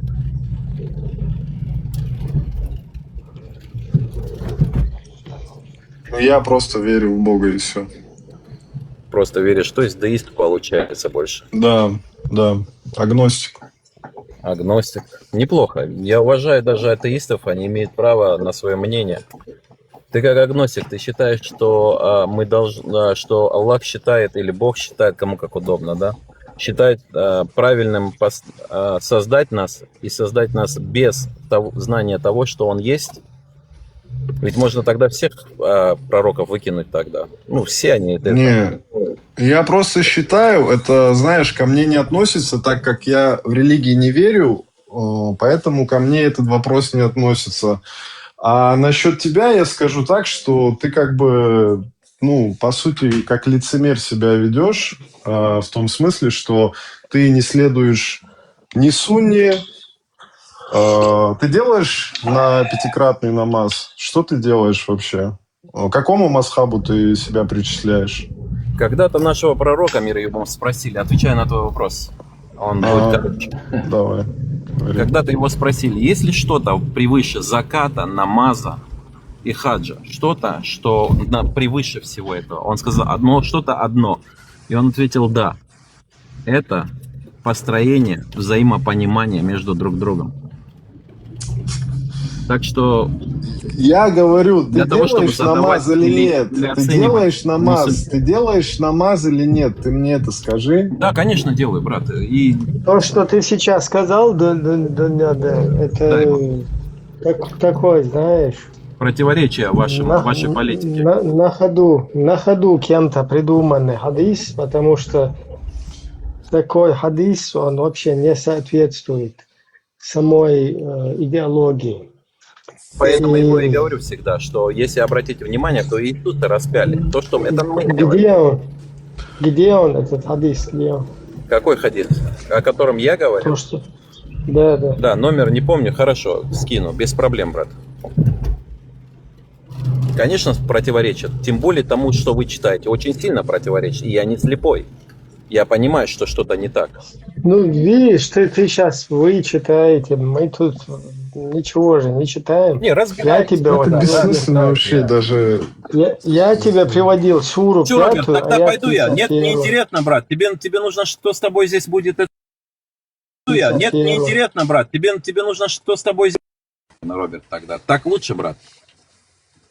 Нет, просто ты говоришь, я чему-то следую, чему-то не следую, я наполовину мусульманин, я это не поддерживаю. Это, знаешь, это странно звучит. Это нормально звучит, Знаешь, почему странно? Потому что тот, который арабизация строит ислам, о который ты осуждаешь, не обсуждаешь. Можно тебе вопрос задать? Если прислушаться к нему, то да, ты прав. Ну так везде. Если Тебя кажется, это но в я к нему не комментариях, прислушиваюсь. в комментариях Ильдар, можно просят вопрос? прочесть суру Фатиха, которую ты на намазе каждый день читаешь. Хорошо, пускай человек поднимется, а после этого я ему задам вопрос. Если этот человек не ответит на мой вопрос, пускай он напишет, что он, я не знаю, кто угодно. Пускай напишет. Я прочитаю А Аль-Фатиху, значит, без половина проблем. мусульманин. Нет, действительно, интересно, ты читаешь намаз? или Ну, нет? конечно. Ну, кто Аль-Фатиху не знает, брат? Ну, это А сумасшедший. намаз на Аль-Фатихе Кто написал? построен? Я не вижу. Фатиху Прочти может его. прочитать, братья. Прочти Фатиху. Так, еще одна попытка вот этого, который подняться хочет. Еще одна попытка. Все, весь мат сказанный тобой будет переадресовываться Эмин обратно. Шайнан кек дойлаш, ебаный рот, бля. А виду? Это Растягиваться у него. Вот смотри, вот тебе лицо этого ислама. Вот я тебе- Во, Роберт. Вот смотри, он сейчас наплевал в рожу пророка. Хочешь доказательства? Подожди, ты сейчас знаю, выключишь. что есть такое. В рожу пророка плюнул этот твой брат мусульманин. Смотри, 5973, Сахих аль-Бухари.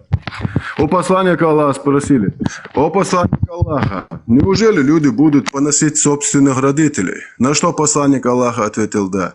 Но как это возможно, о посланник Аллаха? Это же один из тягчайших грехов после многобожия, ширка. На что посланник Аллаха ответил: кто-то из нас возьмется оскорблять чужого отца, а тот будет оскорблять в ответ его отца. Кто-то из нас возьмется оскорблять чужую мать, а тот возьмется оскорблять его мать. Это твой брат, мусульманин, сейчас пришел и плюнул в рожу твоему пророку. А ты вообще ничего ему не говоришь. Еще 90-й Сахих Муслим. Если кто-то из вас оскорбит чужую женщину при любодеянии, то есть зинашки, которым он сейчас оскорбил наших матерей, то ему, если он 4 свидетелей не приведет, полагается 100 палок по его трусливой вонючей спине, там, где шариат. Вот ваш ислам. Вы сами плюете в рожу пророку и вашему Аллаху. Вы получаетесь балаболами, а не мусульманами. Вы ни хрена не соблюдаете. Если ты меня хочешь привязать к ним, у тебя не получится. Здесь сидят люди, которые тебе подтвердят, что я никогда в жизни не оскорбил ничью мать. Это твои братья Ты мусульмане. ошибаешься, Вендетта. Не это, а вы мои братья. Ты тоже Вендетта. Это наука говорит даже, а не только один Аллах. Как ты это подвязал? Как ты параллель провел с Вендеттой? Молочное братство как делается? Молочное братство как делается? Знаешь в исламе? То, как говорят арабизация, если тебе... Не, ты молочное братство знаешь в исламе? Молочное братство. Когда раньше матери правоверно какие-то чуваки загодили и сиську, там сиськой кормили всех, которые заходят 5 раз досыта. Ты хадисы знаешь? Кормление грудью взрослого. Вендетта, я всегда, каждый день благодарен Аллаху. Я не знаю, что со мной случилось. Я не застрял там где-то. Как ты благодарен Аллаху? Ты наплевал на 6 аятов Аллаха. Прямой приказ Аллаха не жить среди них. Ты плюнул в рожу Аллаху и поехал в Америку. Как ты уважаешь Аллаха? Ты плюнул в рожу пророку. Подожди, 3-й том сборника Абу Дауда Сахих Хадис 2645, в котором пророк говорит: я отрекаюсь от мусульман, которые живут среди кафиров, среди многобожников. 4 сура, 144 аят. Аллах говорит: они не имеют к Аллаху никакого отношения. Я дам им лютую кару. Они неправдивы в своей вере и уподобляются лицемерам. Да. 5 сура, 51 аят. Христиане, иудеи друг друга братья и помогают друг другу. А те из вас, которые просят помощи у них, ищут среди них покровительство, имеют с ними дружелюбные отношения, которые ты имеешь с американцами, сами являются одними из них. 4 сура, 97 аят. В нем четко и ясно Аллах говорит, что вы все попадете в ад. Ты ни хрена никакого Аллаха не уважаешь. Нет, брат, мне голову дал Аллах, чтобы я понимал, где подлецы, где глупцы. Где Мне друзья, особенно страшно было, где когда те, я которые читал заблудились. предопределение. Вот это там жестко. Не, вот смотрите, вот эти... Просто неосознанный человек. Что прочел сейчас Вендетта. Вот это можно где хочешь принимать, а где хочешь не принимать. Вот этот скользкий, понимаешь? Где хочешь, Да, как это... тебе Я могу выгодно. быть скользким, для них я тоже скользкий. Что я могу поделать? Вот такой я. Да, Я же да, говорю. ничего, нормально, нормально все. Одно Поэтому я знаю все точно. мы, да, все мы все понимаем, понимаешь? Но правду говорить кто-то не может, кто-то может, понимаешь? Вот это. Правда говорю. Я говорю прямо, как есть. Понимаешь, у всех Да, такое да, ощущение, не обижайся, я тебе скажу прямо, что ты делаешь такие. Вот они так это думают. Вот не знаю, Вот правда, так неправда, сказать, это твои. Герцог, я обманываю. смотри, брат, вот ты еврей, и вот смотри, если покопаться, вот смотри, чтобы не задело ничего твоего, я возьму такой момент, фрагмент из твоей религии, и он противоречит. Сказано, что там в Ноевском ковчеге поместилась вся живность, даже млекопитающие, то есть те, которые в воде. Из 40 локтей была построена. Ты действительно в Я это тебе веришь? Смотри, верить, не верить, Подойди, я тебе подойди, объясню. подойди. Океан, вода кипела на земле. Не, я ему правильно, отвечу, брат? у меня Там ответ истории есть написано. шикарный. Я объясню тебе, Даниэль. Давай, давай. Во-первых, вот тут здесь же сидят же не глупые люди. Понимаешь, Окей. Даниэль? Что бы ты ни говорил про иудеев, веришь, ты не веришь, у нас не развито так мессианство. Мы не говорим, если ты не примешь, что-то сделать. И мы не говорим чеченцам принимай. И у нас, наоборот, 3 раза приходишь и говоришь. Вопрос был не Мы в этом. Опять. Ты не услышал моего верить, вопроса. Я понял Ты не твой услышал вопрос. моего- Я Нет, тебя не опять, понял. я ответил честно. Нет, не Что- понял. Я уверяю, что ты Опять. не понял. Тут Вопрос... поехали начало, начинаем все сначала. Я Позволь, объясняю тебе, пожалуйста, Даниэль. друг. У Нет, нас не пожалуйста. развито место. Ну, опять, Я знаю. хорошо. Я Люди знаю, видят, что ты... это- Ты можешь не перебивать, пожалуйста? Да, конечно, Понятно. говори. Слушай его, послушай, вот у них вот, смотри, Даниэль, понимаешь, я тебе... Ассаламу алейкум. Мы не навязываем, понимаешь?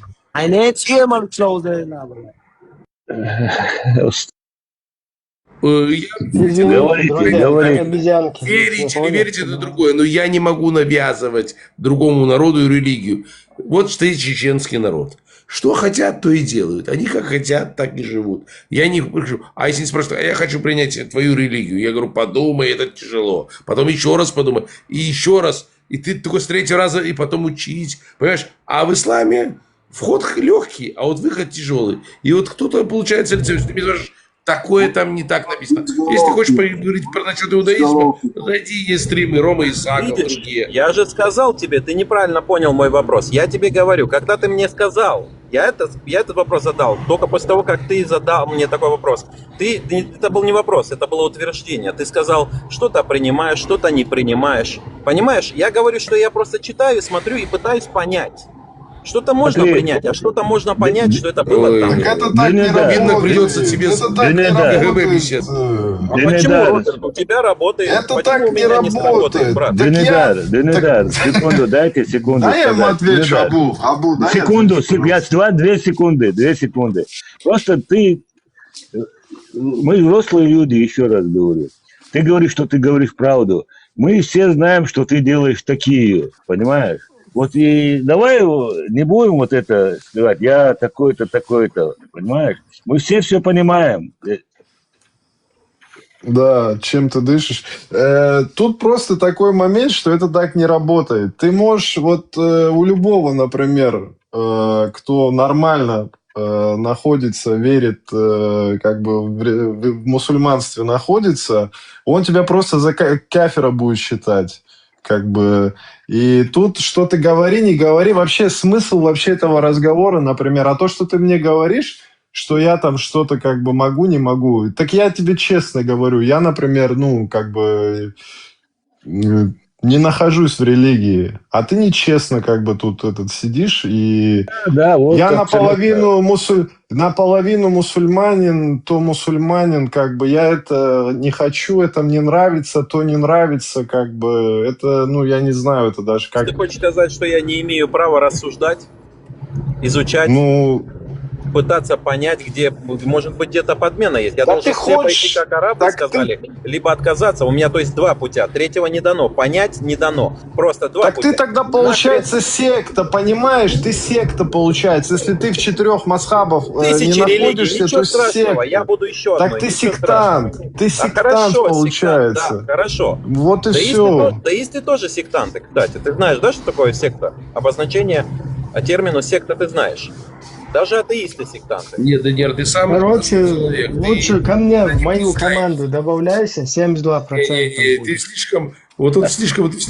Пацаны, и не то, и не так. один из вас, Не. один, ради уважения к этому стриму, один из вас попросит меня уйти, я уйду сразу.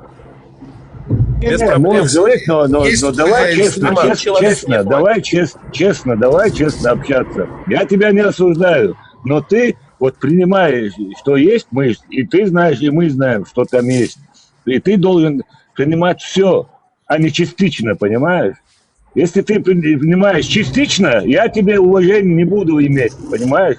Без проблем. Абу Кирилл, ключевое слово в твоих словах. Должен. Брат, прости, конечно. Я никому точно ничего не должен. Аллах, Даниэр, а можно тебе самый легкий вопрос? Аллаху должен ты, Аллаху должен. А можно тебе самый легкий вопрос?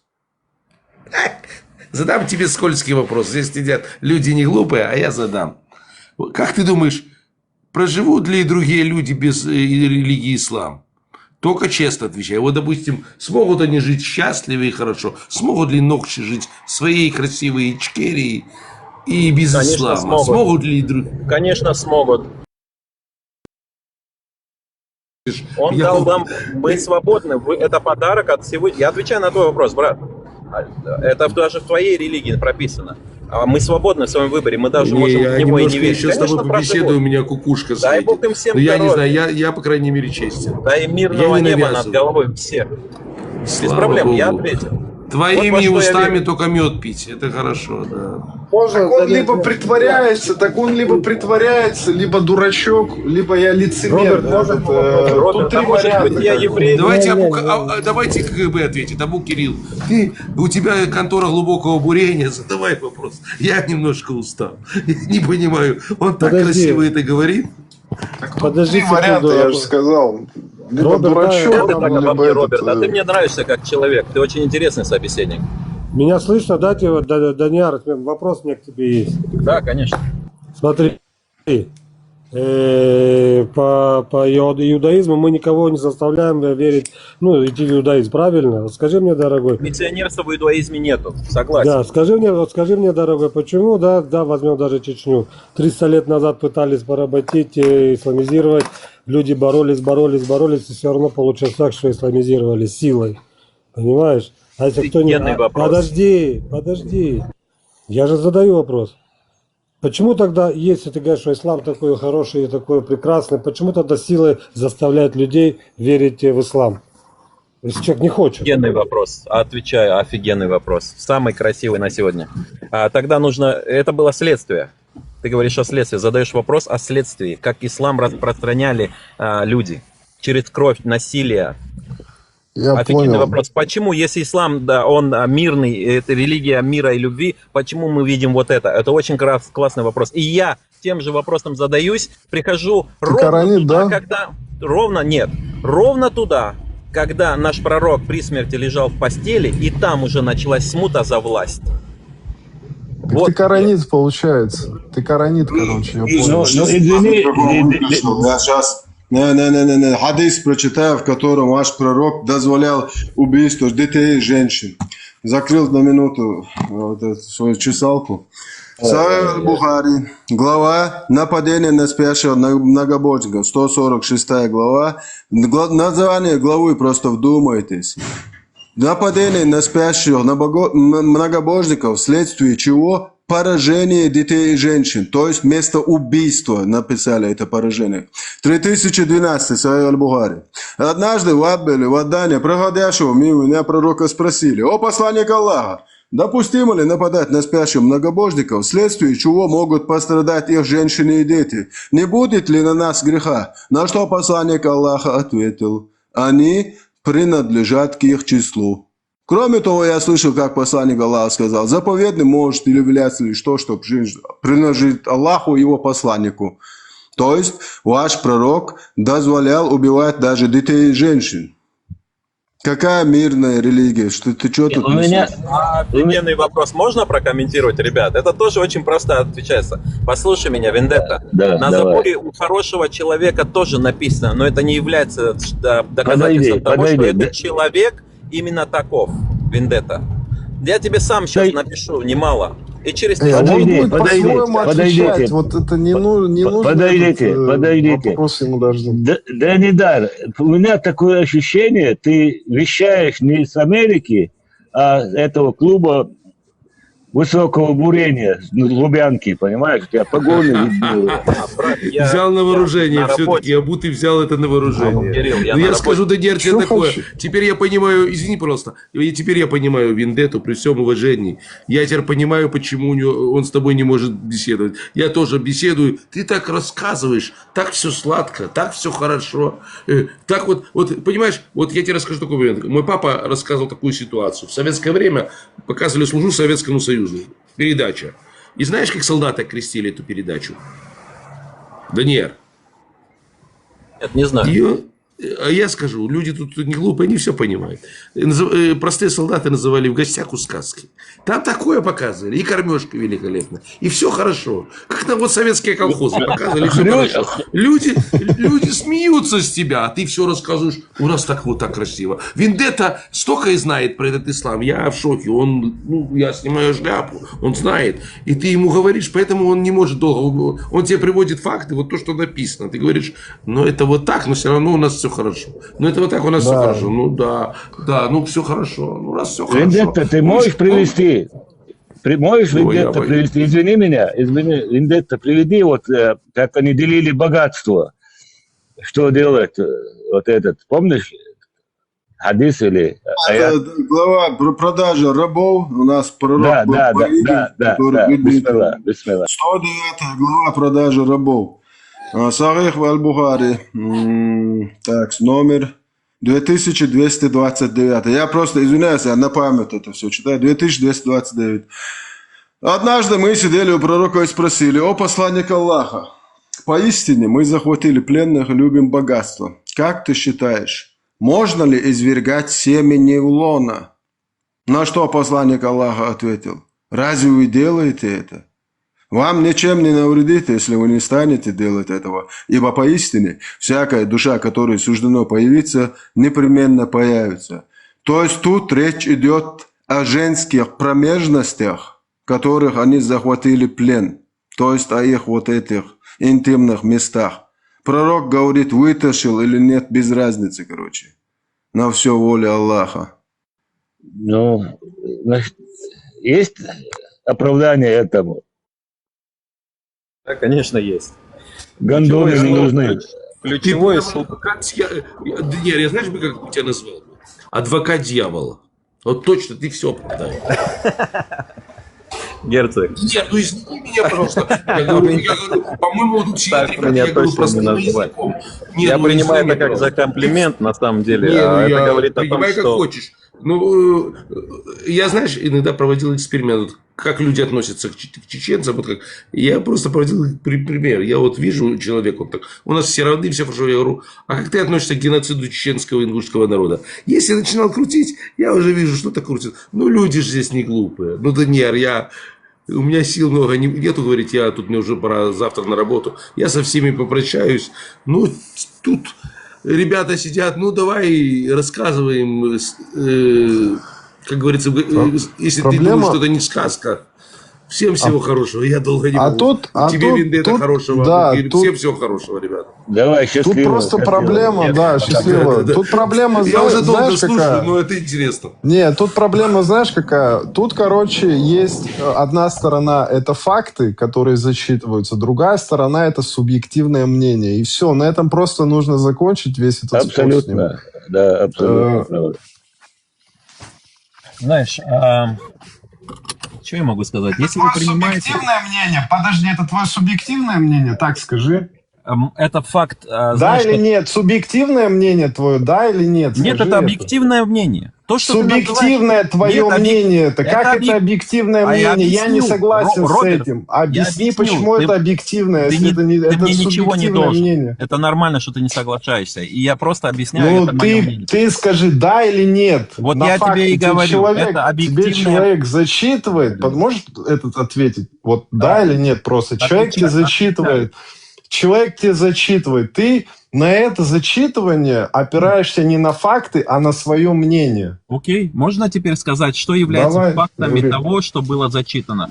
Ты Нет, конкретно секунду, там...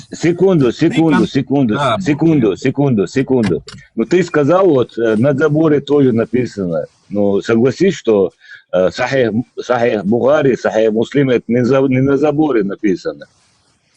Понимаешь? Не знаю почему, вот ты тоже нормальный, просто нормальный человек, я вижу это. Скажу как есть. Мы живем не в таком простом мире, где является факт, то, что Да, я согласен. назвал, факт того, что именно это действительно является правдой, потому что Роберт там был, когда это писалось. И слышал, даже больше скажет, он еще и слышал, что пророк это сказал. Вот что является Так фактом. ты, Но если он утверждаешь, написанное. так если ты утверждаешь обратное, что это неправда, то ты вообще кафир. Зачем ты тогда веришь тогда? Если это неправда. Если это неправда, ты в это не веришь. Зачем ты тогда вообще тут про Почему это мне... говоришь?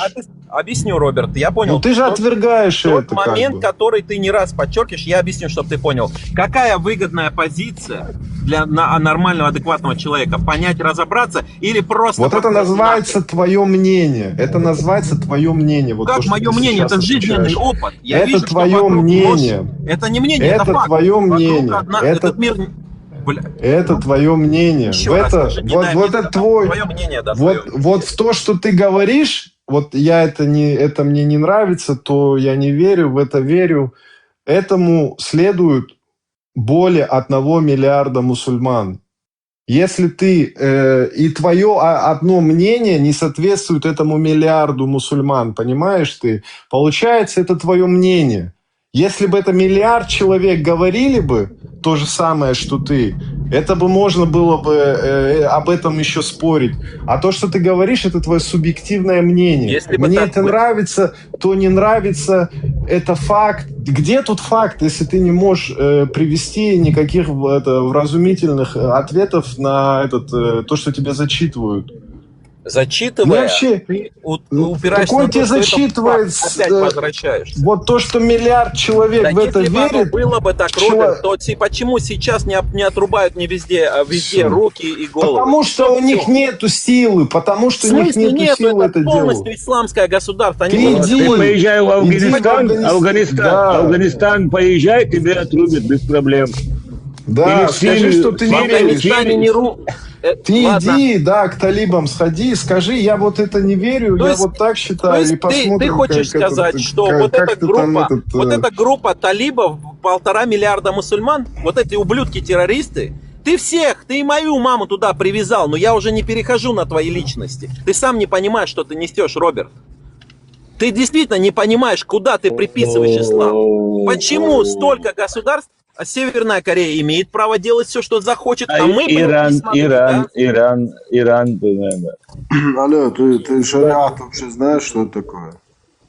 Нет, Да ты- с ним я же не бессмысленно, знаете, вообще что-то Роберт, там ты прав. спорить. Помнишь, я сказал, Роберт, один человек скажет, что здесь нету смысла, тогда ищите невежду, общайтесь и говорите, вот он ислам, как я и Так говорю. я это тебе, выгодно, подожди, ваша политика. ты не смог ответить. Тебе человек с твоей Роберт, книги, я с твоих отвечаю логично. Сахих Аль-Бухари прочитал тебе то, что твой пророк говорил, и то, что Я твой вашу ислам маму говорит. ебал, А пидорасы ты, конченые. Я вашу а маму ты- ебал, пидорасы конченые. Завали ебал. вот твой ислам, вот видишь твой ислам какой он? Нет, вот это он не красивый ислам. Я ислам. тебе, Вот Роберт, это твой хочешь, красивый хочешь, я ислам. оправдаю вот этого человека? Подожди.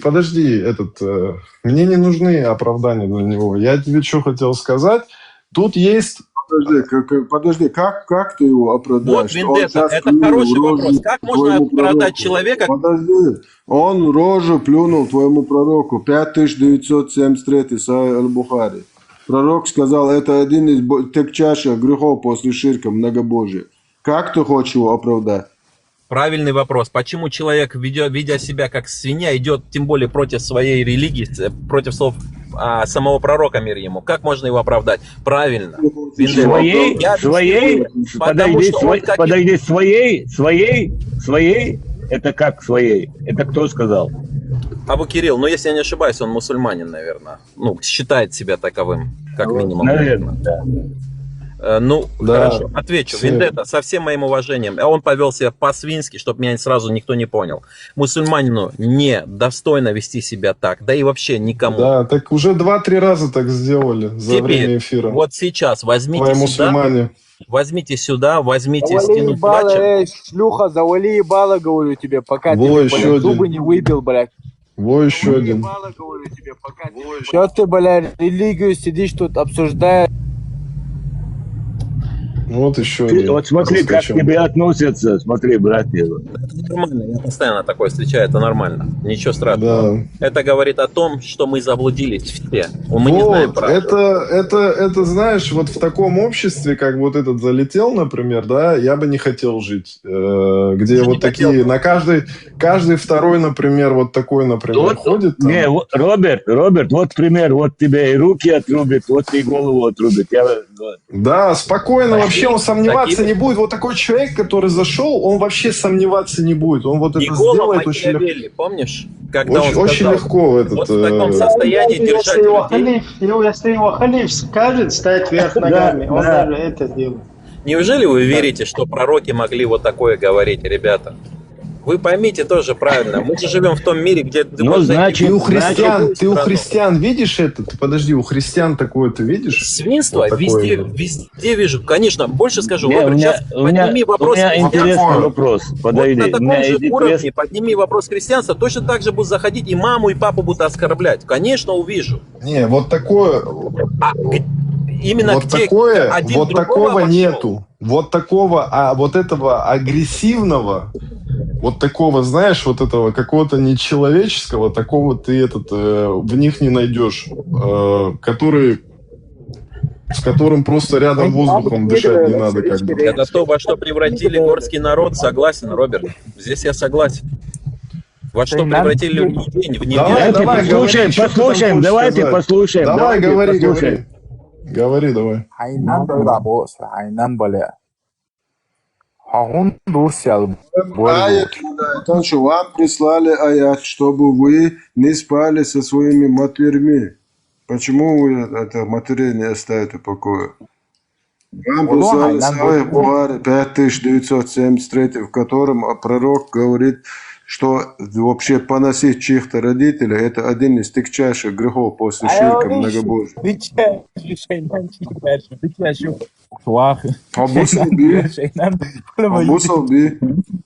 Абу Салби. ديل دامت إيش دعيالهم هلق شو شايل بوصل شنو هو نير قيادته شنو ساعتها قنصة شنو Апайгмаран лишь мои боржоты. وحا مرة يقعدوا على شتش يتشوق انتو شوية عويش شوات تو مرة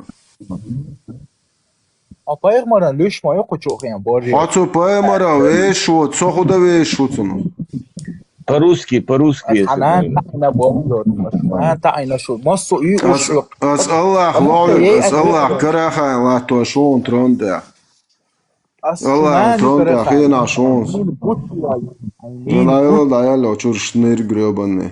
Вот что ислам делает из людей. Говно полное, дерьмо Не, делает.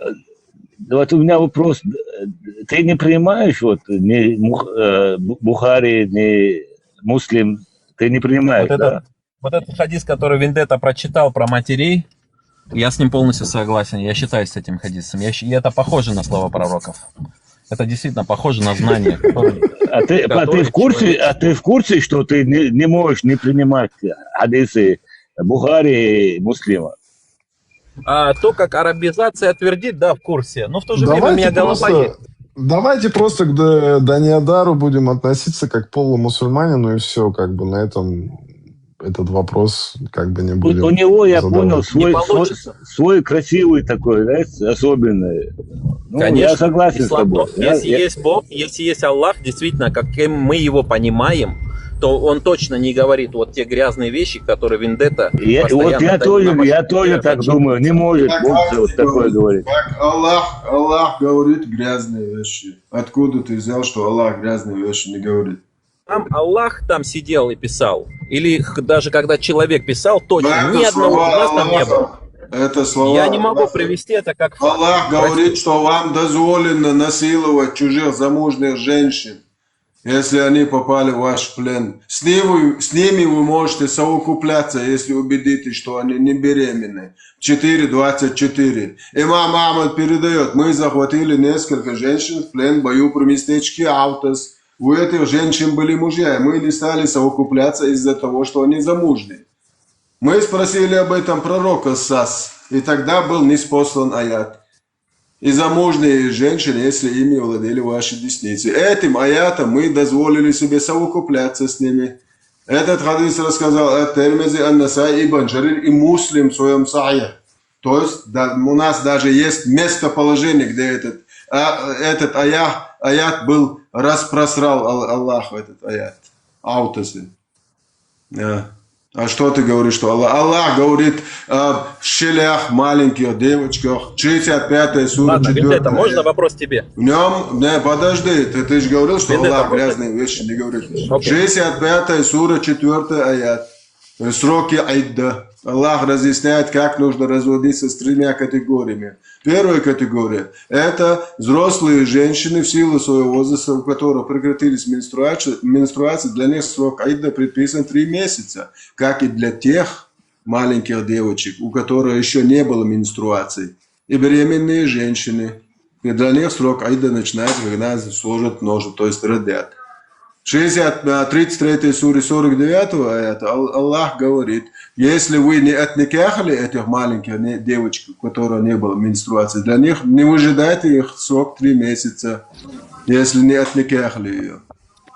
Аллах все-таки как раз говорит, Мухаммад от себя ничего не делал. Мухаммад полностью по велению Аллаха 9-летнюю Айшу отникахал прямо в доме Абу Бакр Сиддика, лучшего своего друга, с 10-12 лет, которые росли вместе.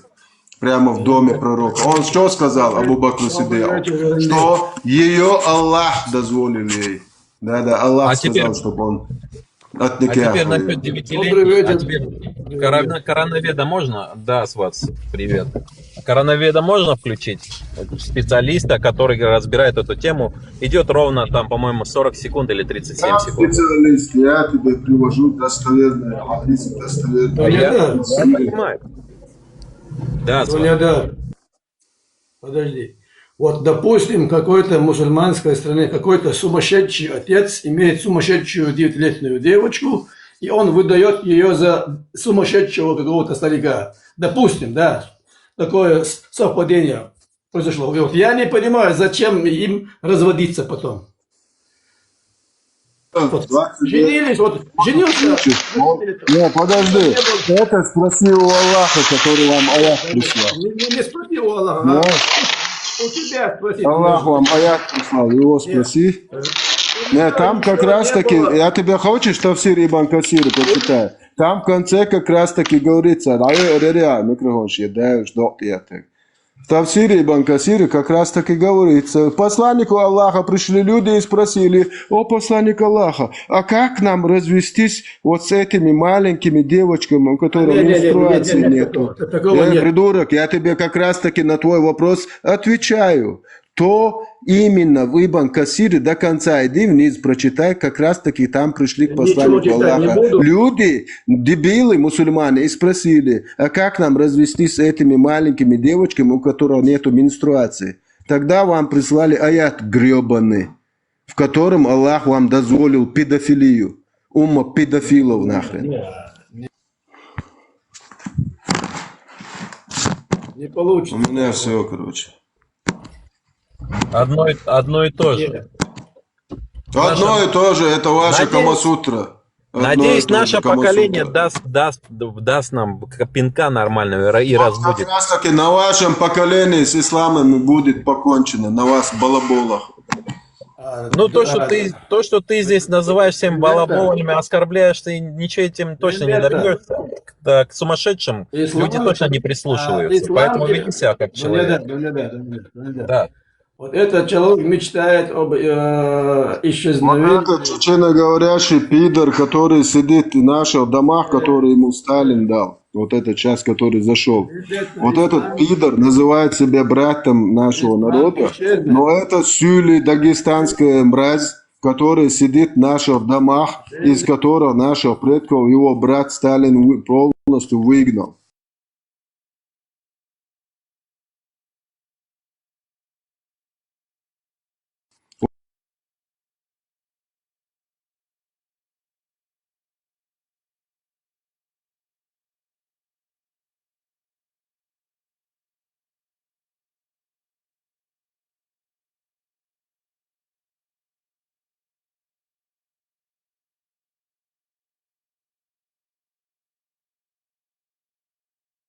Варварство и коварство. Проститутки, вот эти мусульмане, наши соседи, которые нам всегда втирают ислам, а сами срут на этот же ислам с высокой колокольни. В Махачкале сегодня есть 2 гей-клуба в центре города. А нам говорят, что у нас должен быть шариат, законы Аллаха. У них есть сауны, бани, проституция, алкоголь, наркомания. Все есть, блядь. Все Нам строят шариат, пидоры. Вот Называется это чечене лицемерие. говорящие. Это называется лицемерие. Придержи его сам. Это то, что он хочет, но он почему-то против этого, не знаю почему.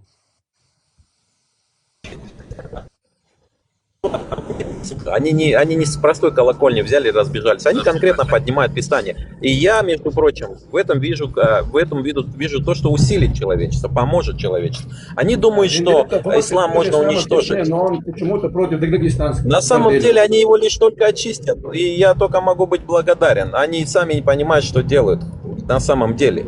Они его очистят. Мы очистим чеченский народ от ислама. И вот таких чеченоговорящих проституток, которые нам втирают, вот от них мы точно чеченский народ очистим. Вопрос только во времени. Иншаллах. И сам Аллах нам не помешает. Да ты Путин, да. До тебя было очень много, Виндет. И после тебя будет много. Это точно не решит вопрос. Ататюрк нахрен ваш ислам превратил в говно. За одной фразой. Одной фразой. Ислам это религия аморального бедуина 7 века. Зашел домой и полностью насрал на весь ваш ислам. В один день. Ты что тут балаболишь? Ататюрк насрал на весь ислам. На весь ислам. Положил большой фугас нахрен. Он еще живой? А ты тут еще живой? А ваш Мухаммед педофил живой? Ваш педофил где? Где ваш педофил? Турция жива. Турция жива. Нет, Турция же мусульманская страна. Какая? На улице людей спрашивают, что такое шахада. Они вообще дупляют, что такое ислам. Ты что? Я прогуливался, недавно прогуливался, пивко пьют, вон там этот, Люди на Писания море тоже там. там есть, да. Они говорят, да, то, что ты говоришь, они говорят, да. Греки, армяне, вот попался тебе армянин, он скажет, он же не знает шахаду, да, он турецкий гражданин. Азербайджан, Турция, более-менее страны. Мне нравится хотя бы так. Но точно не Афганистан, не Таджикистан. Я согласен. Здесь я полностью согласен. Афганистан Более-менее. это страну, которую все разрушили вместе. Это не надо сравнивать. Нет, нужно привести в чувство просто. Вы сейчас хотите сказать, что турки все мусульмане. Я правильно понимаю? Все нигде не бывают мусульмане. Я не буду спорить, но я думаю, что мусульманская страна-то, я правильно понимаю? Правильно понимаешь. А? Да, правильно понимаешь. Сколько там мусульман проживает? Я думаю, что больше 99%. А, сколько проживает мусульман? Сколько мусульман проживает? Пожалуйста, Если я не ошибаюсь, У меня даже У злости тебя на же там вас не телефон хватает. есть хотя бы, у тебя же там Конченый. телефон есть, подсматривай хотя бы, когда что-то отвечаешь. Я просто сразу ответил, вопрос был поставлен, сколько мусульман проживает в Турции. Я думал, хотел спросить, сколько среди турков считает себя мусульманами. Понимаешь, я вот здесь момент немножко, да, перепутал. А зачем мне телефон, чтобы умничать? Если не знаю, скажу не знаю.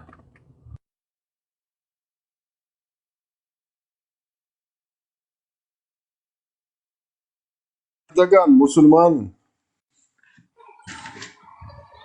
Он пиво пьет сейчас там на набережной. Ни один из правителей, Мусульмане. ни один из Эрдоган мусульманин. Отвечаю, ни один, я считаю, ни один из правителей в наше время не является мусульманином. Ни один. Тогда какого хрена турки будут мусульманами? Алло, 29-й. Да? Зачем туркам быть мусульманом, если Эрдоган не мусульман? Ну вот как чеченцы Алло. мусульмане, а правитель... Ты ни один чеченец не мусульман, ты что несешь? Чеченцы думали, что они мусульмане. Приехали, все уже. Ни Вон, один почитай чеченец никогда комментарии, не что был. твои мусульмане Ну, пишут там. он что хочет сказать, что Путин не мусульманин? И Путин 100% мусульманин. Я не знаю, если вы хотите отбить Чечню с российской территории. Я ненавижу Путина, просто чтобы вы сразу поняли. Я думаю, что прольется очень много крови. И надеюсь, что у вас цель не такая допотопная, она намного умнее. С автоматом в руках придет нас убивать, сказал. Ходорковский тоже сказал. Очень много крови прольется. Ходорковский, все хорошие русские волнуются о бедных людях, которые они вечно, короче, убивают. Да. Это ты скажи матерям, которые потерялись в первой чеченско-российской войне. Матерям скажи это с улыбкой. Чеченско-российская, это тоже Чечня хотела отделяться. Да, русская это Чечня. русская, это 400 лет. Алло, 29 это не сейчас. 400 лет, уже почти 500. Что же русско-чеченская? Вы этими терминами не жонглируйте уже, заколебали. Хорошо, неправильно высказался. Ну, ты понял, о какой войне я говорил.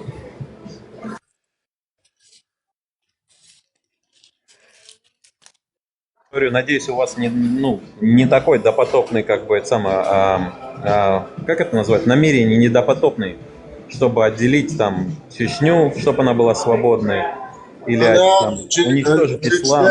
У вас должна быть альтернатива. Никогда Чечня не входила в состав этой империи, не будет входить. Она просто временно оккупирована. И все. Я еще лучше могу сказать. Я вообще не признаю границы. Я считаю, что границ не должно быть. Да, Путин тоже говорит, границы России нигде не заканчиваются. Да. Это точное повторение слов Путина. Ты истинный муджахид, брат. Истинный муджахид. Нет, его термин. Мне интересно, а зачем ты в США поехал, если ты мусульманин? Там же много геев ходят в Лос-Анджелесе. Например, я там 3 года жил, знаю, там на каждом углу трансвеститы, наркоманы там дергаются. Зачем ты туда поехал? Роберт, если без проблем. Если кто-то хочет месить шоколад у себя дома, пускай месит. Главное, чтобы он не... Доня, почему ты не любишь Путина? Почему я не люблю Путина? Ну, потому что считаю, что он один из этих правителей, которые творят вот эту всю бесовщину и промывают мозги людям. И это очевидно. Клоун просто. Просто клоун. И им управляют. Это очевидно. Но его любят минимум 80% русских. Если ты обратишь внимание, те, которые любят его так сильно, не отличаются ничем от того, который зашел сюда и матерей ругал. И, между прочим, они разные в религиях. Люди. Это говорит о другом, о причине. Причина – это то, что человек невежда. Я еще раз говорю, даже сам Жириновский говорил, если народ будет умнеть, будут революции. Поэтому не вариант. Запустите еще парочку сюда, чтобы узнать мусульман, какие они. Роберт, ты себя святым считаешь? Просто это можно опровергнуть 2 секунды. Можете с меня пример взять, какие мусульмане они. Осудить так просто, ребята. Так Не, просто. я просто уверен, вот ты либо, короче, либо вообще будешь вот на такой волне всю жизнь, либо ты просто уйдешь с этого. А потом как бы тебе просто, ну, будет стыдно вот за вот эти как бы разговоры. Мне не будет стыдно. Я понимаю, что мне отвечать не перед имамами, а мне отвечать перед Аллахом. И поэтому я мыслю правильно. Вот и все, брат. Если Аллах есть, смотри, я даже как это скажу, как атеист. Если Аллах есть, то я точно понимаю, что перед вами, за вас я отвечать не буду. И вы за меня точно поддержку никакую не дадите. Поэтому я должен понимать все вещи правильно. Дуниадар, можно? Вот я только зашел, да, вот может. Я знаю, что я до хрена говорю, как бы кому-то мой вопрос неудобный. Дуниадар, Аллах это кто?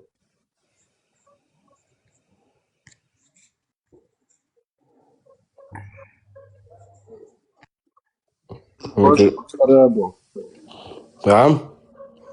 Сейчас я чуть попозже вернусь поговорить. Не, секундочку, да, не, братка, ответь мне на вопрос, пожалуйста. Кто такой Аллах? Что подразумевает его, как бы, вот, имя его, когда его употребляют, ну, говорят Аллах такое? Философия в этом случае лишь только для лицемеров, а ты таким не являешься, Лазик. Не я удивляйся. знаю, что но такое все, бред? поэтому... Лазик, что такое бред? Лазик, что такое бред? Суть от этого не меняется. Аллах брат. это Всевышний. Ну, у каждого Всевышний свой. Не повторяй слова глупцов. Задавай вопросы посильнее. Ну, потому что Аллах это его имя? Есть имя такое Аллах? Имя ему Аллах? Он уже ушел. Я просто не понимаю, как бы. Я знаю, что у нас не прописано, допустим, да, есть имена, как бы, но мы его имя не употребляем. Мы говорим Всевышний, там, Адонай, да, ну, наш Всевышний. Ну, в принципе, как бы на этом и заканчивается, что Всевышний наш. Но когда ты употребляешь имя его и говоришь, что он твой Всевышний, значит, твой Всевышний, это не мой Всевышний, который Всевышний тебя агитирует для того, чтобы делать такие вещи, как бы, отвратительно, то, извини, вот, это не мой Аллах. Вот для всех, кто вот тут сидит, в кавычках, как бы мусульман, да, вот этот Дуниадар, как бы, он считается, ну, чисто как вот, я не знаю, там, как бы это сказать помягче. Кто Дуниадар считается, Дуниадар, я его чисто, вот, я его лично уважаю. Вот он считается... Нет, для них вот тех, кто вот внизу сидит, вот типа батя жидов. Кафир, а как это называется? Да, как бы вот он просто вот как бы это помягче сказать, как бы вот, ну, вот таким. У меня другой вопрос. считается. Дуниадар, брат, на связи. Аллах это священный, это священное название Всевышнему? Оно священное, именно слово Аллаха. Отвечу на твой вопрос, это очень... Секундочку, да. Секундочку, да. Владик, когда идет... Я отвечу на твой вопрос. Я услышал твой вопрос, священное ли имя Аллах Творцу. Я скажу тебе так, это то, как мы оперируем здесь, в этом материальном мире. Я думаю, что в духовном мире там все по-другому. Я думаю, что ты понимаешь, что мы даже когда общаемся, мы коммуницируем с помощью волн. Там зачем нет. ты себя мусульманином называешь тогда? Подожди, еще раз, зачем ты имя себя мусульманином Аллах, называешь? определение Всевышнему. Вот, еще раз, это его имя, да или нет? Это то, как называют его мусульмане, брат. Все, это да, как... они его называют по имени или говорят, это наш Всевышний? Я считаю, что это больше Всевышний, потому что... Ну, я не принимаю твоего Всевышнего, потому что твой Всевышний, когда ты так себя ведешь и говоришь, что это твой Всевышний, я не ругаю Всевышнего, я ругаю его определение, его Всевышнего, понимаешь, в чем дело? Ну, без проблем, твое мнение. Нет, еще раз, когда человек заходит сюда... И говорит, послушай, ты Аллаха ругал. Какого Аллаха я ругал? Я ругал конкретно того, кто тебя ведет ко мне, меня убивать. Правильно. Но ты говоришь, но это не имя его, правильно? Согласен со мной? Да, я считаю, что это как бы это самое, как это сказать? Как что-то наподобие термина, как Всевышний, конечно. Как Всевышний, спасибо. А в чем проблема тогда, когда вот говорят ему твой Аллах, вот такой вот секой, когда ты вот ведешь себя как там хреново, как Чикатило, допустим. Ты до сих пор не понял, что ли? Человек умер, уже ушел, будучи стариком, когда он говорил, что проблема не в мусульманах, проблема в нашем обществе. Это то, как нас строят, хочешь, не хочешь. Но уже придите в себя. Я не живу этим. Я знаю, что мой жизненный опыт показывает, что вот так было сделано. Со многими пророками поступали. Это говорит о том, что как с детьми, так же и с пророками. Как с детьми сегодня, так же тогда с пророками. И подменить какие-то слова, хадисы засунуть. А мы тоже видим, что есть хадисы достоверные и недостоверные. Какого хрена недостоверные вообще существуют? Я тебе один хоть недостоверный хадис прочитал тут за все это время? Нет, Вендетта, конечно же нет. Достоверных достаточно, чтобы ты утвердил свою позицию. Я твою позицию вижу прям прекрасно. Картина просто репина, я серьезно говорю. Но смысл в том, что почему ты выбрал именно эту позицию, а не позицию, которую я говорю. А ведь можно и другую, где можно оправдать. И нельзя оправдать. Вот то, что сюда зашли, оправдать нельзя. Инцест, убийство, насилие, террор, принуждение других, короче, принимать это. Я это принимать не буду. Я никогда не буду это оправдывать. Никогда. И никто меня не заставит. Твоя позиция проста. Она говорит, на заборе написано, вот так оно и есть. А я говорю, это не значит, что так оно и есть, Вендетта. Почему телефон зазвонил? Для народа ногти есть неприемлемые вещи, которые предлагает ислам. Уважающий себя человек, который не приемлет, об этом речь. Дуниада, здесь нет богохульства. Ты понимаешь, в чем прикол? Здесь нет богохульства. Здесь гиганты. Как кто-то посчитал, смотри, кто-то посчитал гигантов, вот этих, которые Аль-Бухари, Сахих, сейчас скажу, все в головы вылетели, голова болит, пацаны. Нет, ну ты меня услышал, что я говорю? Здесь 4 гиганта. Дуниадар, брат, нету богохульства, здесь нету богохульства. Есть очень сильное богохульство. Очень сильное. Еще раз, докажи. Если я прав, то ничего, кроме богохульства в этом стриме и на него похожих стримов нету ничего, кроме богохульства. Только что ты сказал, что люди заходят сюда, братан. Братан, ты только что сказал, что люди заходят со своим богом, а мало что они заходят со своим богом, они ходят со своим богом по миру и призывают к убийству. Не может быть бог такой, не может быть. И вот люди, которые не принимают такого бога, это разве богохульство? Хорошо, смотри, тебе теперь пример. Летит фашист, Вторая мировая война. Он уничтожает 40 там российских самолетов. Для русских он убийца, фашист и будет гореть в аду. А у себя в стране ему повесят звезды генерала. Ну хорошо, пускай у себя в стране живет. Пускай у себя в стране живет и кушает свой народ. Почему он вылазит? То, что мы творим, сегодня был вопрос, кто виноват в Сирии. Помните, я не ответил на него. Я вам отвечу. То, что вам будет неприятно. Я еще раз говорю, для этих стримов самый опасный я буду. Так вот, знаете, ответ на вопрос Сирии и всего остального, это мы. Мы, каждый из нас. Когда, как сказал Вендетта, балаболим, не балаболим, когда мы говорим, мы должны знать свои намерения. Хотим мы шагнуть в следующий уровень цивилизации, избавиться от вот этих правителей и границ и всего остального. Твоя следующая Бога, а не верить в него, знать это Афганистан. Бога. Вот следующая цивилизация это Афганистан. Если как пойдет, до Афганистана даже не дойдет. Роберт, ты посмотри, что с нашим миром творится. До Афганистана даже не дойдет, брат. И так ты хочешь какое-то глобальное потепление и так далее. У тебя разговор о другом уже. Не глобальное потепление, наше общество. Я говорил слова атеиста. Жак Преско является атеистом, брат. Хорошо, Дуниадар, религиозная тематика. Ты же заходишь сюда. Почему? Потому что у тебя есть претензии, потому что ислам ругает. А еще раз, здесь люди богохульствуют, да или нет? Ответил на этот вопрос, я остаюсь. Ну все, ты ответил на этот вопрос, что они не богохульствуют, братан. Ни хрена не богохульствуют, потому что кто-то пришел к ним, называя Всевышнего, говорит, что он Всевышний, вот так убивайте себя, убивайте других и так далее. Все. И маленькие секты от этой секты пошли. Мы, говорит, в гробу видали, говорит, твоего, говорит, такого Всевышнего, говорит, оставь Аллаха. Аллах это же не имя ему, правильно? Есть у него имена, но не Аллах. Мы, говорит, в гробу видали твоего Всевышнего, говорит. Ну, как они его называют Аллахом? Ну, нахрен он нам сдался, говорит, такой, говорит. Ну, а в чем проблема, я не понимаю.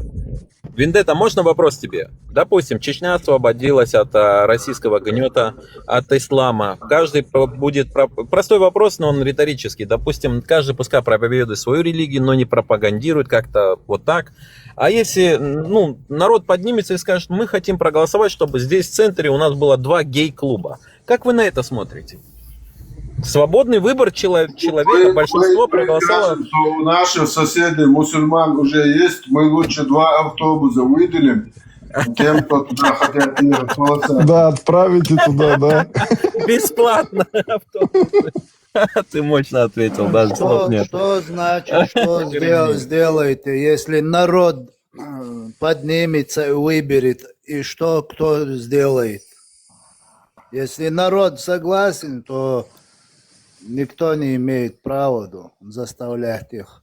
Вот тоже мужской разговор. Отвечаешь жестко вообще. Я понимаю, определенная толпа, если это хочет, то это уже другое дело. Если народ что-то хочет, кто имеет право им это не разрешать?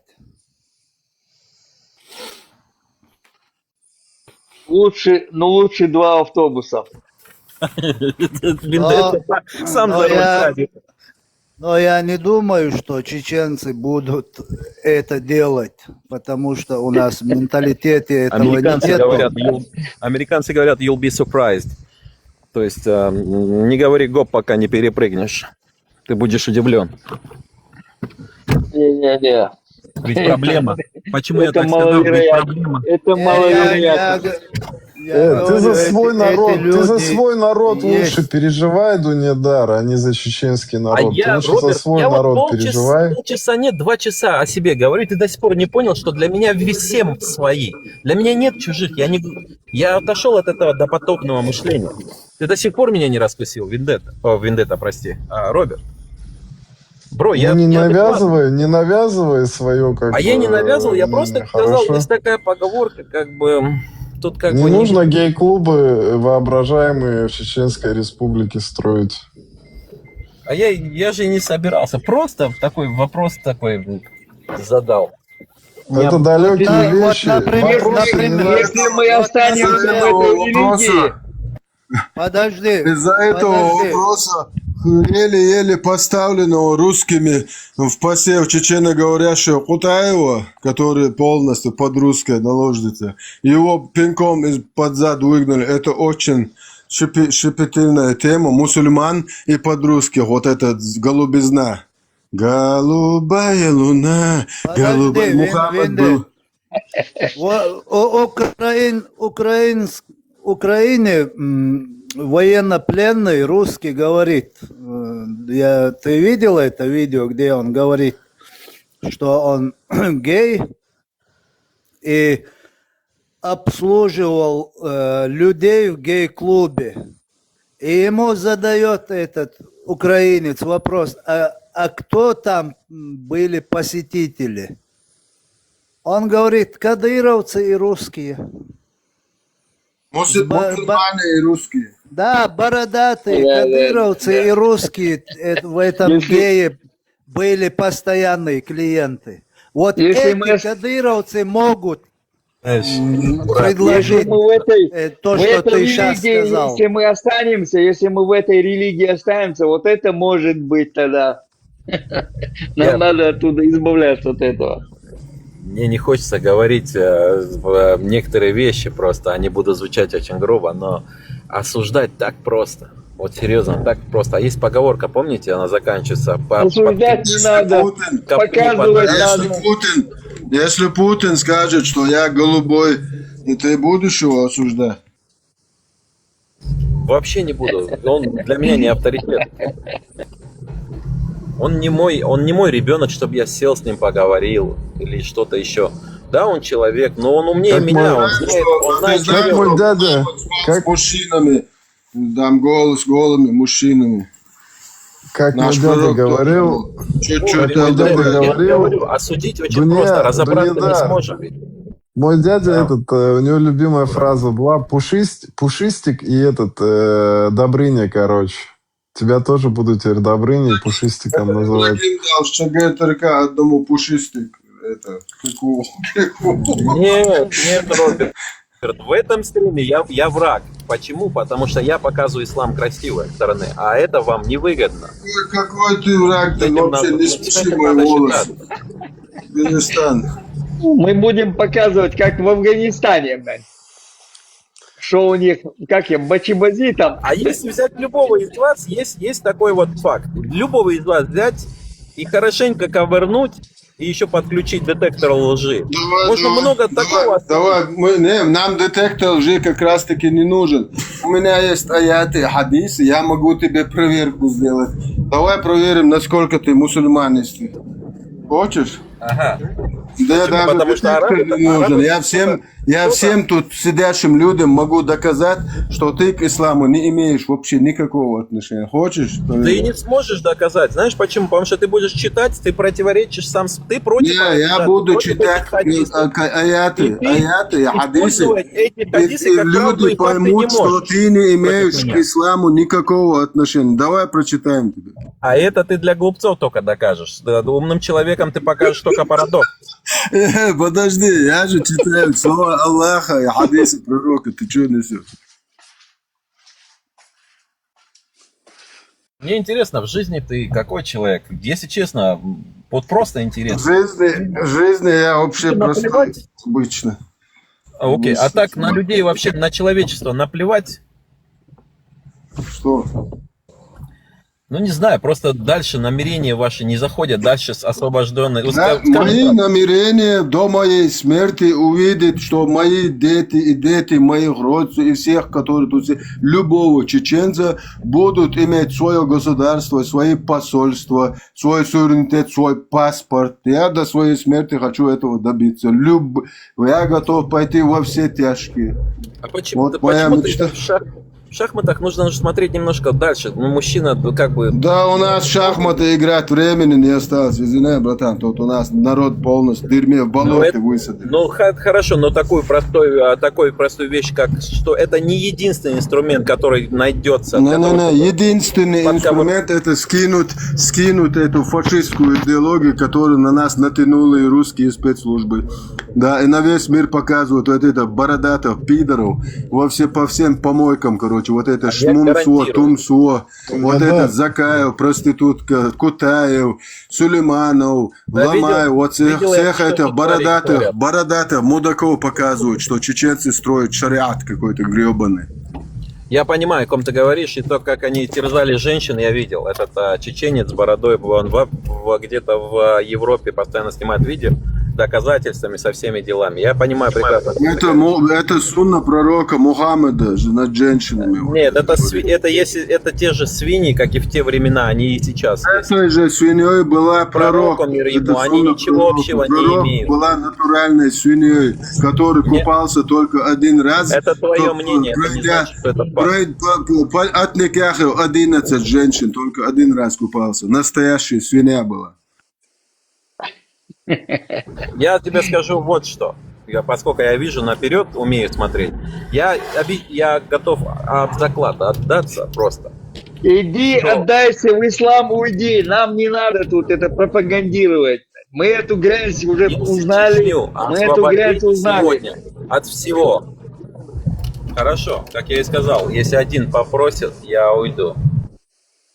Не надо пропагандировать здесь. Это ислам.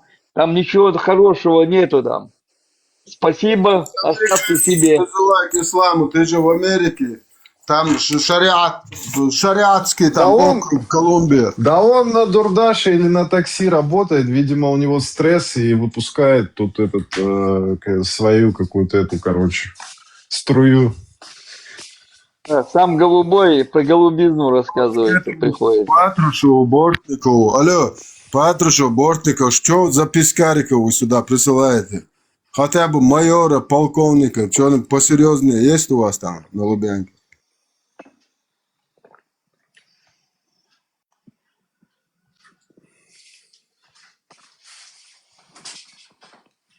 Пискариков ты сюда загоняет, просто уже не смешно. Патрушев, ты что-то более серьезно относитесь к этой проблеме.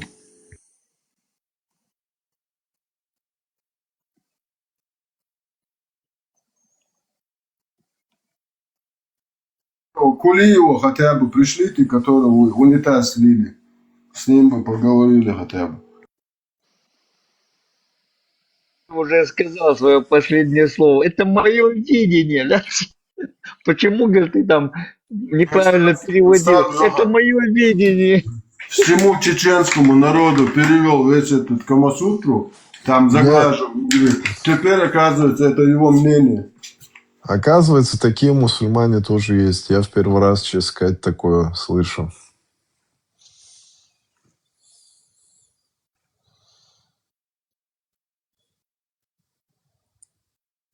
Buto маршал Цауман Ойли не раз. И вот сама эта система передачи там хадисов, такой-то сказал тому, тот сказал тому Бош, и просто вы ночишь, и он представляет, да, Vai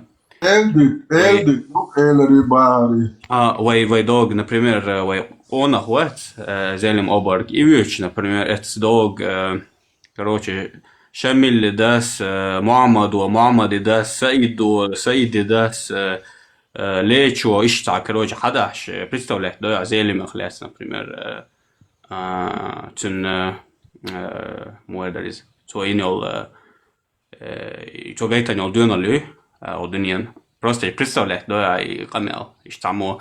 Короче, что обязательно долг передач сахилч, например, бак сахулин, например, зелему и нел, и дюнел. Асли он бог, потому что, и, например, и бак дуйха сун ца передач, ца уешкин, например, зелем оборгодина, и бак дуйха сун ца историк, ца передача уж, потому что сунха и ночес дирдол хумдари, содинак. Сунха и цоине он. Не, подтверждайте, что кудуха, твой мозг и бат, царь цуна яздешим лагдуй, вот даже не то, что там, которые его почитатели писали, а мозг и бат, его враги, что писали, читаешь и понимаешь, хусак лейс. Сунам, лёхот сунам са нэнсма виц, не тюнг шей тюн дюзал вицан харуис и так далее, что дош дуй хама хаймася, но сюг таму эл юшма дати сначала дог эту ха эллерит акту тюнга эллер и дог вукунг эллер бош и эллери багари буту смогла и сон юшма дати бак дуй ха. Сон просто я себя представляю его как бы на его месте, ас дир дарит содинак. Девазлор да уртара марсо содинак цоино он поступок да гартар, ну как бы я на себя просто это. Очень важный нам посыл, кто из него сделал обряд. Вот этот мудак мулла.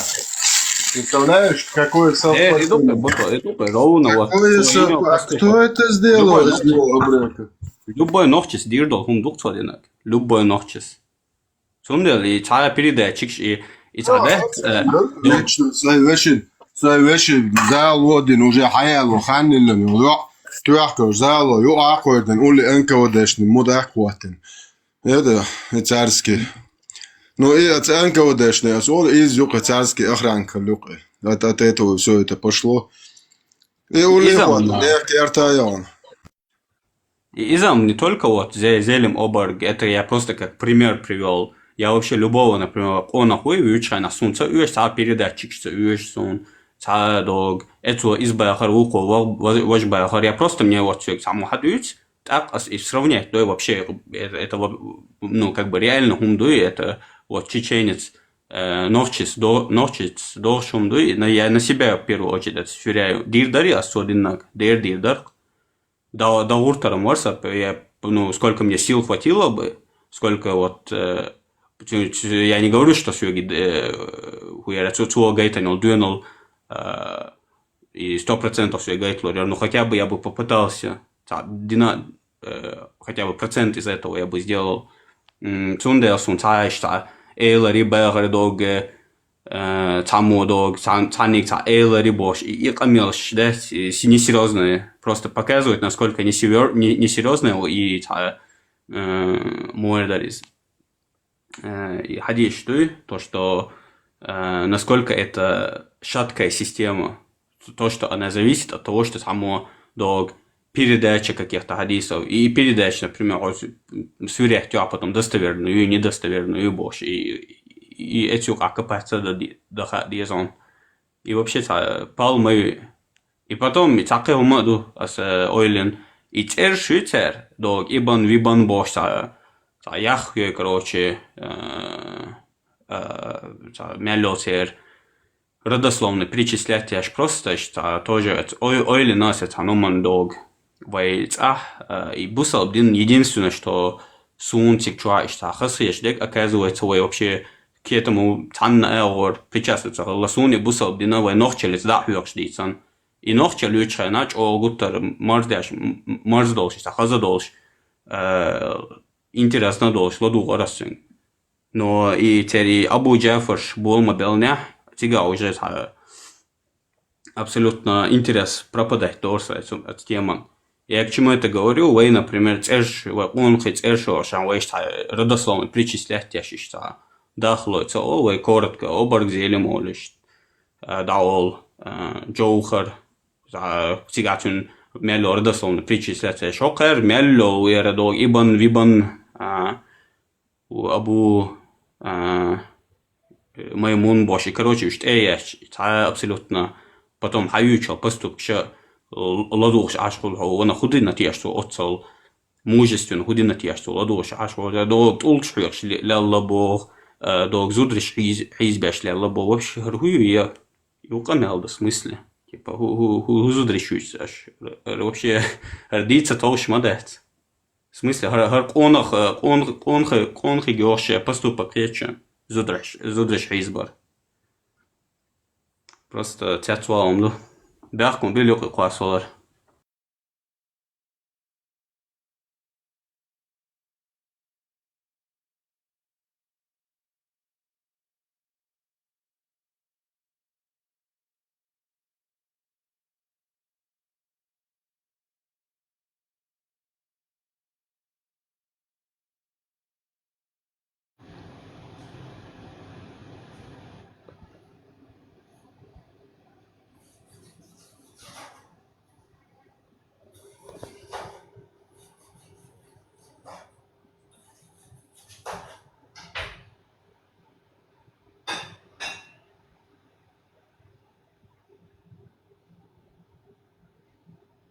Маршал Реконкиста.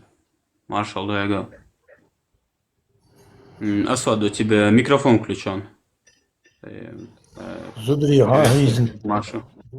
Зудрига Гизина была. Дог пророк Бог, что это? Пророк Мухаммед Бог, так сказочник ух, Коран чадавазен. То по 4:24, короче, вовечи, что не гмаря был, зудриш бац дозволять баш, Аллах хизба. Хунда. И вообще тяхтел ашук, и мухул, и вообще не то, что вы ногчищите должны. Аллах, да, это же ядать. Адмет должен мадать, я свой, вообще, рядом просто тяхтел. Хунда где он, да? Эш хизбай, дел возвортаха, и там маняк цахлч, тун дагахуду. يا رجعت برشقات جلزة زود يالنا واتي لا زود يالا لا شواتي دا زود بو جوق شو شواتي زود يقول بالمتيه سن هوند يشلا زود يعيز بيت ألا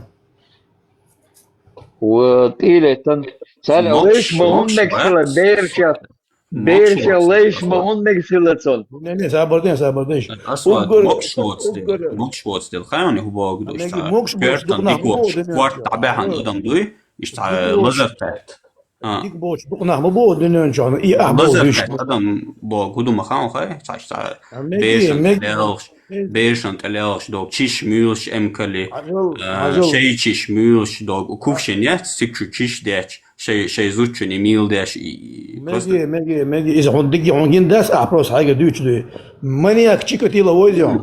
Сунгинду. Маньяк Чикатило возьем. Чай Милан вахтуцинс, войш вахтуцинс. Маньяк Чикатило возьмем. Ну, персонаж Гуя Хасу, но лично знакомый вахтуцинс. язык. Да, 45 до 50 تقولش بيرجين بيردينتو زوداينتو فيلاعدوي يحشى حالات لي وات إذا حون كراس حون يوز بروك هوك إذا بوصل بخلا واتون داش Тун есть пророк, он будет дийцан, освобожден цакьецо. А Мухаммад поймешь, Лилина, где что-то самое лучшее из людей. Ярдюни хит вает ногой, Ярдюни ниста вает ногой, цулили ногой, чмадуй. Не, а же цулилинг дучма, да, ты что маньяк лилинг дучду. Освобожден, маньяк лилинг дучдат, Мухаммад поймешь, Делер дуэль, хадюцек дуй. Оран дадас адюцек. عدوش داس قرآن ده. سورة 4 آيات 24 عديلا قرآن ده دايتي دايت بو تفسير هديل تندير شاطر هاي هدير شاطر عجل مكر دين دا حباك عربي حقوق عربش ده غلط شي عربي جروب يعوش ليتش يات ايوه عجل مكنا ايش ما بيتها جروب يات ود حاوي ان تيجا شاتوي تشن ود حاوي ان قزع سال قيلة ليلنا أعمى آخر كيف شالت إلى ويز كيف شالت إلى ليلين أخش دلتون كانوا شيك أخش حمديانا كانوا أخشيك حمديانا ليت وليل سالخ اللي أساس عربي بو يحاولينش عربي بو عربي مش عربي أخو عربي ببيت بيت سجر حاوي قزع شي عربي بيت غلط ميتي شي نين خو عينش ميتي حاوي ويز مدينة باوشان بيخت مدينة تيجا تعب بوصل ناق بات تيجا بوصل ناق مش البويلة ديتا يربيت تيجا فهم مكة عيت حاويا مدني حاويا غيش دو مكة وش بوصل سو شابايمر وما قال دين تيجا مدينة عبو دخبل ناق معربش لا بيش ما بيتا تيجا تا تلاتة دين تلاتة تاتي وانا واتي فتابي ايش مون بوتي تاسو مجين ما بوتا ايش معي بيا كوجاب تيجي نجبو كوجاب بيرش طلعت تقيتم نرد حكيتم سلزي هو ايش بيش هديتا تبو عملوا شغله صور ايات تي قودي صحيح بوخاري تي قودي تيجي عملوا شبل ديتا دو بصل نعملوا شبل تي شاراتي مو هو ايش بسبوتش سوم تقين تاع ايش بسبوتش هو ايش بتشومت عالية تبغى بوصل برضو سو بوتش نو بوت بيزي ما بوت يعني بيشوا بوت انا كده لا مش عاد صورة 4 24 بس لازم نبدأ هو خلاص انت بيتش بو نو بيتش سيبن ده غوش بوت تاس اسود خطر درسه например, с 27 лет тудуинс, что ваховаться, скорее всего, как минимум лет на 20 старше Уэлна Фитсон. Ну, может меньше, больше, может больше. Все просто простой хаттер. Вот как чеченцу сун худе ан эцбусал дину, что я как бы не мог бы обойтись без этого, как бы. Каким-то образом уже ел уже дол халдуй, как у чеченцев, со всеми вот этими прелестями, как нохчала, как гылака, онхала, мялдол и хаз вайдешна штуй. Вот что помимо этого мне дало ислам, как бы, вот что я уже имел и что мне дало ислам. Ну, кроме вот 72 вот этих девственниц, что это мне дало? 72 девственницы. هو إسلام يا غيلقش دو هو غيلقش دو شو وجه لا تشا أورمي بيتي الخزلق دو شو يا خزلق دو شو إيش دو بيرسوجر خزلق دو شو وقتشن حلما غات الخزلق دو تيا هايديش استنى نيا الخزلق دو تيا هو كاري نيا زوتي عيا الغيلقش دو تيا هو غيلقش دو شو بوصل دينار أسود باي نوختش غلق دات بوك دو ياي نوختش كر حدا يدو بوصل بالناقوس نوختش كر حدا يدو بوصل идуи, все, понял. Vajag haģēt. Novčimat hundēci jos dezintāk. Imuhultāk. Novčimat إذا داس إيودايزم داس novčimat أسودين. نوخش إيش هذا بيرس بوش نوخش داش وقت بوش. أخوي شو نوخش حدال دو. نوخش حيال شو بايمر خليت عجيم تاج خيري خطيبة. Это хотя бы так гять и خيري. Асвар, получается, вы куришь, что ногти, да, тебя раду, да, что ищу понимание. То есть ногти как вот, как этническая группа в принципе не существует, да? То есть мы, получается, вот корни арабы. Арбо, что такое, да, в корни? جاحر هو دين حقام غلط عمود بيش حقام أمي واحد إذا مش عادو يا زين يشي تاسوي مش عادو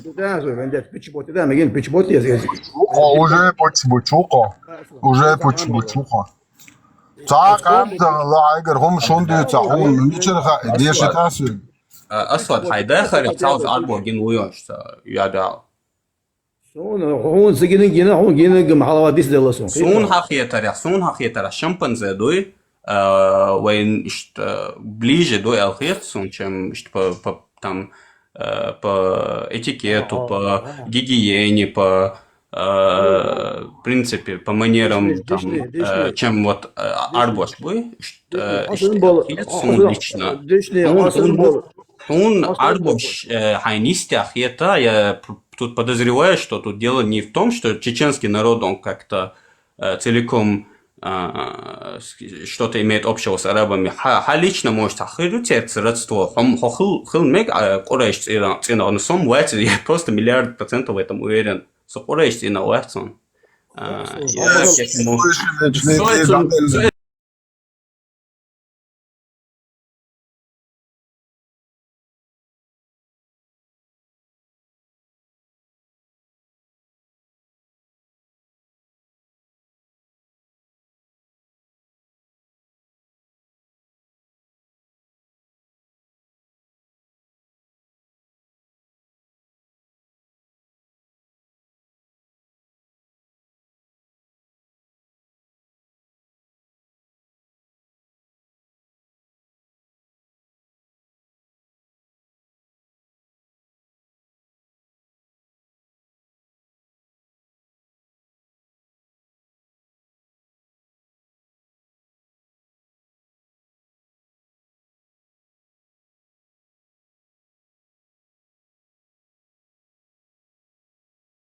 Уголовки, Ибраим, все равно тебя случайно. Слететь, далеко.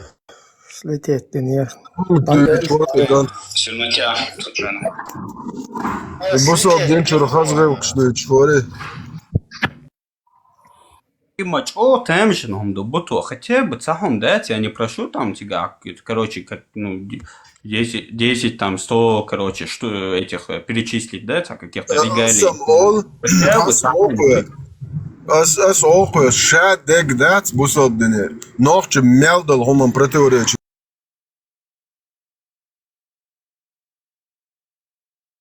شو حالاتر غلق نوخش غلق поэмару магател прямое указание пророка не вставать из-за уважения к старшим вообще алмагат يقعدوا غلق يقمت نوخش شيش حيش سنلار ميخ حيش سنلار поэмару хаялин имете канчедеш остунани но придурок это берш сёлёмет поэмару Аллах вошимо берш дало магин 65 сур 4 аят 33 сур 49 аят 6130 Сая Буари 5133 5134 Сая Буари Сая Муслим 1422 Бог ямар цагалар. Поэмару килоя маген бешем был нахбай маген поэмарс. Да. Нападение на спящих многобожников. Берш зудридай маген поэмару. Не то, что мостов. Это. Но чечунат мял долгом противоречие. Я мертво кило, не приемлю. Дуй карба, магин поэмар суннат дуй баду. Нохчи беллаше, дуашда, сути ачак болш. Полное противоречие.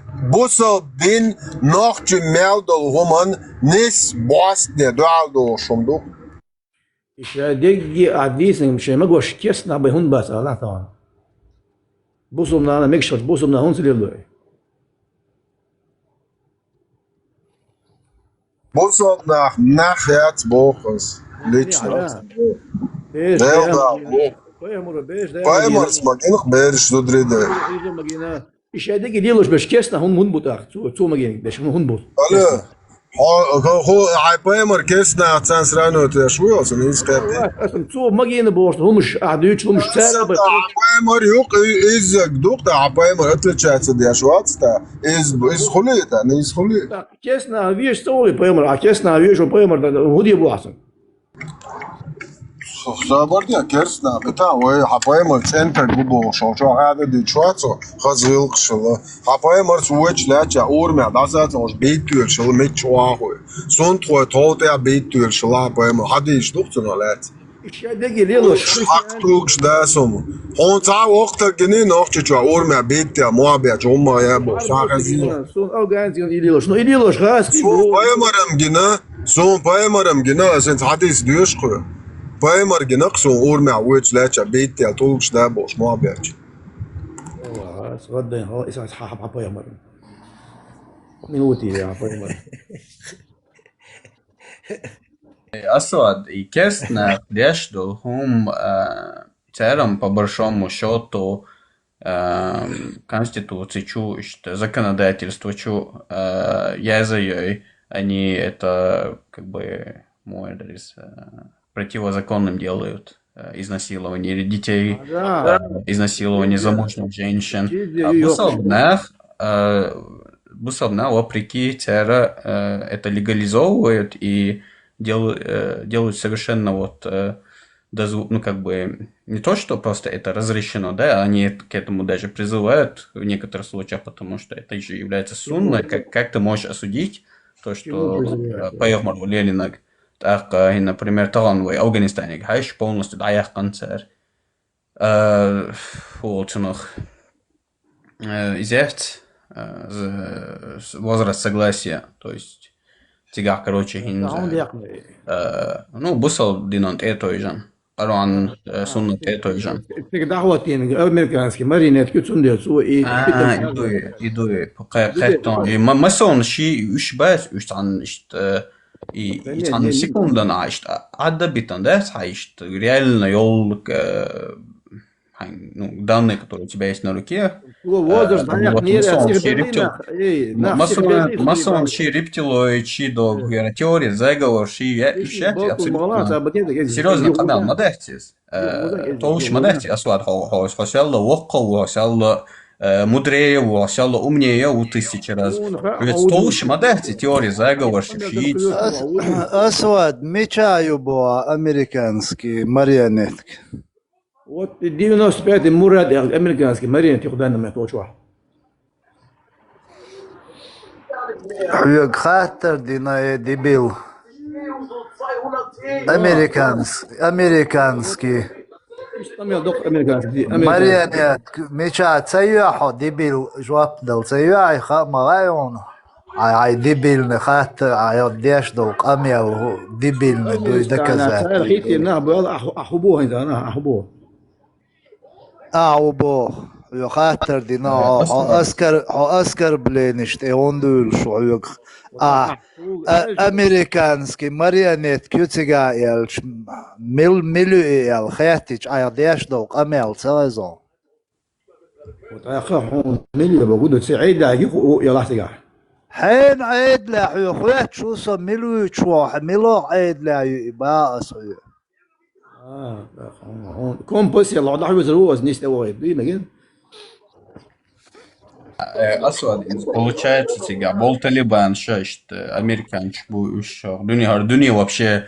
Сабордица, элди, хок, сиктанч, бац, кэр лицемерии, кэр قلدر خلردات إقا قندقة إتوالرس إخا خوش جوات دل سواحر قنها مغايس إهون خواتش душек. Он понимает, почему я это спрашиваю. Он делал савах. Хаэл. مراد سونسا سيهويوس سبال سوالس اجعل يشتوي تخيت دوش دول عيد لي أتاق ملوخ تشبتشالق يا أخواتنا تاري.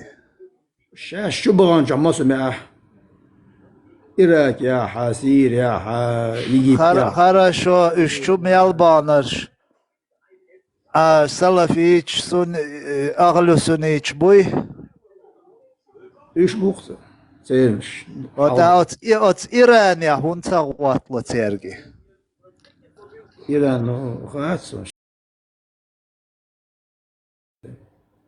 مو ووشي توما بيشي. سون زجنزا ووشي بندش.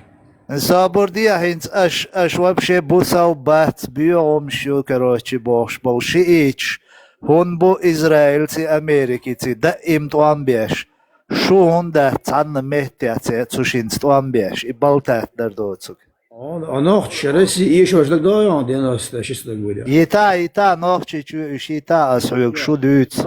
نوخش دينا شو سكتانش دوت أس شو تعنا ديش دوتش دول شو دوت أشياش بيم تعبوسال بات بوش ليلش دول شو هندات أمريكتي إسرائيل توام بيش تعنا ميتيا شوك داغياتيش موسو شو دولش باتشالخشكا أمريكانسكي إسرائيلسكي تير جاليش دو كوارتيا إيراني هون تغيتلو تيرك شي جاليش دا يخاطر دو حيوك وإيران عم بيش هون إيش بوصل خيتي نه إيش بوصل بما بويش الله خختيش ولا بوصل موي حاسكتت يا تري البوصل بصغلويش مواتي Opțiune de premier maialir Iran modu aliyalatan.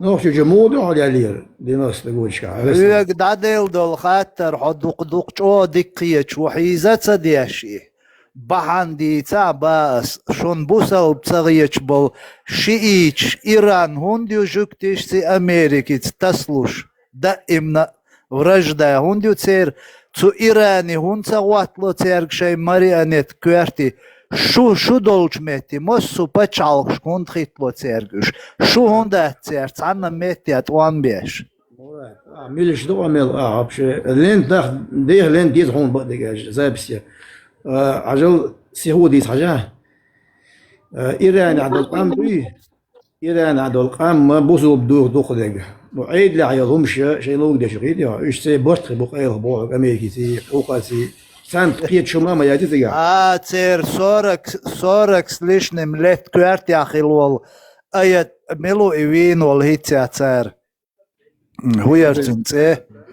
хуярцунце а напомни твоишь иранский лидер це хамини 40 лет дарон и квартя вол إيويا هوندوي تار أخ شيء تقخل شو هوندوي تاري إيش تمدو ده وين شيء وشني هو ده ولا ده لا ولا ده يا دون أسود قوس شريويرزين وقتها جوا قيحيق الدوش هر ملا دوش يل مقمية عد يلا دوش فيرتلوت إخي دعوش عوال مولي سوينا الله كان في إيه أتشان عم دولي قيدي جغر تيرتك خلا جغرتان كديروي مت عشخر ورون يا خزين يا زرولون بوش قيتيا جغر دولين دعوشون رمزا قطع ما ديشواتهم دوالاينز ديلاسون إنز يعيب بعدك ما دوتين قيوش مرات بعدك تدوت هو تين خاهم بعدك تدوت دير دوتس بعدك هون بريات دول ديري غاس قبل الله تا نوخشي شو كوارتي خوش بين عشبو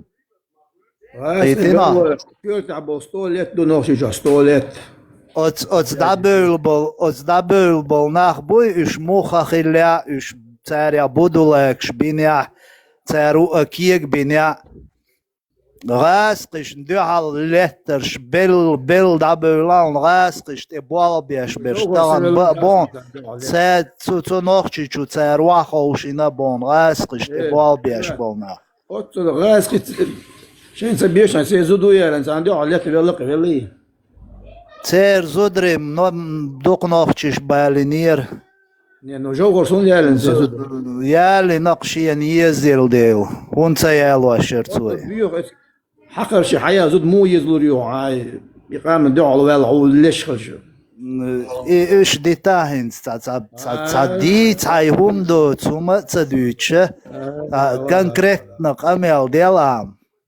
حيوك ازدام بو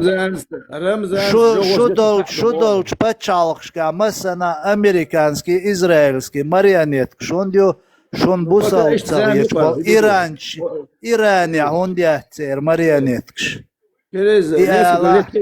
через несколько лет хизу духал дынга после мят ахирият إيش عير душу всю жизнь аша душу октыш 500 шара إيش إنيت بيش 500 шара ам дынен дел изинеро чиш дыш таймалу هيتس خلي مديزلا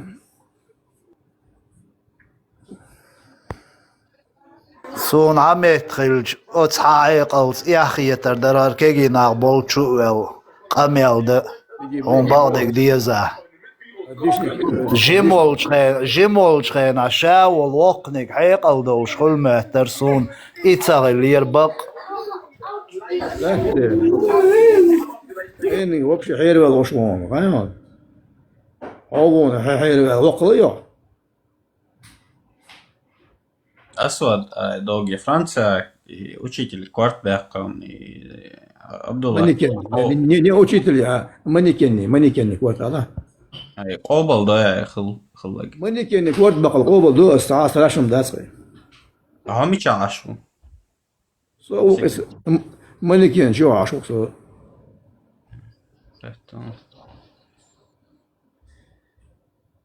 فرنسا Квартбек ني وقع تورسي يقني بو اسكاس كش بدون تناقض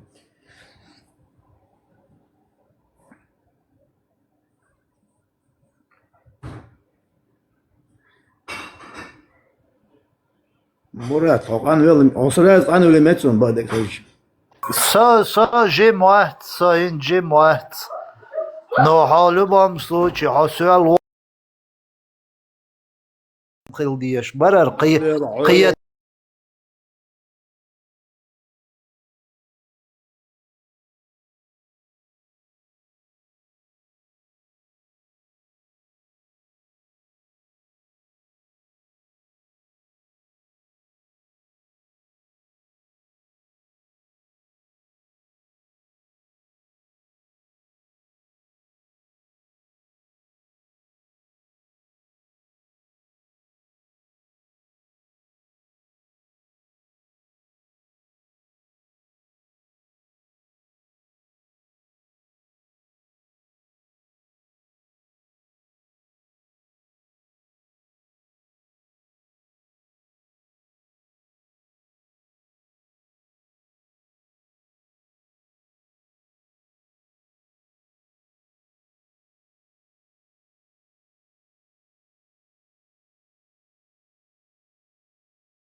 쪼매랑이도.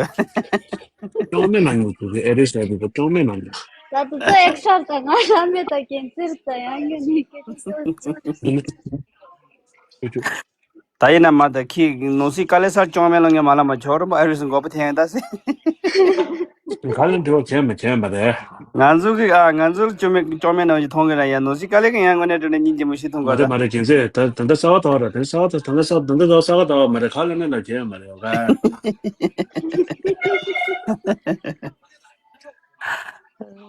어 발에 그 대다사대다 피갈루면 같이 돼야. 자, 돼. 나가지래. 나가